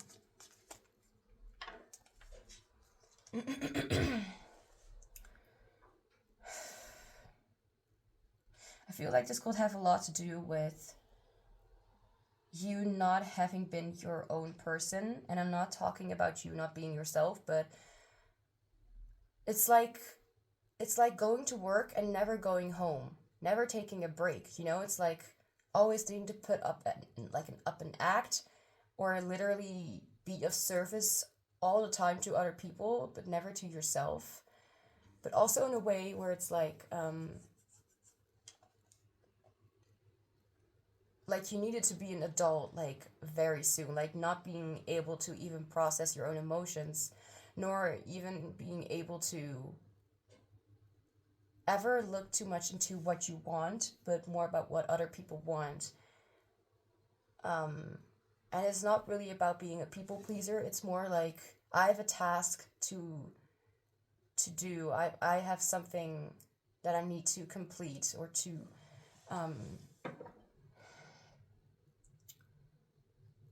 or a goal to reach, and anything else is just fluff. Anything else is just not important. Constantly working and suddenly being, and it could be that you suddenly are being given the freedom to choose for yourself, or the freedom to not all the time be of service, and to just, like someone may have said, like here I like, it could be as simple as someone's, or like your partner or whatever, someone telling you like, I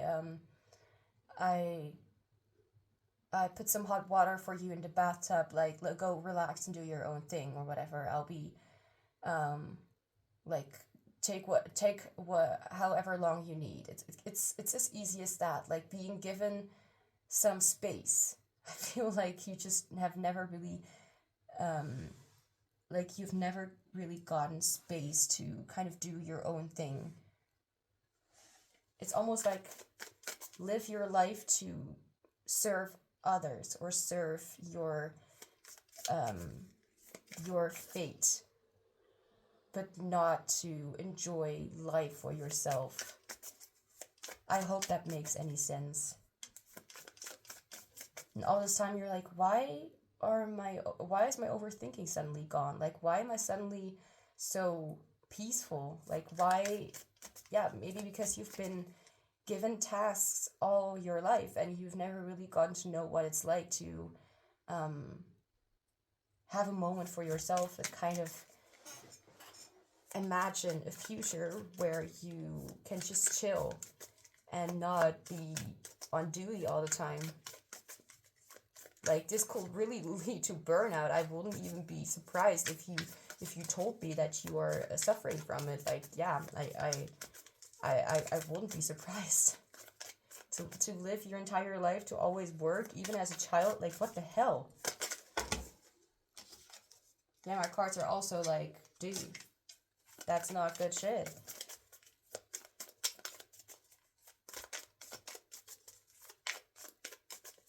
and I can guess that mostly people will tell you, like, you're a strong person, like, you can take a lot. Wait a second, that's a perfect song. Suddenly I'm being reminded of something. The song Surface Pressure by Jessica, no, not me. What's her name? It's awesome. Just because she has muscles and she can take a lot of weight on her shoulders doesn't mean that she has to. Doesn't mean that she should.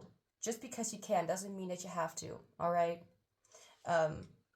This and I feel like a lot of people can relate to it for whatever reason. I mean, there are certainly, I guess there are more situations to feel like you need to be a pressure, but this situation, what she is in, that's completely different. Like this. Like, we all feel like overworked sometimes, but you have never really been given the moment to even think that you have been overworked. Like, some people, you know, like, this is a different level of overwork. This is absolute pressure since the very beginning, without any kind of break. Not like, for some of you, you have been lying awake at night just thinking, like, or you have been working all the time on school or homework, or you have been given tasks all the time, like, you needed to stay up. Like, this is like an extreme way, but I will highly suggest into looking at listening to that song. Please do. I hope that I will remember Jessica Darrow, and really listen or look up the lyrics, because and the imagery and and how it was performed, and the art, and like, it's unexplainable. I can't explain these things, but the way that it was presented, like how she really felt pressured, just because she was born with a gift of being able to hold literally mountains, doesn't mean that she should be doing that. It's a gift, you can use it, but it's not like a necessity. Especially something like that. Just because I'm intuitive doesn't mean that I have to literally be staying up all day and thinking about, like, okay, or thinking, or like being like, okay, so what do I need to focus my intuition on right now? Like, sometimes you just want to chill and eat chips. Well, that's not true. I don't really eat chips a lot. But sometimes I just want to watch, or not really sometimes. I mean, I have a forever vacation. I can do whatever the fuck I want, sort of. So I can chill, because I can definitely relate to constantly being at work. For some of you, all right, this is more in a way of like mental pressure, and for others of you, it's really like physical pressure, and for many others of you, it's both at the same time.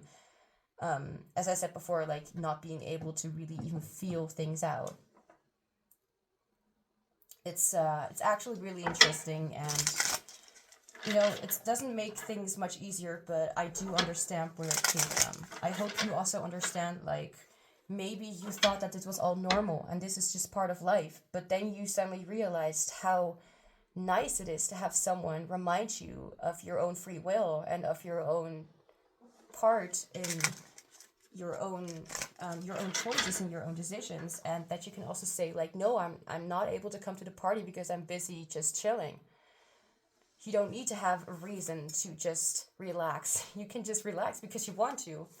You don't need to have a reason. You don't need to always logically come up with something to see yourself out. You don't need to fake. You don't need to lie. I can imagine that a lot of people will be watching this, actually. But I cannot see... Well, I mean... A lot of people will look at group 2, I think.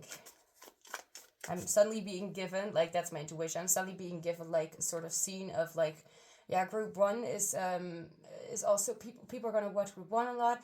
Group 2 is going to be the most thingy, and group 3 maybe also. Group 4. Not sure. Equal to, group 1 or group 3.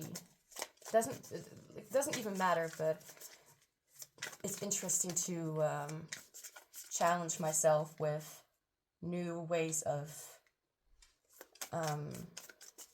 feeling how many people are going to watch things, whatever, watch whatever, whichever reading. Anyway, that's just my own thing. So what else does your shadow struggle with? I also want to say with powerlessness, like really feeling like you have no other choice than to do what you are being told you have to do. And despair, yeah, I won't even be surprised, like depression, burnout, PTSD could also be something. I'm literally giving labels to what you could be experiencing, but this is not a necessity for everybody. If you do, however, feel like it could be relevant, but you have not been officially seen for something like this, then maybe that could be something you want to look into, which is looking for professional help. And be very clear on what kind of help you want. And if you don't know what it is, then maybe reflect on anything that I've said earlier in this reading, what you could be struggling with. Struggling with respect, honestly. Despair. I want to get for you, just for you. Almost feels like I'm putting you as a favorite, but I feel like I want one more card. Or Spirit is telling me to get one more card, could also be. Oh. Yeah, like there's more to life and to your life and to your existence than to just be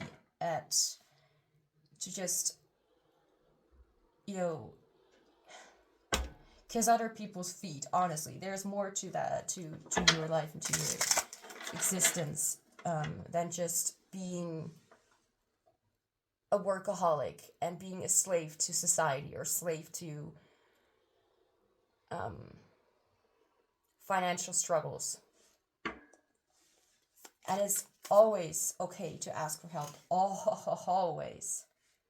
But maybe you receiving help without needing to ask for it was something that really set you off, like not set you off, but like really, like, just really shocked you in a way that you didn't know that you could feel that. It's like, I never expected for me to,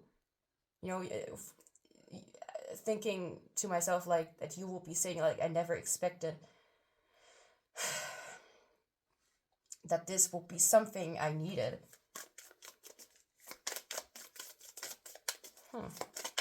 It's an interesting reading. I like your energy though, like,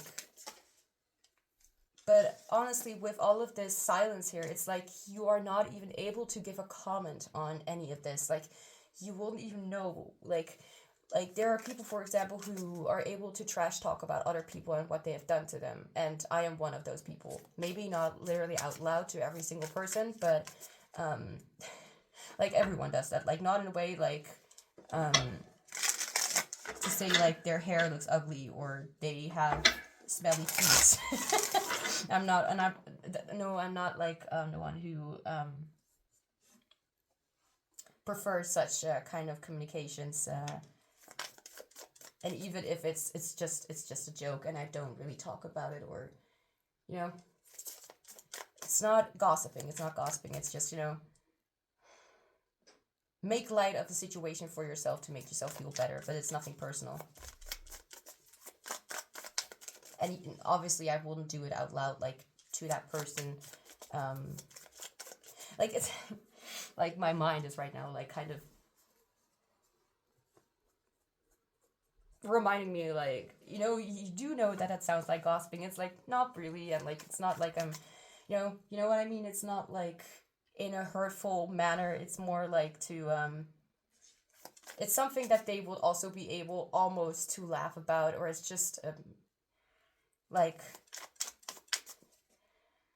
why am I over-explaining all of this? You do understand, like, there are, of course, ways of talking or communicating that is really harmful, but what I'm trying to say is that I don't do it like that. It's just talking about the past, honestly, and just kind of reflecting or kind of joking about, like, oh, anyways. So, anyway. Despair you also had. Like, yeah, it feels like your shadow honestly feels like it doesn't have its own voice. Like, like even with this, like it's sort of a pout. It doesn't have its mouth open. It doesn't really look you straight in the eyes. Like kind of like hopelessly standing there, like yeah. And I'm just trying to fight my way toward the light. You know, it's kind of like wait, I'm hearing Ascendants. I'm hearing the song Stumbling Toward the Light. Wait, that's the song Do the Next Right Thing by Kristen Bell. That's her name, right? Let's see what the lyric is, because it could be very specific. Oh, that's a tarot card website. Okay. Next right, the next right thing. I apologize profusely. I'm gonna go and just read the lyrics in here. So if you don't want to listen to the song, that's okay. I'm gonna read the lyrics very quickly, not quickly, but you know what I mean, or you don't. I've seen dark before, but not like this. This is cold, this is empty, this is numb. Well, you know, that's kind of how depression sort of feels like. The life I knew is over, the lights are out. Hello darkness, I'm ready to succumb. I follow you around, I always have, but you've gone to a place I cannot find. This grief has a gravity, it pulls me down. But a tiny voice whispers in my mind. This reminds me of something when it comes to this reading. You are lost, hope is gone, but you must go on and do the next right thing. I do want to comment on this, like, it could be that you've never really come to this place of, like, really grieving or really taking time to really feel things out. I feel like you've always been, like, hustling and going, and you're like, I must do what is the next right thing, and I must go on, and you've never really felt things. And it's okay to of course be like, let's just focus on the future instead of sticking to this and hanging on to this. The thing is, I used to right, this is right now how I'm also like looking at things, like, okay, so it doesn't help for me to go and cry about it and act like spilled milk whatever, you know, as if the situation is absolutely horrible, as if it's, you know, if I literally spill something like a drink, I'm just, instead of like whining about it, whatever, I mean, I do kind of do that, but it's not like, you know, it's like, okay, instead of being too focused on what has happened and is horrible, try to at least fix it the best that I can. That's kind of how I look for toward these things, which is, yeah, instead of, yeah, extrovert thinking, for the ones who know what I'm talking about. So I feel like that could be how you've been going on in your life. Okay, so I need to focus on what I need to do now instead of being too whiny and like going into tantrum mode, which is not, honestly, I get it, okay? Tantrums, once in a while, you know, it's okay. We don't need to go hang around and act and cry like a little baby, but we also don't need to act like nothing had happened. We are able to just kind of at least take some time for yourself to process, to just kind of sit down and be like, okay, that was shit. Let's just kind of feel it out and just, okay, that was crap. I hated this. And I do not want this to happen. You can just say how you feel about it. It's not like you're literally being toxic or whatever. Feelings are there for a reason. Let's continue. Can there be a day beyond this night? I don't know anymore what is true. I can't find my direction. I'm all alone. The only star that guided me was you. How to rise from the floor when it's not you I'm rising for. Just do the next right thing. Take a step again. It is all that I can to do the next right thing. We're almost at the part where what I heard in my head. I won't look too far ahead. It's too much for me to take. Yeah, one step at a time. But break it down to this next breath, this next step, this next choice is one that I can make.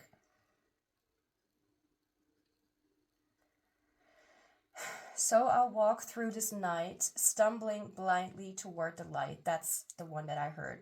And do the next right thing. And with the dawn, what comes then, when it's clear that everything will never be the same again.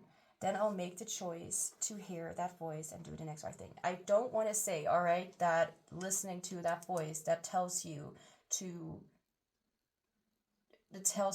stay, focused on what will help you, to not stick in that sadness, because it may bring you down a lot more. It may really get you, there needs to be a balance. Like, don't be too whiny, but also don't be too harsh and too ruthless towards yourself. Like, give yourself a break, but also don't hold on to that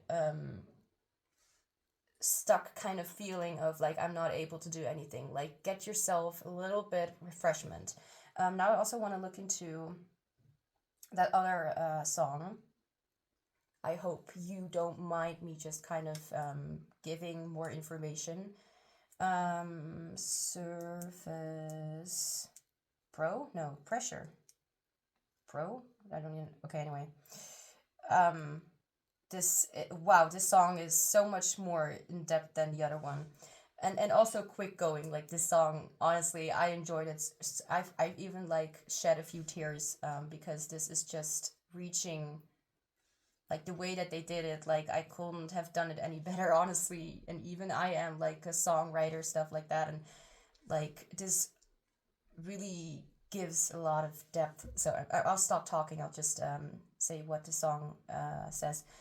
So it starts with, I'm the strong one, I'm not nervous, I'm as tough as the crust of the earth is. I move mountains, I move churches, literally. I glow because I know what my worth is. You could also just watch that movie, by the way. I didn't, because I didn't. I don't ask how hard the work is. By the way, sorry to interrupt. And I glow because I know what my worth is. That was something an outside appearance kind of lie to tell people, like, I'm good, I'm fine. Like, to not be too focused on like how you're feeling, but to make sure that other people are doing better or not worried about you, or whatever the reason is. I don't ask how hard the work is. For fuck's sake, it was a burp and I'm leaving it there. I'm not gonna cut it out.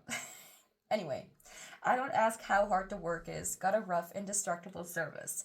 Diamonds and platinum, I find them and flatten them. I take what I'm handed, I break what's demanded. The song really goes very quickly. Like, she really did a good job, honestly.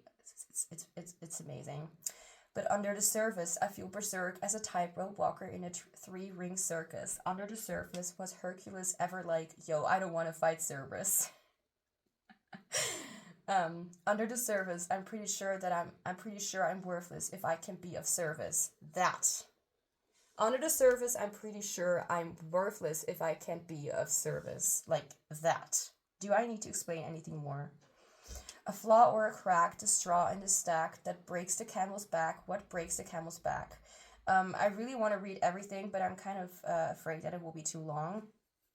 I'm going to look into what is the most important. It's pressure. That's going to tip till it just goes pop. Pressure that will drip and that'll never stop. Sorry, I did one for the other. Give it to your sister's older. Give her all the heavy things we can shoulder. Who am I if I can run with the ball? Which is representing the earth, like the world, like going going with the flow of how the earth is going, whatever. If I fall to pressure like a grip and I won't let it go. Pressure like a tick till it's ready to blow. Give it to your sister stronger. See if she can hang on a little longer. What am I if I can carry it all? Oh, who am I? Excuse me. If I falter. Under the surface, I hide my nerves and it worsens. I worry something is gonna hurt us. Under the surface, the ship doesn't swerve us as it heard how big the iceberg is, which is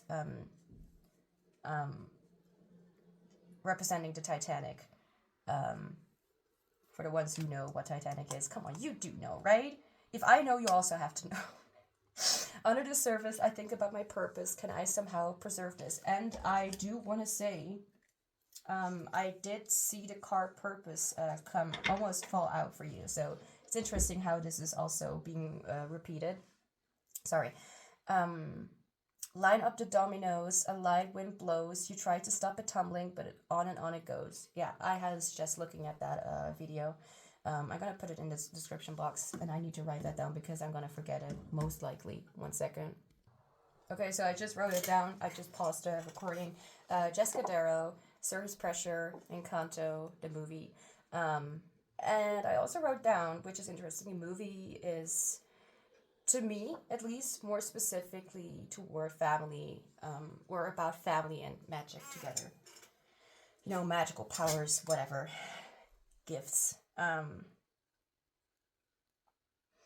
So let's see. I'm going to continue with, you try to stop it tumbling, but it on and it goes. Okay. But wait, if I could shake the crushing weight of expectations. This song is so good. Of expectations, would that free some room up for joy or relaxation or simple pleasure? This reading. Instead, we measure this growing pressure. Keeps growing, keeps going, because all we know is pressure like a drip that'll never stop. Pressure that'll tip till you just go pop. Give it to your sister, it doesn't hurt, and see if she can handle every family burden. Oh my god. Watch as she buckles and bends but never breaks, no mistakes. Yeah, give it to your sister and never wonder if the same pressure would have pulled you under. Who am I if I don't have what it takes? No cracks, no breaks, no mistakes, no pressure. I really wanted to. It was very important to me to put that in there as well, because I want to really, even if you're not interested in that information, I do want to put it forward because it could really, even if you don't like that kind of music, like, you know, you do you, but the lyrics are very, very true to the situation.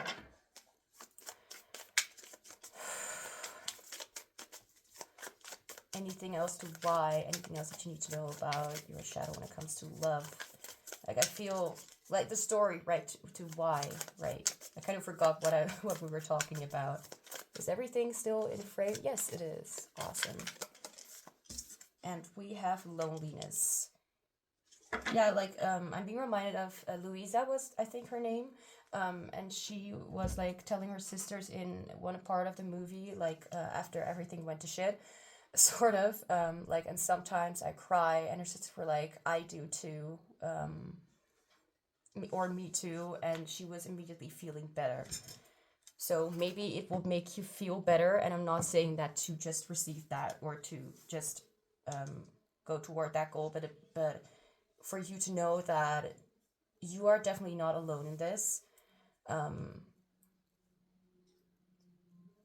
Like, whatever the case, that it's okay for you to know that people will understand and see you, not just for what you can do, but also for who you really are. Like, your ability doesn't define you. That doesn't make you who you are. That's just as you as a person. Just because you have an ability, that's awesome. I also have gifts. I'm also absolutely amazing in some things, and that was not me who said that. That was spirit that I just rambled. But that doesn't mean that I completely focus on those things. Like, I just do it whenever I do. Like, I'm good at drawing. I'm good at singing. I'm good at doing readings. I'm good at getting headaches. I'm good at writing down or good at remembering things from a long time ago, but also not at all, especially when it comes to short-term memory. And I'm good at, what was that? I'm good at, well, being kind or being respectful. There are many things that qualities about me that do not make me, like, it makes me awesome, but it doesn't make me, it doesn't mean that I exist for only those reasons. Like, just because you can serve others doesn't mean that you can also, that you are not allowed to serve yourself. Because if you can't serve yourself, which is very surprising that you are even able to, that you were even as strong to survive, to really go through all of this and still, like, I hope, I'm not sure how you perceive these things, but it feels like you've tried to not take things personally and not be too attached to yourself in some way. Like, it could be for many of you that you don't even really blame people for desiring what they desire. I mean, obviously, there are also people who do have a little bit of those issues, like, I still have not forgiven or forgotten about that, you know, and it may not, and whether you will always feel that way is not up to me to say. This reading is definitely the longest, or going to be the longest, because with all of that information that I've given, and it's already over an hour, and the thing is, I am not even able to edit much out of it, because every single part that I mentioned brought us to here. Like, it's not like the shuffling took too long. If there's anything you need to know about how your shadow has viewed love before, at least, or at least, this could be love toward partners, like romantic partners. This could also be toward friendships, or just social,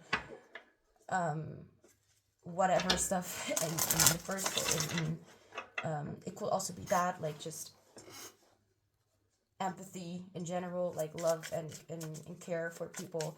Like, you used to view yourself, like, I don't know if you used to, like, love everyone, but you definitely never really loved, or cared enough to really take care of yourself in a way. Or not that, but it's not really that. So I take that back, but it's more like you have not ever been able to realize that that is something that you needed. Like, it's not like you ignored it or not tried to be like that because you, that's because you willingly went on with that, because it's literally what you, it's literally because you were taught to behave this way, and it's almost like you don't know how else to behave because you don't know, you know. I'm hearing the word alienated, so you're really feeling like you are on your own. I'm hearing you're on your own, kid. So this reminds me of this song of Taylor Swift. Not because I heard that song, but because I think that was the title of a song.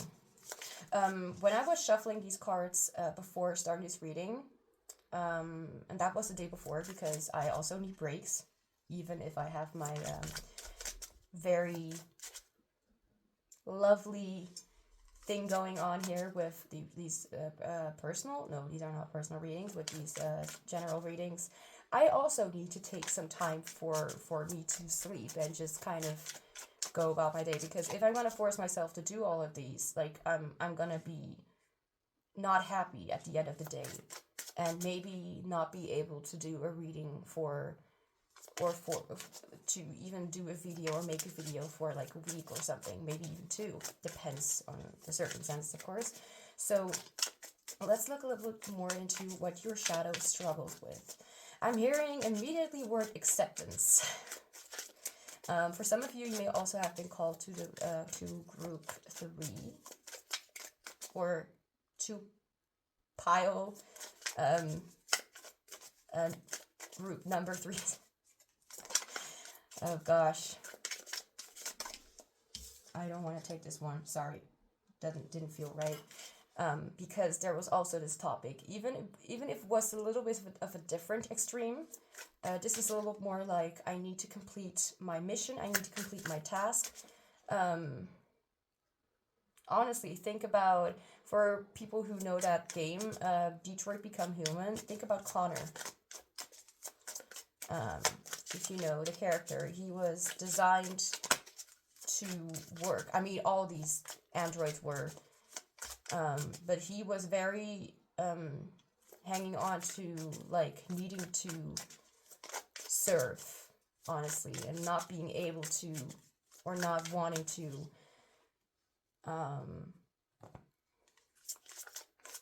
really look for a way out of that system. Not because he didn't necessarily want that, but because he was not programmed to be like that. almost like, well, I don't need it. Like, this is okay. Like, why not? Well, because you're just a slave, Connor. It will be kind of creepy and hilarious at the same time if one of you will be watching and you are called Connor. I apologize for the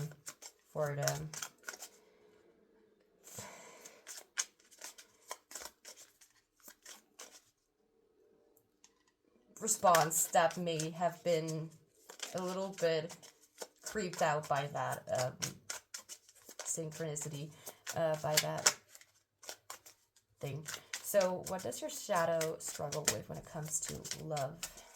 What does group 4 shadow? And we have the 7 of Cups. Well, the 7 of Cups reminds me of, like, there are a lot of options. And this also reminds me of there are a lot of options that I would like. So this also goes back to what do I want? And, or what do I desire? Or what would be something that you are looking forward to. So this is like maybe even thinking about the possibility of not just being stuck to one thing and having to complete that, but also being able to freely choose to just be like, you know what, I'd rather not do that, I'd rather not do that, maybe I want to, or maybe you want to like not devote yourself to only one thing, but maybe you want to try out multiple things without being completely think about this. Like, I sometimes am like, I want to start like a project, or like when it comes to music or drawing, but do you really think I'm gonna like immediately like see it out till the end? Like, there are times when I can, but or want to, but if I'm not in a mood, or if I'm just tired, if I'm just not feeling it anymore, I'm just going to take a break, and it may take me a few months to a few years finishing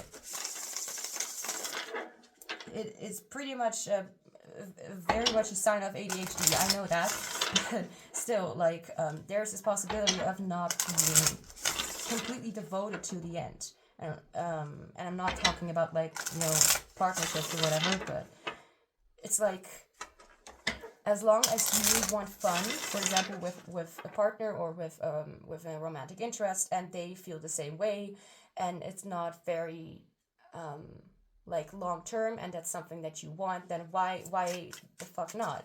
Like, what kind of relationships or what kind of decisions you want to make is your choice, right? You don't need to hold on to that just because you feel or think that you should.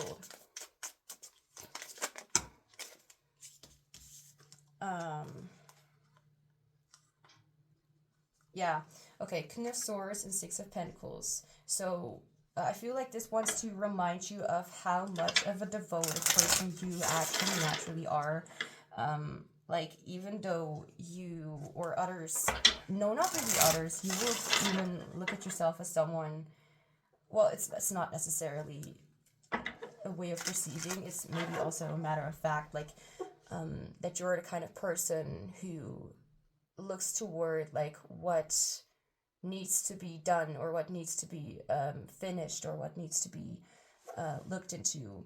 Like, I feel like you're forgetting that you give a lot of care into the things that you are putting your mind to, and that I feel like this is a reminder, like, what you need to know and what your shadow needs to know is that you've been putting a lot of work into it, and there is a reason for why you deserve a break. There's a reason, like, just because you enjoy doing that, or just because that's something that you devoted yourself to, like, I'm calling up a lot of the word devotion, but just because of that doesn't mean that you need to be working on it every single second of your day. That means that you can say, like, I'll get back to it, like, right now I'm having other things that I want to focus on, or whatever. I feel like this is just like a reminder of who you really are, of like a very devoted and person who seeks for, I feel like you seek for balance and for justice, but also for desire to help people. And there's nothing wrong with wanting to help people. It's just like, you are also there. You are also a person. You are also part of this world. You also deserve to get the care from others. And it doesn't necessarily need to be just from your side to them. Like, you're going to receive back in a different way. It's kind of how it works. And every time when you receive back, it's like you kind of dismiss it or kind of push it away, because it's like, no, it's not necessary. Like, I don't need something back. Like, I'm doing this for free, you know, like me doing these readings for in all honesty, like, it actually is kind of like, you know, I'm giving without asking for anything in return. Like, let's just be honest, it is the way it is, until it isn't, I guess. It depends on what I want to make out of this, or what the future holds for me when it comes to this channel. Hopefully good things, because I didn't start this to just,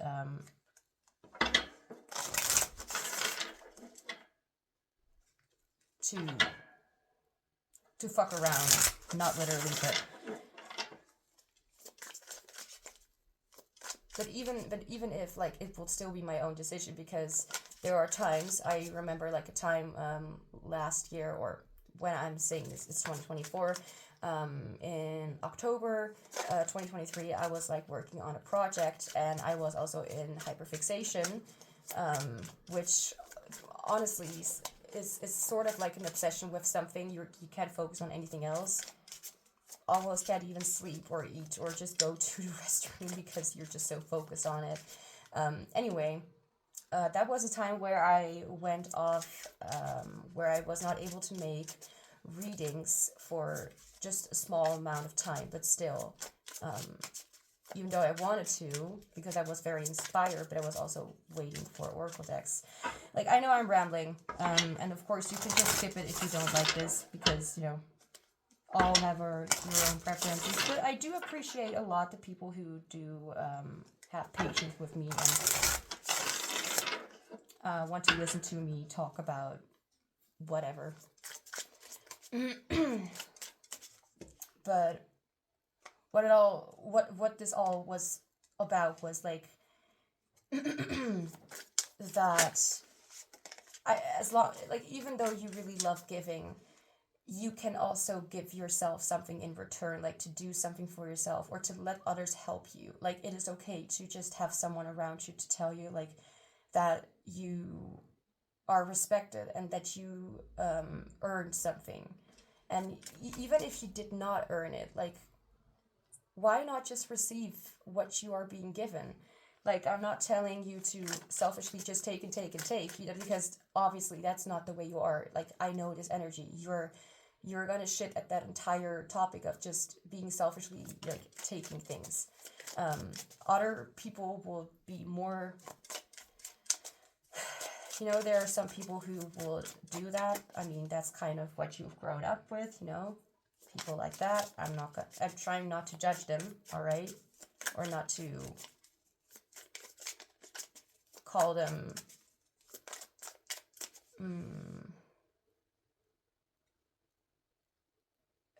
yeah.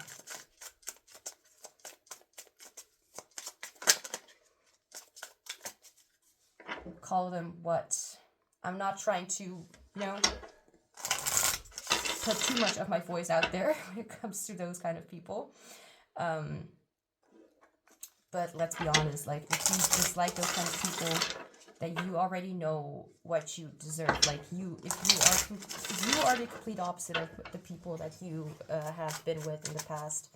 And I'm also being reminded, like, been with could also be like romantic partners, like selfishly taking. Anyway, so Spirit, are there any questions that I can ask for group 4 with this going on? What? Like, I'm listening to the words that pop up in my head.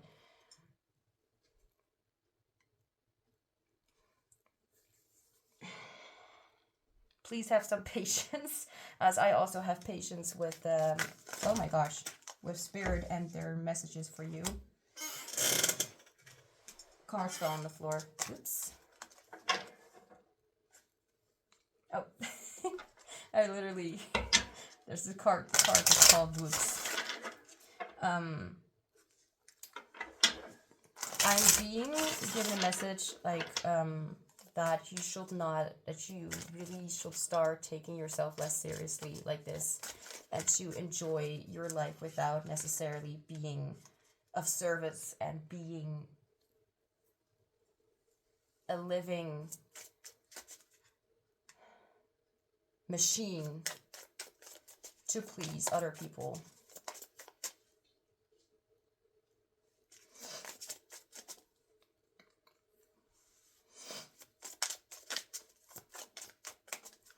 Are there any questions that I can look into when it comes to what else Group 4 needs to know, Spirit? Anything else? I'm picking up on their ideas for me. Tell it how it is. Can you please, instead of giving me short things, can you just give me like a complete question? What do I need to ask the tarot for? Group 4. Yeah, okay. Take all the time you need. That's interesting. I think I mentioned something like that before.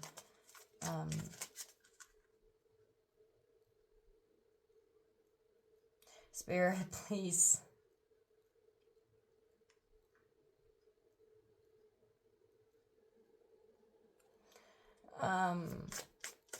I'm being given a question of what you can do. Like, what can you do for yourself right now? Anything that you need to know or do, or don't need to do, but you can do for yourself. And how to remind yourself that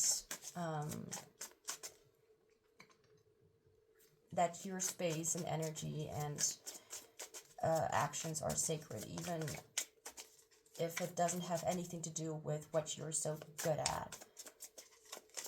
Like you're more than just your service to others.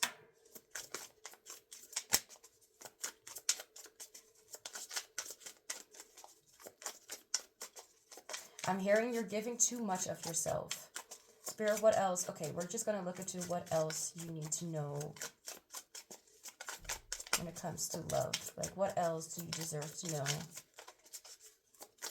Like, yeah, you've been way too harsh on yourself. And we have Page of Swords. Okay. What was the question again? What you deserve to know.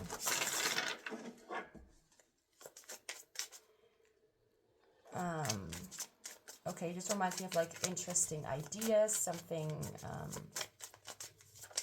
like this reminds me again of the Seven of Cups, honestly, because it's like, I could do this and I could do this. There are so many opportunities.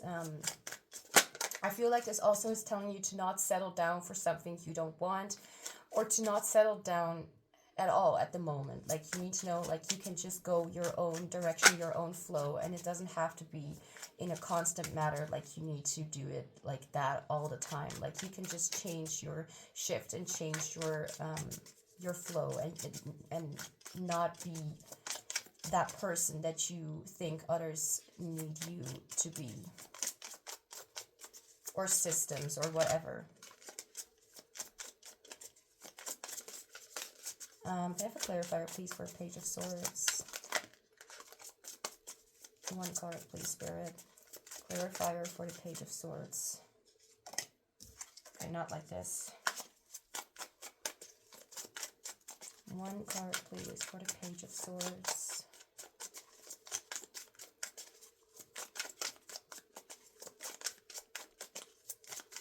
I'm trying my best. Okay, there we go. And we have the Judgment card. The Judgment card is literally like that feeling of like waking up from a certain way of having been before, that that reminds you of that you are not limited, that you do not need to be in a box. It's not necessarily about that, like when it comes to Judgment card. I just want to say that. But right now, the Judgment card reminds me of like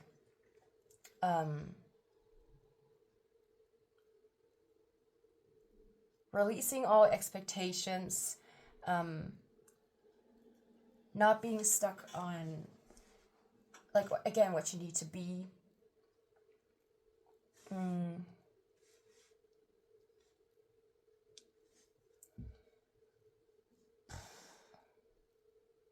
It's sometimes hard to think. Do you guys also have that?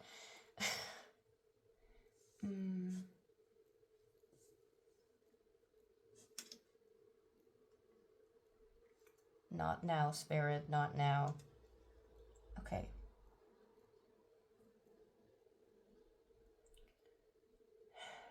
I feel like it's a sort of way of finding out a truth and a release. Like, I'm trying to find the words. It's very, very, very annoying that I can't find them right now.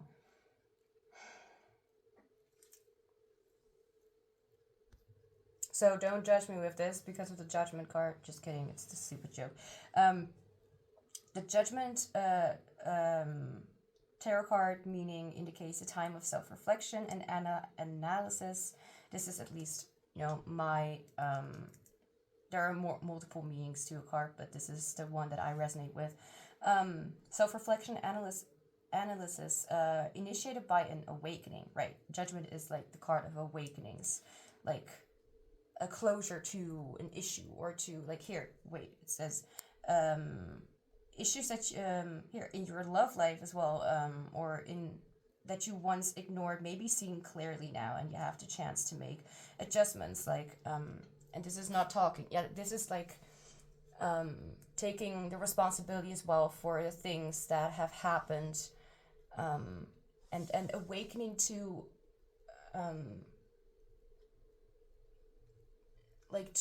also having some sort of point of view, understanding, awakening, like suddenly coming to the realization of something.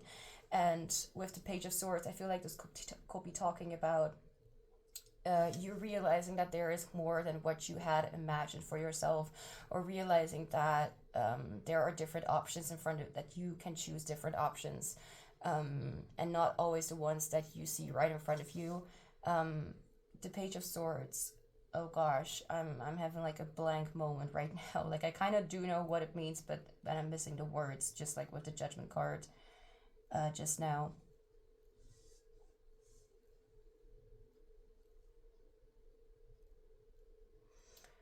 At the very beginning, as I was starting to read tarot, I interpreted the Page of Swords as like a card of caution and being observant of every single thing that could happen. But that's, that's actually a little more of the, that's not really what it's talking about, because the Page of Swords reminds me of the INTP personality type, and that's more about like possibilities, ideas, and their own curiosity for learning new things. So I feel like the Judgment could be talking about how you actually really like learning, or how you really have come to the conclusion that nothing has been the way that it seems, or that you came to the conclusion that you don't need to do that anymore, or seek validation, or be in this place where you can only judge yourself, or stay hidden with all the possibilities of not just because you are good at this thing doesn't mean that you need to follow that direction. It can be something that you enjoy, but it doesn't have to be like something that takes over your life in one way or another. So now let's finally look, after a long time, let's finally look into some last guidance for you about or toward love, or maybe anything else that you are being reminded of right now. So, surrender to what is. This kind of feels the same as the Page of Swords, like, instead of thinking like being like, or being too stuck to something, being able to see things for the way they are, and not just for how you thought they had to be. Anyway, flow with what is instead of fighting it. When you can't change a situation, compassionately accepting it exactly as it is will bring you peace. Also, surrender to non-action. Now is the time to be still and not act. Simply breathe and focus on your own power. Let others come to you. Like, instead of being so focused on needing to be that person who does the work, let others do the work this time. So, then we have the Self-Forgiveness Oracle deck, a card from this deck with the Love Your Ego edition, and we have all of these cards for every single pile, for every single group, have been so on point. I am shocked. I forgive myself for feeling as though the only path available to me is the one that has been paved by those before me. Okay, I choose to believe that when I take the risk to pursue what feels possible,